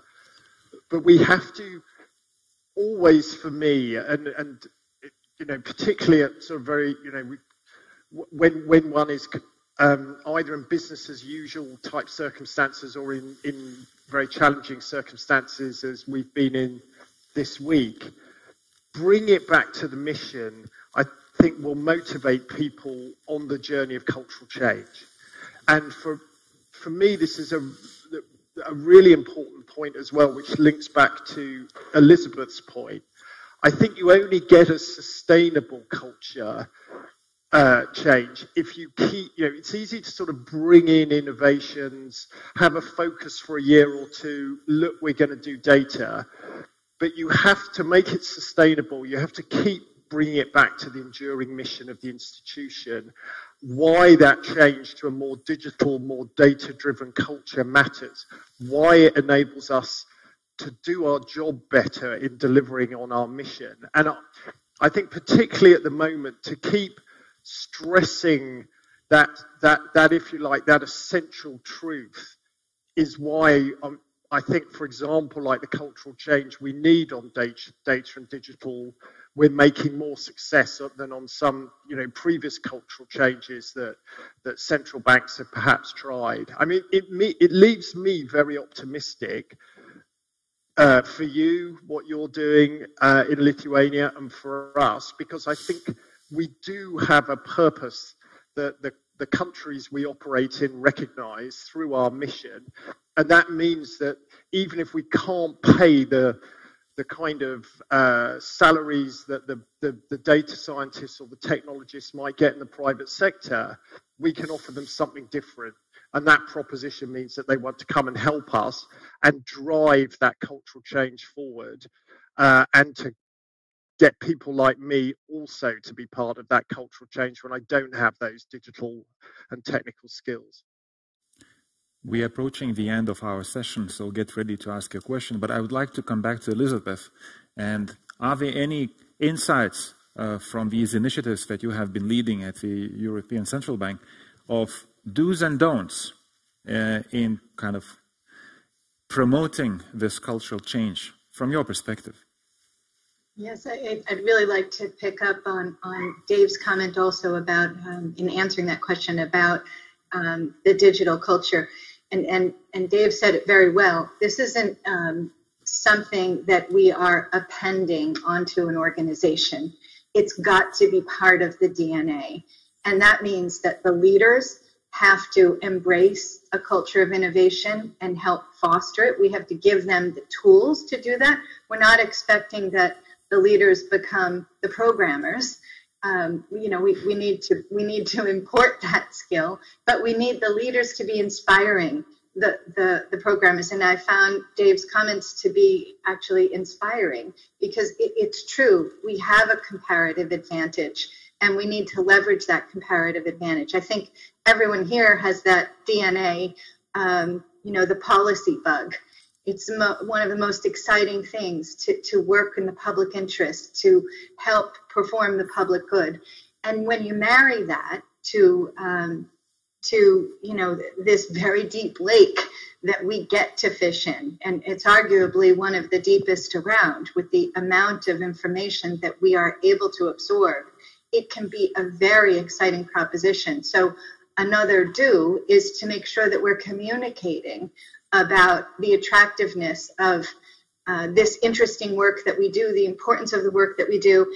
And for anyone on the more junior side, when you talk to them, and I do, I have 4 children with computer science degrees at this point in time, they get really excited about being able to manipulate data and having access to data. And we can certainly offer that. On the don't side, so those are the do's. On the don't side, I would simply say we need to make sure that we, and I use this append language again, that this isn't something that we're stapling onto an organization. What happens if you don't completely integrate the business case with the people that are producing the information and are working on the tools is you end up with something that doesn't work or delivers something that isn't needed. There has to be really close coordination. Andrea, you said this, you know, cross-cultural. It's not one unit that has to do this. It's across an entire organization that you have to achieve that. And we need to all work on these organizational dynamics and promoting this culture of close collaboration. Thank you, Elizabeth. All right, it's time for the question from the audience. If you have a question that you would like to raise, do raise your hand. I don't see the hands. Don't be shy. In the meantime, Andrea, oh, we do. I missed it. My question is very simple. It seems for me that in the nearest future, we can't be without big data, working in real time, and it will be impossible. Can you say, is it true? Is it like a new revolution implemented behind digitalization and artificial intellect and so on? So we should prepare ourselves for new integration with big data together. Is it true or no? But I think it is a big task for our country. Also, with new maybe algorithms and mathematics of economy, of market, and also central bank functions? Thank you. A really good question. Someone did a study and has had a prediction that by some year 20-something, 80% of the central bank employees will have to have IT background. Andrea, you want to take that? You know, so let me ask, let me maybe respond to the question. I think we are moving there, absolutely. I still think it's a baby step approach. Some areas it goes much faster than others. To your question, does it mean we only want IT? I call them, did I use the word geek or techie? I also think it's very important. That's not all what we want. I think we are moving in a world of diversity, diversity of skills, diversity of thoughts, diversity of ideas. It's very important for every tech person to have a policy person, whether you can always keep them aside. But I think it's, you know, before we didn't all use computers. Now we all use computers. I think we need to have an affinity to it. But I think ultimately it is going to be also race between what is machine and what is human. And that came to the question, right? Is monetary policy going to be made by algorithm or AI? No. But I think it is important to understand where can we work best with these new technologies, and then we should do it. Elizabeth said it beautifully, right? It is efficient. And there are areas where we as human and as a collective thinking and brainstorming is still going to be incredibly important. And this is where central banks are very strong, because they do bring different skills together, and they have a view of the system that very few actors have.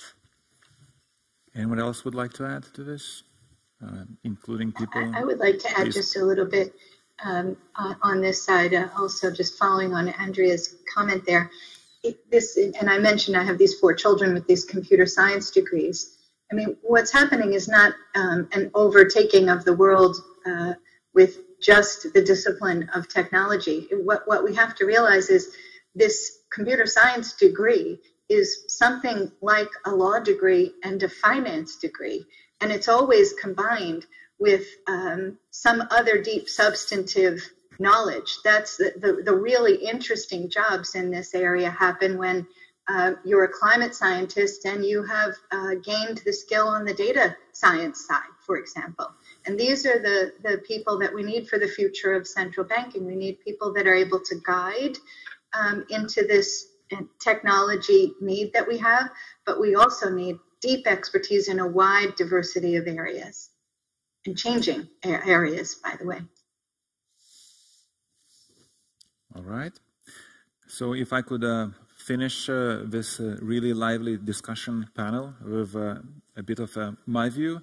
The title says about real-time data, and linking to the discussion, the previous discussion panel where I don't exactly remember who said that central bankers are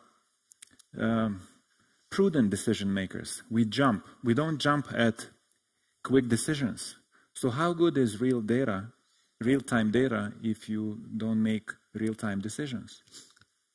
I would like to add with this. I'd like to finish with this, and thank you for participating. And Martynas. Very much. Thank you very much, panel, for taking practical approach. Round of applause. And before the very final policy panel, I would like to say that right now it's high time to have coffee break. So we meet here exactly at 4 o'clock.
Dear ladies and gentlemen, if you will be willing to participate in the third policy panel, we are very much looking forward to having you in the audience in a few moments.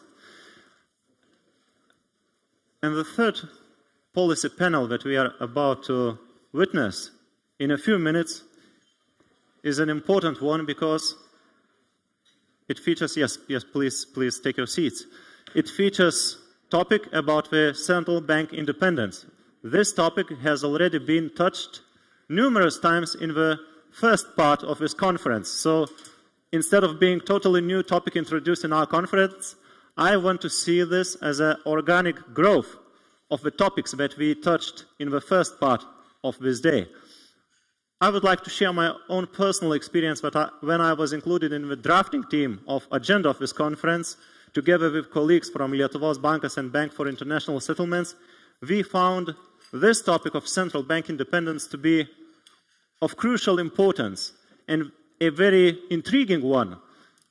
Looking into the events surrounding the central bank globally today, we see that such a topic is of paramount importance, especially today. In introducing the panel members, first of all, we have chair of the panel, Mr. Gediminas Šimkus, chairman of the board at Lietuvos Bankas. We have, connecting remotely, if we could show him on the screen, Mr. Adrian Orr, governor of Reserve Bank of New Zealand. Hello. We have Madis Müller, governor of Estibank. Mr. Boris Vujicic, governor of Hrvatska Narodna Bank. And last but not least, from the central banking sides, we have Pavel Shalamacha, member of the management board of the Narodowy Bank Polski, and also our special guest who gave opening speech, so Mr. Luis Pereira da Silva, Deputy General Manager, Bank for International Settlements. So having done this introduction, I feel we are safe to start, but before we start, a very important remark for the audience, both watching us remotely in your YouTube or other media streams, and people sitting here, central bankers, distinguished experts from Lithuania and abroad, that we would like to see this panel as an interactive one, meaning that you are welcome to pose your questions. So if you are in this beautiful hall, once you will have your questions and the chair of the panel will ask you to do so, please raise your hands bravely and pose your questions. If you are watching us online, you are very welcome to go to lb.lt and enter your question in the interactive window, or you can also visit slido.com and using hashtag LB100, you can pose your question. One more time, slido.com, hashtag LB100. Having said that, the floor is yours. And I would like to begin saying a particular welcome to the Governor of the Federal Reserve Bank of New Zealand. Probably I need to start with a question here, whether it is very early morning in New Zealand or very late evening, because on the other side of the world, where New Zealand sits, it's 2 a.m. Yeah. And, well, okay, and we had, I think, a very interesting day, busy day, with various interesting and insightful presentations, and I would say even more exciting exchange of views.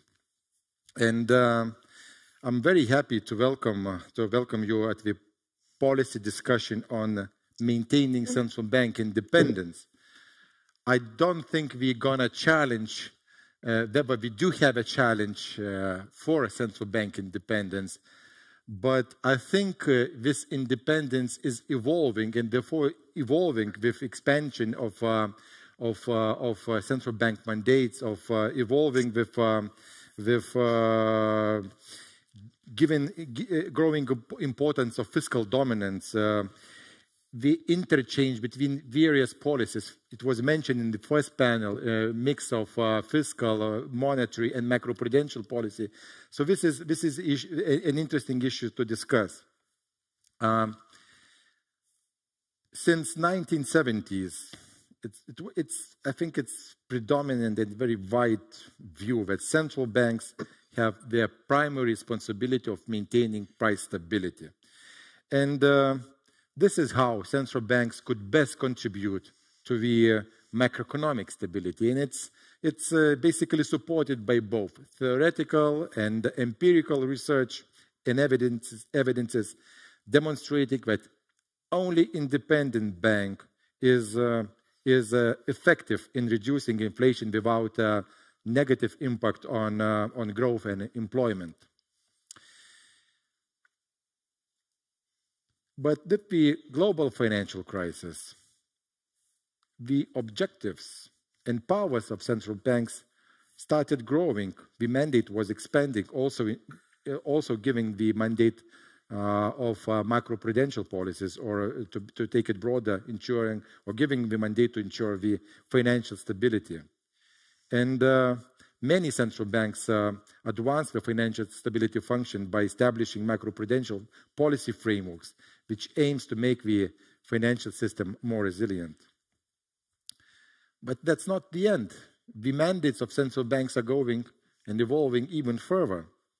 Climate change is a real challenge, and it poses substantial challenge not only to the financial system but to the economy as such, with the potential to affect both growth and inflation, not only in the short term but also in the medium term. And it's a very debated topic if, and if yes, so to what extent central banks could contribute to the climate change policies, or the fight with climate change policies, as goals, and this is also very clear, that the goals cannot be achieved solely with the tools that are at the disposal with central bank. Another, and even yet another area, affordability of housing, has become one of the pressing issues across many advanced economies, because we saw a surge in real estate prices basically all over the world. And in February 2021, the government of New Zealand issued a direction to the Reserve Bank of New Zealand to consider government's objective of supporting more sustainable house prices when setting financial stability policy and making monetary policy decisions. So should also other central banks include house price sustainability concerns into their policy decisions? And it's not the end. Public debt levels increased all around the world, especially in advanced economies.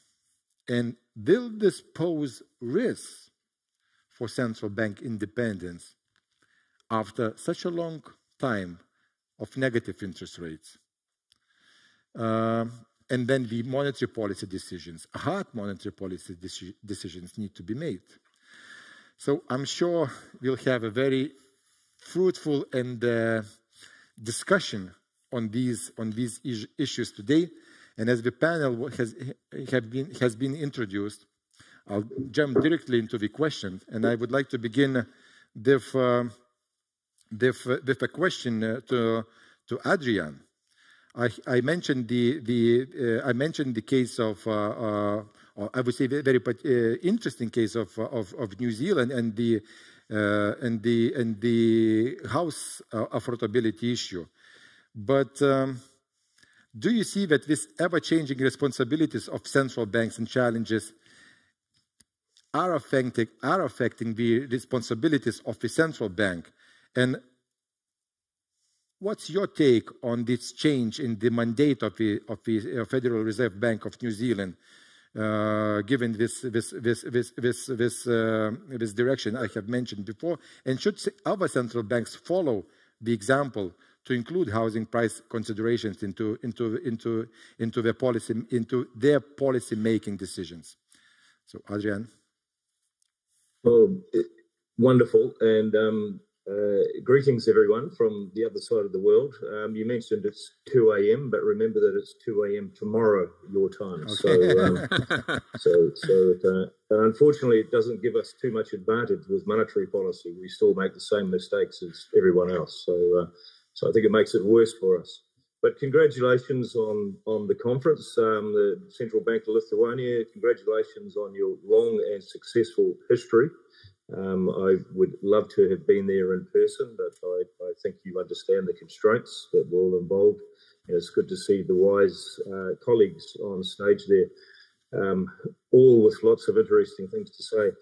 I think that the first thing I would say is just to clarify the role of house prices, because we get too much information from each other via third-party magazines.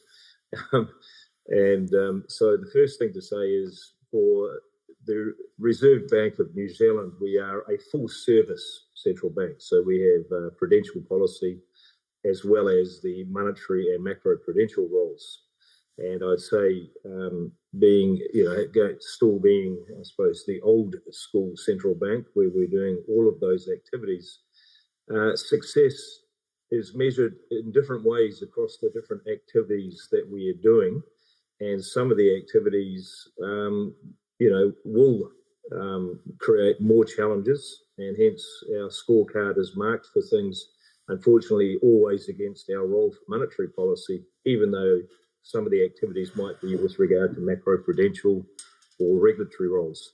For house prices, it's only mentioned in our monetary policy remit, not as a target, but as a goal, but as a please explain. And it was done as a way of kind of a useful means by which to the government to be able to say this really matters, the distributional impact of monetary policy. They recognise that we can't target house prices and inflation, two very separate concepts, consumer price inflation, asset price inflation. But they wanted us to be able to talk about it publicly, transparently, what we are doing. And also to then engage with broader government or decision makers around issues that really impact on asset prices, house prices being the key asset in New Zealand. So our monetary policy says you must be targeting low and stable inflation and maximum sustainable employment. But when you set the interest rates or monetary policy, but please explain how that will impact on the government's goal of sustainable house prices. So it became quite a heated period when you've got house prices growing 20-30% per annum, but we came out with a good outcome. The other part of where house prices entered our world, or asset prices, was not in our monetary policy remit, our purposes, but in our financial stability remit. And that is a better place for it to sit. Our government agrees that if we have any influence over asset prices, it's mostly with regard to the stability of the financial systems, the soundness, the concentration of bank balance sheets. And so, we have the macro-prudential tools. They are very limited in both in availability, but also effectiveness. But that is the right place to have the house prices. So if we're setting debt servicing ratio type targets in our macro-prudential, we sheet it back home to unnecessary volatility in asset prices and hence financial stability challenges. So they are separate, but because the way in which they arrived and in the excitement and chaos of central banking during the initial period of COVID, there certainly is a strong belief out there that we target house prices. We do not. We talk about them. I think that's a very valid thing for central banks. I wouldn't be saying all central banks must have the remit or legislation that we have, but we do need to be able to explain our purposes, plural.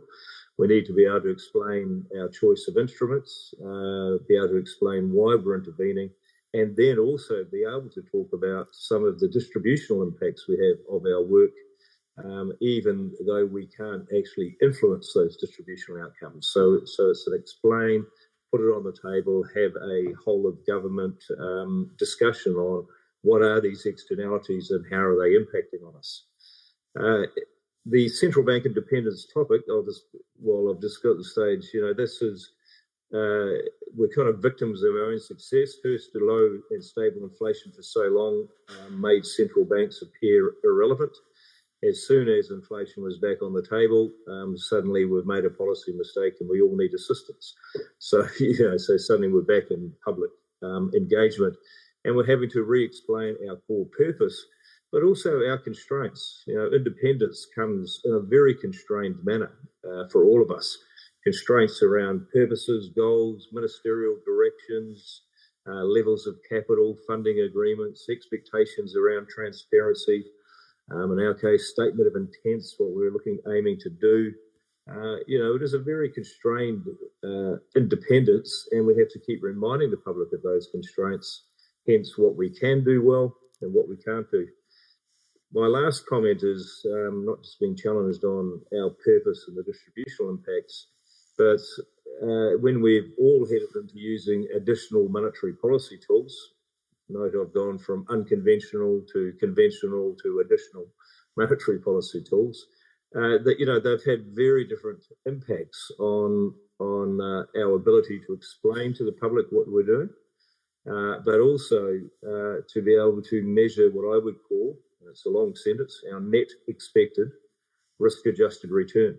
People will look immediately to the fiscal cost of using bond purchases, quantitative easing, but no one sees the opportunity cost or the net benefits that we have brought through the higher employment, higher tax rates, higher tax revenue, easier ability to be raising capital for the rest of the economy, etc.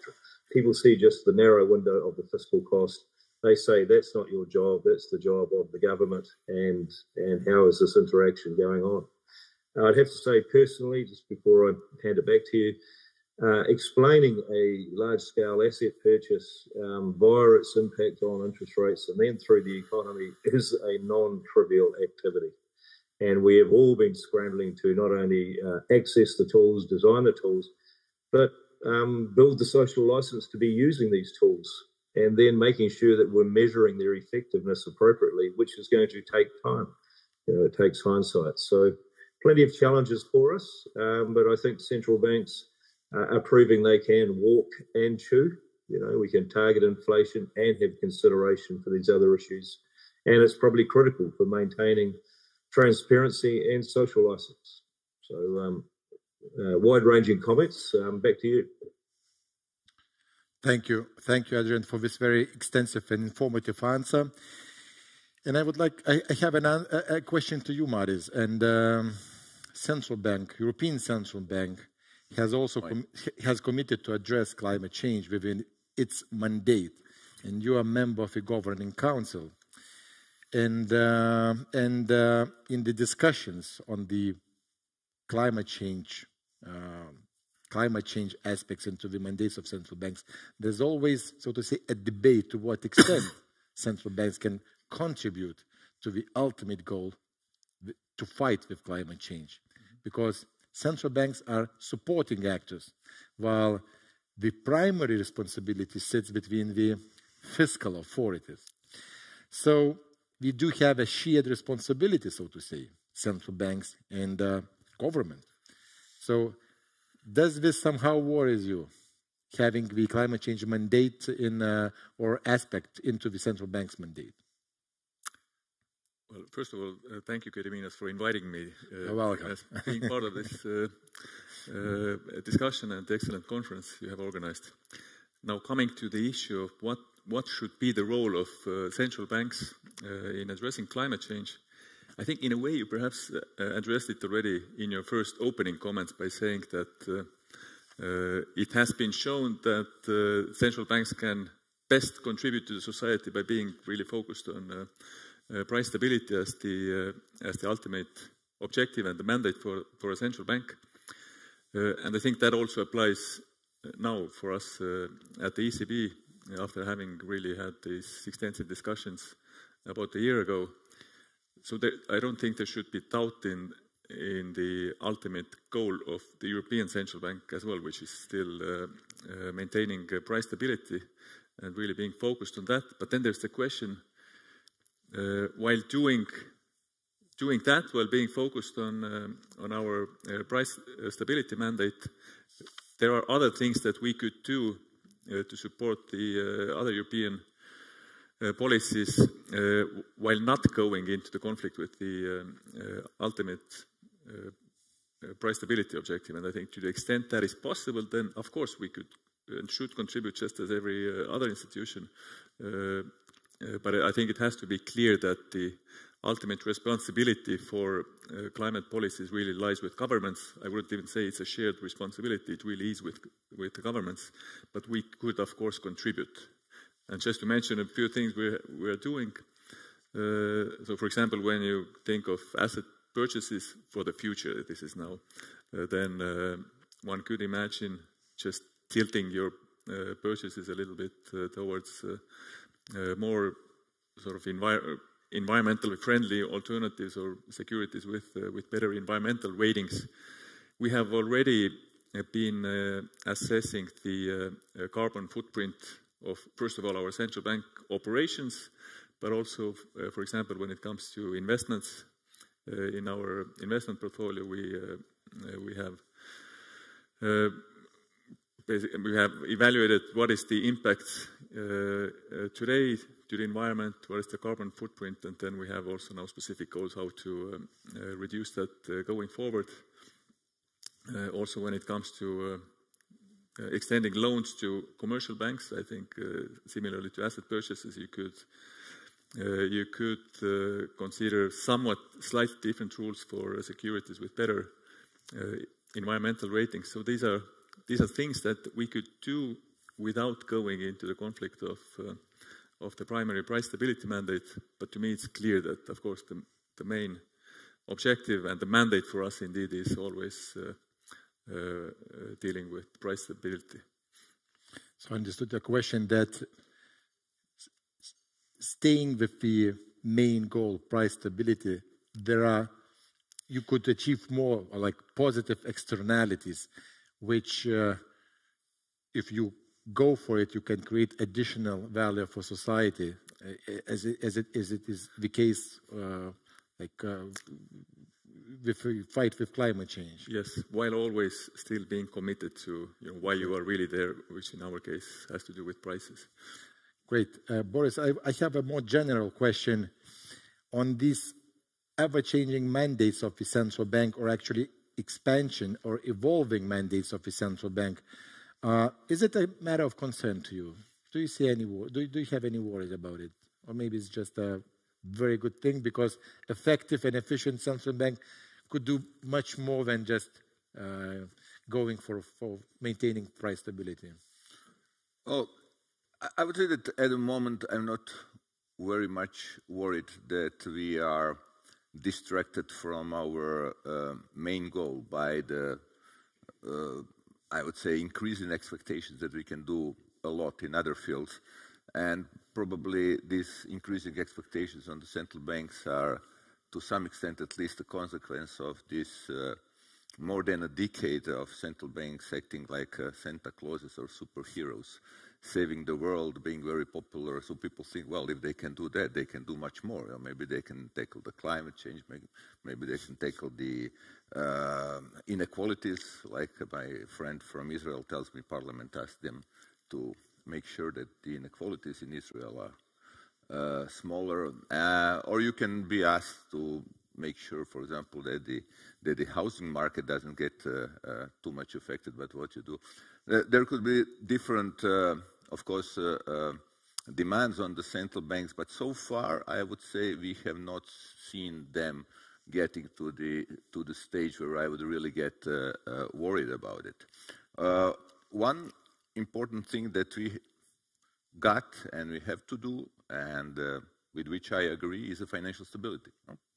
So that was another huge task which we relatively recently put on our agenda. And this is something that can sometimes itself be conflicting with the price stability objective. And then I would look at the things like the climate change more in terms of this goal that we already took on board. Financial stability, we have to be obviously aware of the possible consequences of climate change, primarily on the financial stability. I was just telling before tomorrow morning from the hotel, I'm opening the conference on the climate change that the initiative that I'm chairing has put, and we will be discussing data collection by the banks, trying to, we get banks together with us, and we'll try to have a common questionnaire, because every bank now sends its own questionnaire, so you cannot really compare the data that they get, and we're going to try to build a consensus on that. We're going to have the supervisors around the table as well, and we're going to try to look at how the decarbonization path in different industries affect the credit risk. So we would look at, for example, car industry, chemical industry, oil industry, different types of industries have a kind of a 10-year outlook, and then look at how that affects the business strategy of the banks, how the supervisors should look at it. So I think these kind of things are useful, but they should definitely not interfere with our main goal, nor at any point in time we should think whether we should raise the interest rates or not, because of these kind of the considerations. And I would think so far that's the case. I'm not saying that in the future there won't be some further pressures, but I would always look at the things that were mentioned already at the beginning of the conference, like the problem of the fiscal dominance or maybe a financial dominance as main problems that we might face, rather than these new tasks that have been brought to around our table, and now we're looking what to do with them. Thank you, Pavel. The same or similar question to you, just to elaborate a bit. What can be done to strike the right balance between growing mandates, central bank independence, interconnections of various policies, and central bank accountability to society? What's your take? Well, thank you, Governor. Thank you for invitation and opportunity to address this forum in this magnificent venue. The question is a fundamental one, and I'd like to sort of develop on what Paris touched, that the expectation for the central banks to address other issues, for me it appeared during these good times when it looked at the primary objective, the primary duty was discharged in a very positive manner, that the inflation was long for numerous years. The papers, analysis which we read at that time were titled long for long, and then long for longer, low for long. These were the papers. And so that some of the central banks decided that effectively everything goes smoothly. We killed off inflation. What else can we do for you? What else can we do for this world? Let's take on the energy, environment, and climate policy. And the key fundamental question is that we used to think of this, and we framed these questions like, does it pose the problem for us, for independence of the central banks? And the fundamental question was not answered or addressed properly, whether the public expects us or has vested us, gave us these powers. Whether there was a proper construction of who's doing what in the societies between legislative, executive, judicial power, and then central banks, which managed to obtain independence 20 plus 30 years ago, is properly balanced. Why is that so important? Because these are not just technical issues which could be solved by applying what we think at the moment is the best scientific solution only engineers and scientists would decide. But these are key questions for the society, like selection of the modes of transportation, how the people will move from the place where they live to the work, or other preferences, what they would eat in case of agricultural policy and the impact of meat production, and so on and so forth. So these should be addressed where people's interests, beliefs, and emotions are sort of clashed. And the proper place for that, I think, are like parliaments, whether it's these are national parliaments or European parliaments, and the bodies where these interests are, the people who sit there are invested with this right. These are articulated, ratios are or arguments are weighted against each other, and there is a conscious decision. Okay, we will tax this kind of fuel, or we will tax it out effectively because this has a negative impact on the environment, rather than we will effectively squeeze out or switch off financing for the sectors we think have negative impact, and we're doing this in the costume of various capital requirements, risk ratios, and so on and so forth, and so forth. That's what I believe, that hospital should be hospital, university should be university, church should be church, and central banks should be central banks. Looking at what been told or expected to do, that is providing people with sound money, and also to be accountable for that. We like to think of ourselves and perceive ourselves that we are perfect in our ivory towers, with the best minds recruited from the best universities in all of these countries, and that effectively the politicians don't know or are hopeless because they only respond to emotions or what the people will call them on and put the pressure.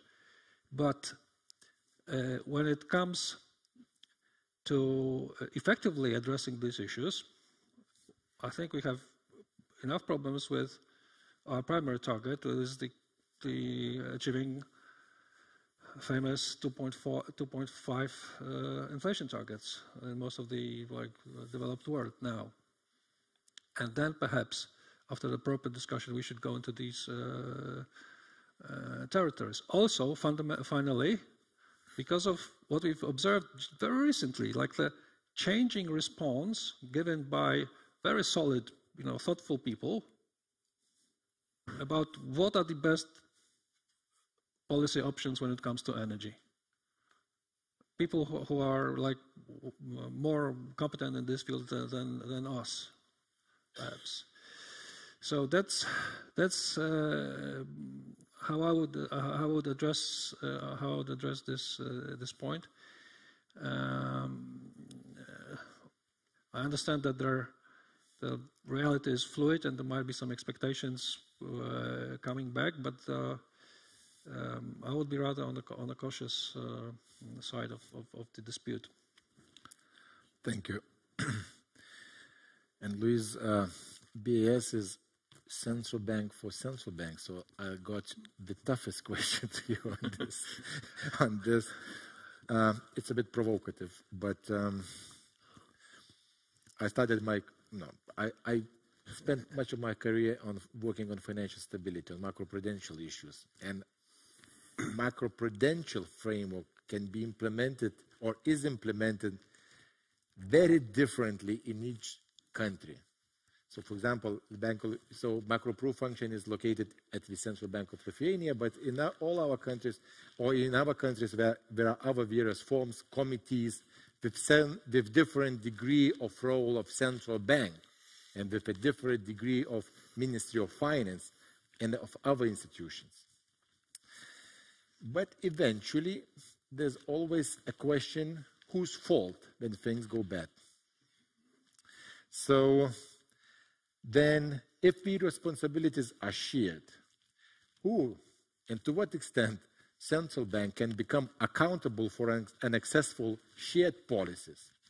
not only in macro-approval, but maybe also in some other aspects we have touched upon in today's discussion, and how, if somehow, could this affect other policies made by central bank? Thank you. Thank you, Chair. I think the question you're asking was exactly that of Queen Elizabeth facing the global financial crisis in 2008.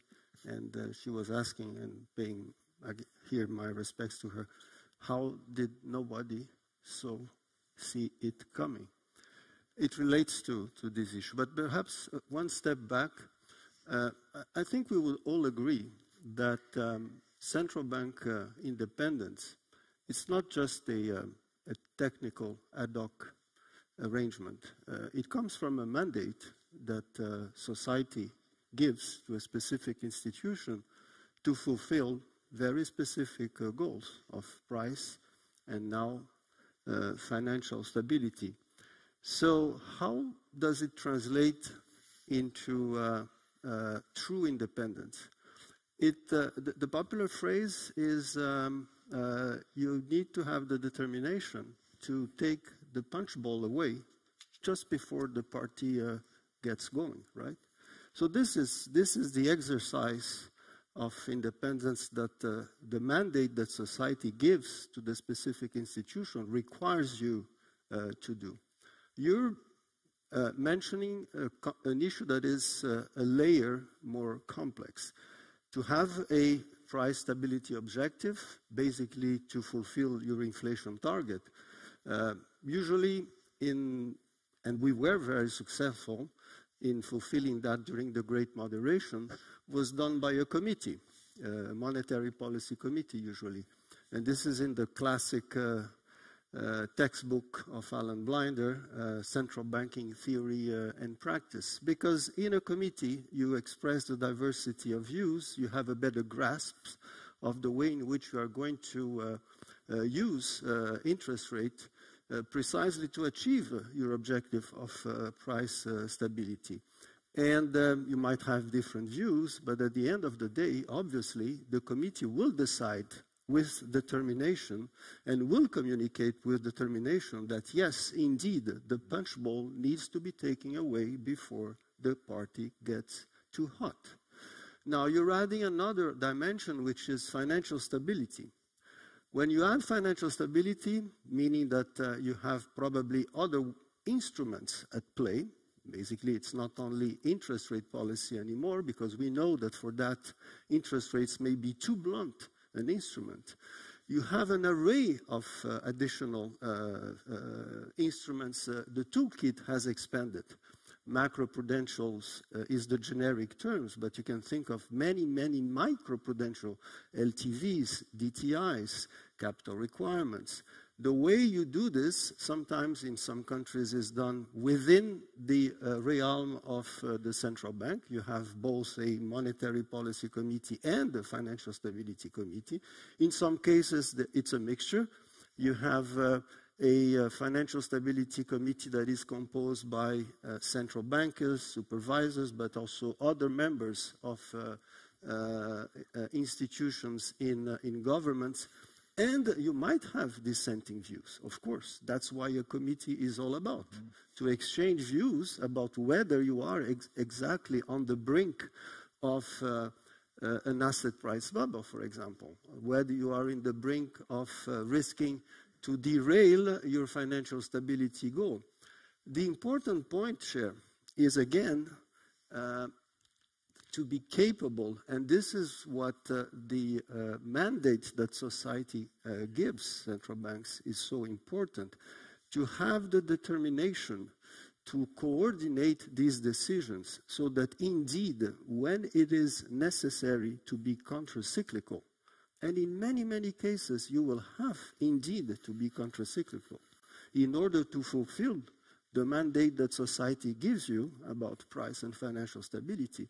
After all the discussions, after all the data is examined, after all the exchanges are done, the right decision is taken for the common good of the general public. I think that is the essence, I would say, of the difficulty that you point out. It's not sometimes easy.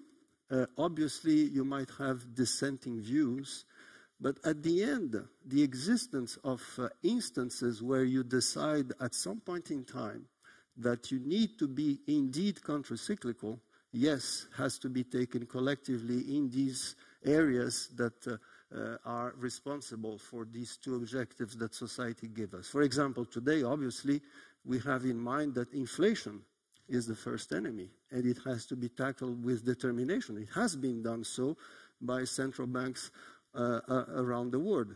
And I might say that, yes, indeed, there are issues of more long-term climate risk-related that need also to be addressed. The priority is inflation, but it's not incompatible with addressing in other instances the idea that for financial stability purposes, you also have to pay attention to some of these medium, long-term risks.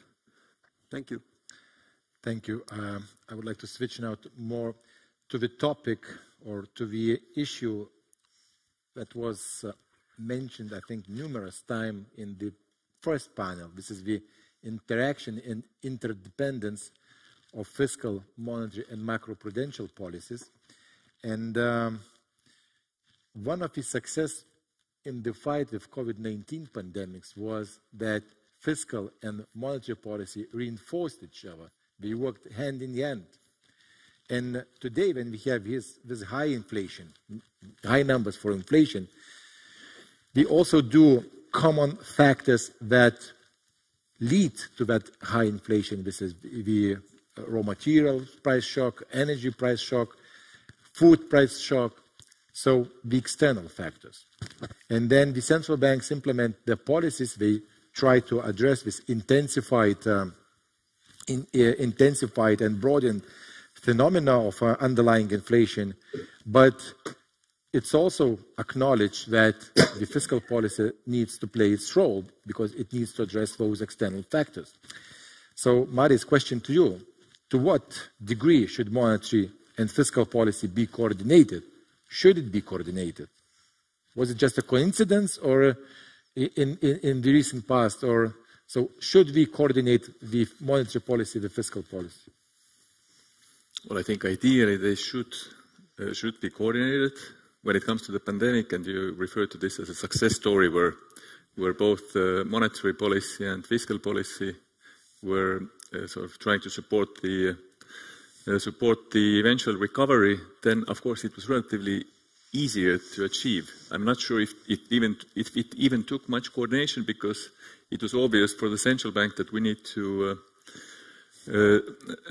make our best to ensure favorable financing conditions, whereas the government also needed to spend and support the households and companies that were facing a crisis. So it was all going in the same direction, and it sort of happened naturally. Now we are in a more difficult situation. Given the high inflation, it's clear that we need to act as central bankers without much hesitation and tighten the policy, whereas well, admittedly, it is somewhat more difficult for governments to also, perhaps thinking of inflation, it would be preferable to have a more restrictive fiscal policy. But this is something. For example, I can just talk about the Estonian case. We just were presented, not we as a central bank, but our general public was presented with, and the parliament with the next budget plan for the next year. And I think it's of course also understandable that we need to invest in improving our defense, in supporting households and firms with the very high energy prices. There are pressures to increase wages in the public sector, so it's all understandable. But it would be from the central bank's perspective and thinking of the objective of getting inflation under control, it would of course be much better if at least there's a clear path out from this, out from the budget deficits that we're seeing now, and that would help us in getting inflation under control. In fact, I think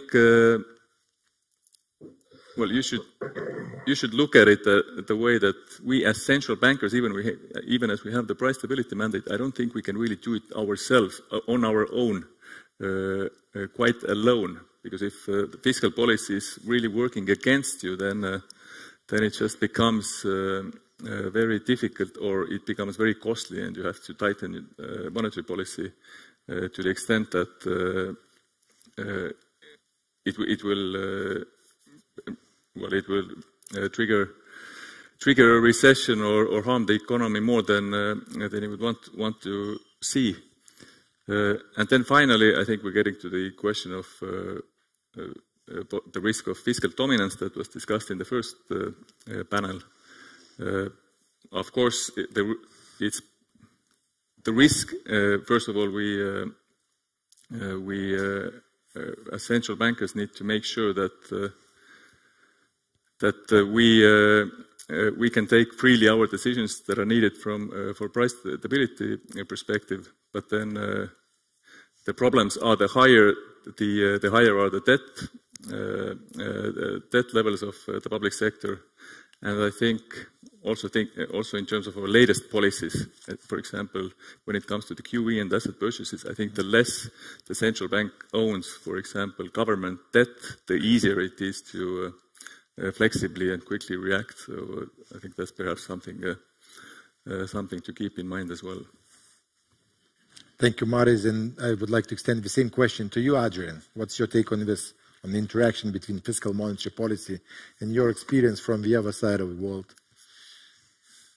It's things operate the same, I believe, on both sides of the world.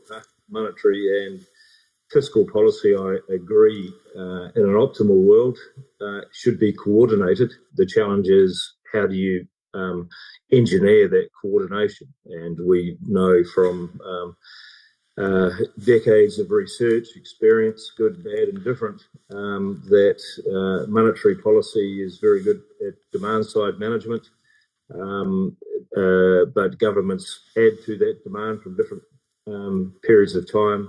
Central banks need to be able to take account of the demand pressures that fiscal policy is putting on an economy when setting interest rates.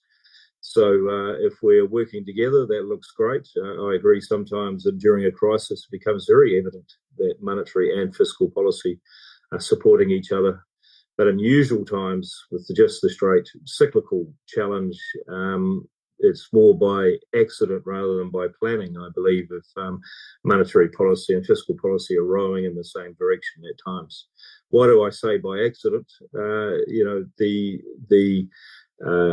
The targets, the effectiveness, the lags between monetary and or fiscal policy differ.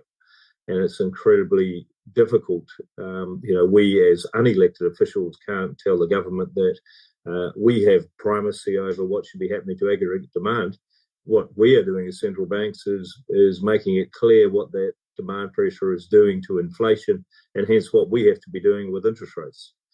The last couple of years, I think it's thrown up some really good positive challenges between fiscal authorities and central banks. I say positive challenges, we need to accept them and be able to explain them to the public. We central banks have come across as looking as closed shop or tone deaf at times, as we have got so used to talking about low and stable inflation as if it is the end goal we're after, as opposed to a means to an end goal. So what we've been trying to do at the Reserve Bank is talk holistically about the real outcomes that we are, as a society, we're after, and the role the central bank can play in achieving that. So a lot more discussion around end outcomes, prosperity, sustainability, inclusion, cohesion, these types of ideal economic or societal outcomes, and then the very narrow role that monetary policy with regard to low stable inflation, macroprudential policy with regards to creating a virtuous financial system circle rather than fighting against the short-termism that comes in. So trying to explain where these different bits fit and the role of government is a continuous challenge for us. The worst thing we can do is say, we're right, you're wrong, we take primacy, you don't. Elected officials will always take primacy. Fiscal policy is their major tool, but we have to recognise it has significant impacts on the potential growth rate of an economy, government policy. So we have to be cognizant of that. Likewise, it has immediate impacts on demand, so we have to be cognizant. So in short, more discussion around end outcomes, more clarity around our contribution to those end outcomes, what we can do and what we can't do, and as best as we can, very open dialogue between the monetary and fiscal authorities around their intentions and the implications they have for us as central banks. Transparency is our only tool to succeed. We can sit on legislation until it's removed from us. You know, we earn the right to retain that legislation through transparency, consistency. And I would say central banks have struggled, have been too nervous to explain or talk or look to be involved in that wider prosperity, sustainability type world. And for fear of it getting in the way of us setting the interest rate. Thank you, Boris. Croatia is about to join the euro area. Euro area with single monetary policy, different fiscal policies, different deficit and debt levels. And in fact, public debt levels just increased after the global financial crisis. So Maris shared the view that the less the central banks keep sovereign holdings, the easier monetary policies to make. But would you share this view, or would you say that rising debt levels are of specific concern in terms of the monetary policy making? So what's your take on this, Andrus? Yeah, well, of course, yes. The rising debt levels are always a concern because they increase the risk of the issues of the fiscal dominance. And unfortunately, more so in a monetary union when you have a single monetary policy and you have 19 or soon 20 fiscal policies. The debt level did increase a lot. It increased by almost 50% in the last 15 years, from 66% to 96% of GDP. But it's not only that. The problem, that would be a kind of a single country problem. But in the monetary union, you obviously have huge variability from Estonia, which has, 18%, to Greece, which has 140-something% of the debt to GDP. You have 7 countries in the Eurozone which have less than 60%, up to 60%, which is a famous Maastricht criterion, and you have 7 that have more than 100% debt to GDP. So in these circumstances, the issue of monetary fiscal policy coordination and the issue of the fiscal dominance problem is even more complicated. First of all, how do you exactly coordinate fiscal and monetary policies? It's a very different thing to coordinate fiscal monetary if you're at 150 or if you're at 20. It's impossible to do the same type of fiscal monetary policy coordination as you do within a single country. So I would say, I mean, at least theoretically, it would be more likely that the monetary leads and the fiscal follows, because if the fiscal leads, then it's 20 leads which monetary cannot follow. But by a construct of the monetary union, so that's a kind of ideal world. And then, in order to improve on that, you obviously need either a common fiscal policy, which is a political decision, not coming soon. So meanwhile, probably the good thing is to see a convergence of this public debt towards the same goal wherever you put the goal. And if you look at the European fiscal rules, they are geared exactly to produce that. some kind of convergence of the public debt to GDP levels in order to make the monetary policy a mix in the monetary union easier, coordination easier, risks of fiscal dominance lower, etc. On the other hand, if you look at what the monetary policy can do to achieve that, it can help. It can help in a sense that has been already mentioned, that monetary policy can act as a kind of a shock absorber in the market if you have what people label unwarranted developments, but it cannot address the fundamental issue of large debt to GDP ratios. It would be dangerous and I think unrealistic to expect that the monetary policy can solve that problem. It just cannot. And any problem should be addressed at its origin. So in order to make this whole environment better, we should do exactly that, address the problems at their origin. And that entails, of course, much of what has been also said earlier. And then you go to the structural policies, etc., because debt sustainability is not only debt to GDP level, as we know. It's also the inflation development, it's also growth potential. And the growth potential, of course, will depend primarily on the structural policy, but then also on the mix of the monetary and fiscal. So monetary does come in many ways into the game, but it's not something that can address issues that have not been created by the monetary policy itself. Thank you. And Pavel, similar question. The risk of fiscal dominance and central bank independence, is this threat real or? Right.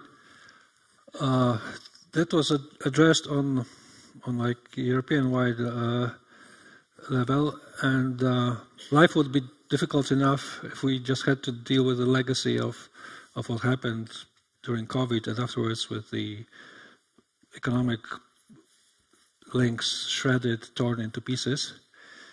But the tension which you've just mentioned for us and for many countries in our part of the world, briefly touched upon by Madis here, is that we will expect probably similar effort in size comparable to the COVID intervention during the next few years in my country when it comes to the rearmament. That was declared by the government already. The laws were passed. Contracting processes, tenders are opened. And that's another type of existential threat. You know what the existential threat means? It's just the threat to your life or death choice, like disease, deadly disease, pandemic, and now war, which is still contained, but for this to be contained to Ukraine, I think that the defense posture in Europe has to change. Now, it might obviously disappear shortly. Hopefully, it will be like that. We don't know what happened. We would like to very much to bet on the possibly optimistic scenario, but it might be as well prolonged conflict at a lower level of intensity. And we don't know. Examples from history could be used both ways. There's no like a hard written in stone knowledge in this respect. Iran-Iraq war lasted for like 8 years or something before it burnt out. I'm not making any judgment that's outside of the sphere of my competence.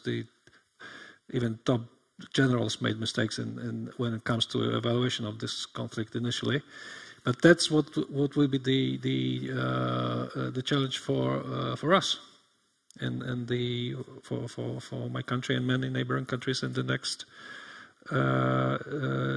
years to come. And the mobilization of resources, of the savings ability of the commercial banks and so on and so forth will need to be there. We will not be able to just close the book and escape from that reality.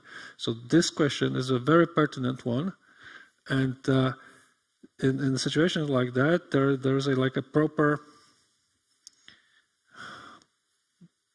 line of priorities. What comes first, what comes second, what comes third. You might ask yourself, is it worth to spend $15 billion on the anti-aircraft defense system? I don't know, it's 15 or 10 or perhaps more. But then you don't want to think about, if not, you don't want to test the negative outcome. So that's what we're going to face.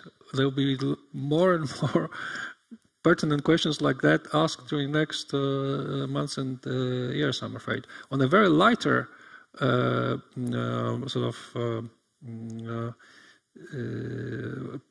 part of what happened very recently about this clash between fiscal or democratic forces which played out in my country. As we know, we started these interest rate hikes in October, and then there was a reaction on the part of the democratic forces, the parties in the parliament, opposition, the government. So they sort of countermanded us by passing the laws on the mortgage credit holidays, effectively. So what can you do then? The mortgage credit holidays applicable to effectively everyone, where you may select that you don't have to even to say the cause, because they want to be, pro good for people. I want 2 of the installments to be moved like 2 years back the road without any additional interest. Yes, this will happen. We'll have more of that, I'm afraid. Thank you. Very interesting, Pavel. And before giving a floor to a chance to ask the audience a question, Luis, once again, I do have very interesting question in Slido. So maybe if you want to elaborate on this, you will have a chance. I can elaborate on what was said. Yeah, but there is one very interesting question, one more question, especially to you. So it's question by Molten Lava. In a nutshell, ultimate purpose of monetary, fiscal, and macro policies is to optimize debt growth nexus. Get maximum growth with minimum debt. Real dominance is debt dominance. Issue of policy coordination is moot. Inflation helps debtors, especially governments.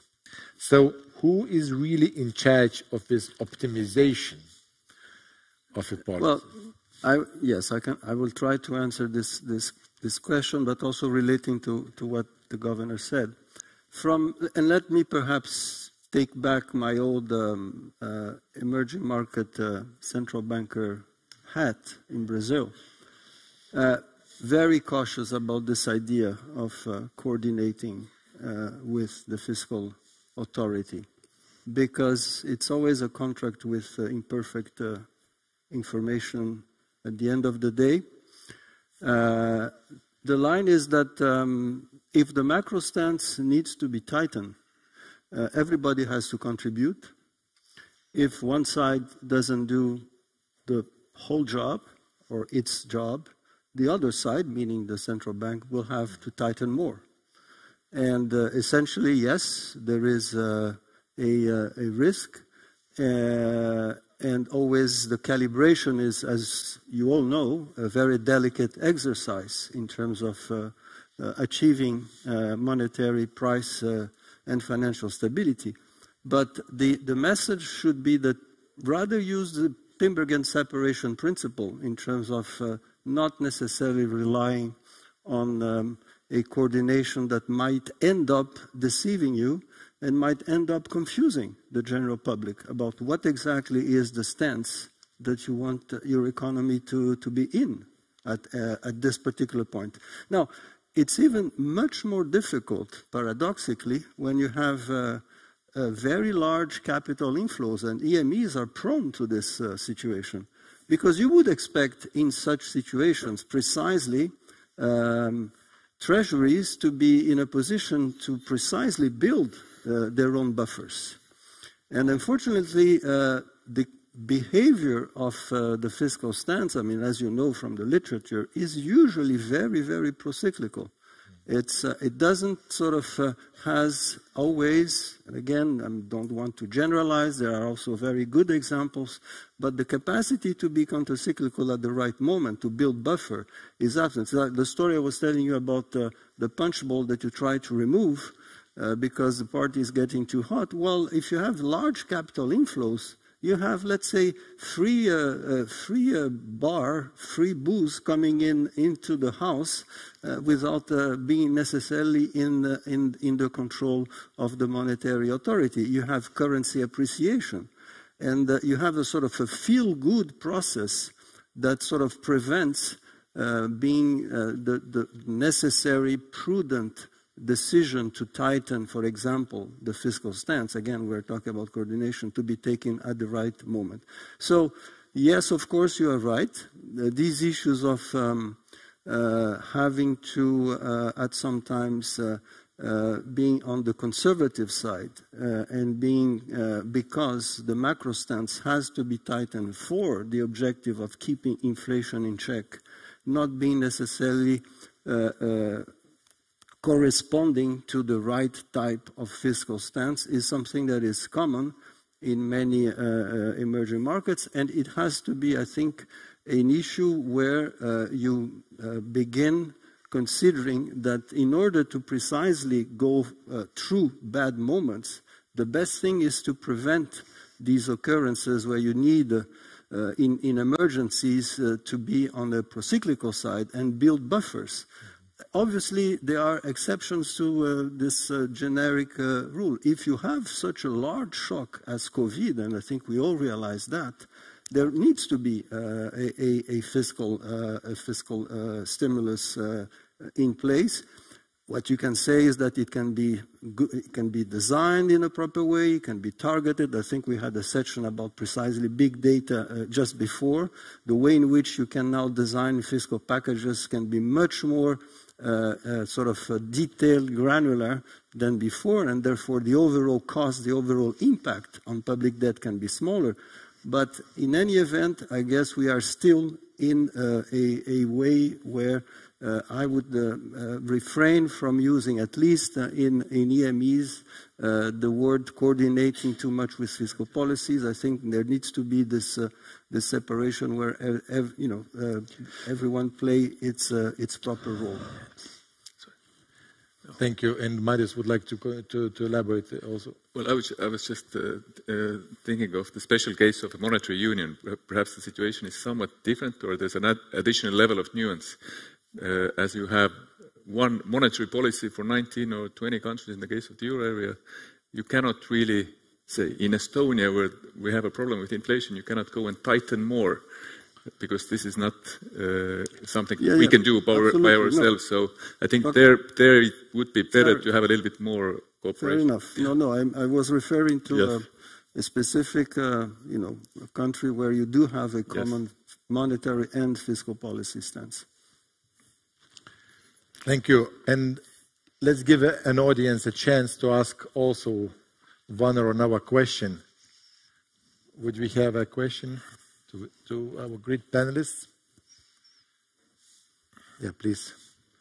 So we govern of the secretary well. Thank you for this panel. It was very interesting and very interesting conclusion of the conference. I have more comment rather than a question on this, since we are talking about future of central banking.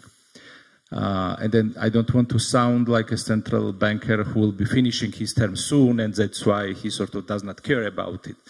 But still, I think that even though we want to be focused mainly on prices, central banks won't be able to do that. About 2 years ago, all of us almost became infectionists because we have been reading a lot of articles, what to do about it and how to deal with about it. Now we are trying to get much more than foundations of computer science, because we are thinking how CBDCs will be working and whether they can be used for efficient monetary policy or transition, or whether they can strengthen transmission mechanism. When we are talking about climate change, we have to think about it, of course, because if it's going to affect financial stability, then financial stability is our task. So by nature, we have to do this. And also, let's not forget that we are also working on financial education. We are also working on consumer protection. So like the world is becoming more globalized, our task is becoming more globalized. So again, as much as we want to stay only on prices, we have to do these other things. Thank you very much. Thank you. Yeah, please. I fully agree, and that's why, for example, as you know, the central banking community has built a network for greening the financial system. It's a work of awareness, but it's also a technical work of constructing common scenarios where you will be able to calibrate policies in order to sort of see exactly what are the risks related to climate, to global warming, that physical risks, transition risks that each of your economies are going to be facing. And with this information, the central banking community can start also feeding its stress tests, for example, can sort of also be capable of constructing the necessary mitigation strategies against global warming and its effect on financial stability. So fully in agreement with you. And as well, in terms of, let's say, having the capacity to raise awareness, for example, on crypto assets, the fact that the general public might believe that this is tantamount of money, and therefore warning about the risks of some of these crypto assets is also a pedagogical awareness building role that the central banking community and, for example, the BIS tries to contribute to that. Financial innovation, financial inclusion, the ways in which, with, for example, the discussion we had on the way big data can play a role in, for example, improving credit scores, improving the way in which you predict the capacity of repayment of customers. All these sort of transformations are going to be intertwined with, let's say, the role of central bank. Last but not the least, I think when the central bank, in very special cases, I think the chair was mentioning the advisory role that central banks might have. There is a famous example, which is the book by Michael Bruno. Israel had a big problems in the 90s with very, very high inflation. And it happens that the central bank in Israel is also an advisory, an economic advisor to the government. And the construction of the disinflation, the stabilization program was done with Michael Bruno, governor of the Central Bank of Israel, in connection with a tripartite group of government officials, firms, entrepreneurs, and also unions, designing a stabilization program with, let's say, a dialogue. It was called stabilization by consensus. So I don't think we are here, and the level of inflation in Israel in the 90s was around over 200%. So it was much easier to put people around the table. But just an example where an advisory role, I think, Chair, you were asking about this, can be something that at some point in time might be considered in a different type of setup and arrangement as well.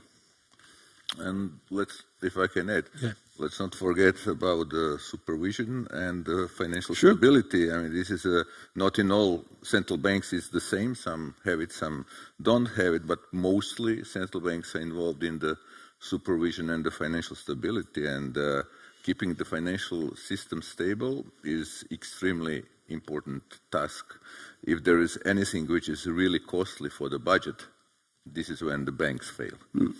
So providing that they don't fail is a huge help to the budget, as we've seen in the past. Well, that was very interesting, but unfortunately our time is running out. And let me conclude of today's discussion by saying that times are turbulent, but it's not only about that we face many difficulties, challenges, and changes, but it's also that we live in a world that do have intertwine various policies, fields of sciences, people's diversity, and this is, I think, this is like a theme that connected all the panels, panel first, panel 2, and this panel as well. I understand and completely share with you that the independence of central bank is an unquestionable asset of the effective monetary policy, but implementing the effective monetary policy does not mean that you cannot do more in order to create more value to society, like having these positive externalities, and I very much agree. And you have these improvements, so to say, in your mandate, in your functions and goals. Transparency is a key to success. Because what we do not for central bank as such, but for our societies. So thank you for sharing your views and experiences. And my heartfelt thanks to you, all the panelists, and to the audience. And thank you for coming, listening, and participating in this centenary conference of the Bank of Lithuania on the future of central banking, on the future of central banking. So many thanks.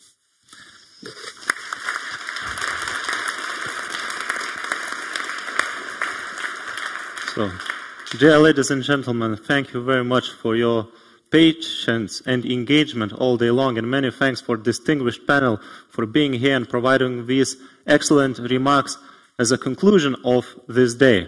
Before we hear the jingle of this conference for the very last time, 3 small remarks. So the first one is that this conference, like any other conference, it's an intellectual exercise that we engage in, and we did so very successfully today.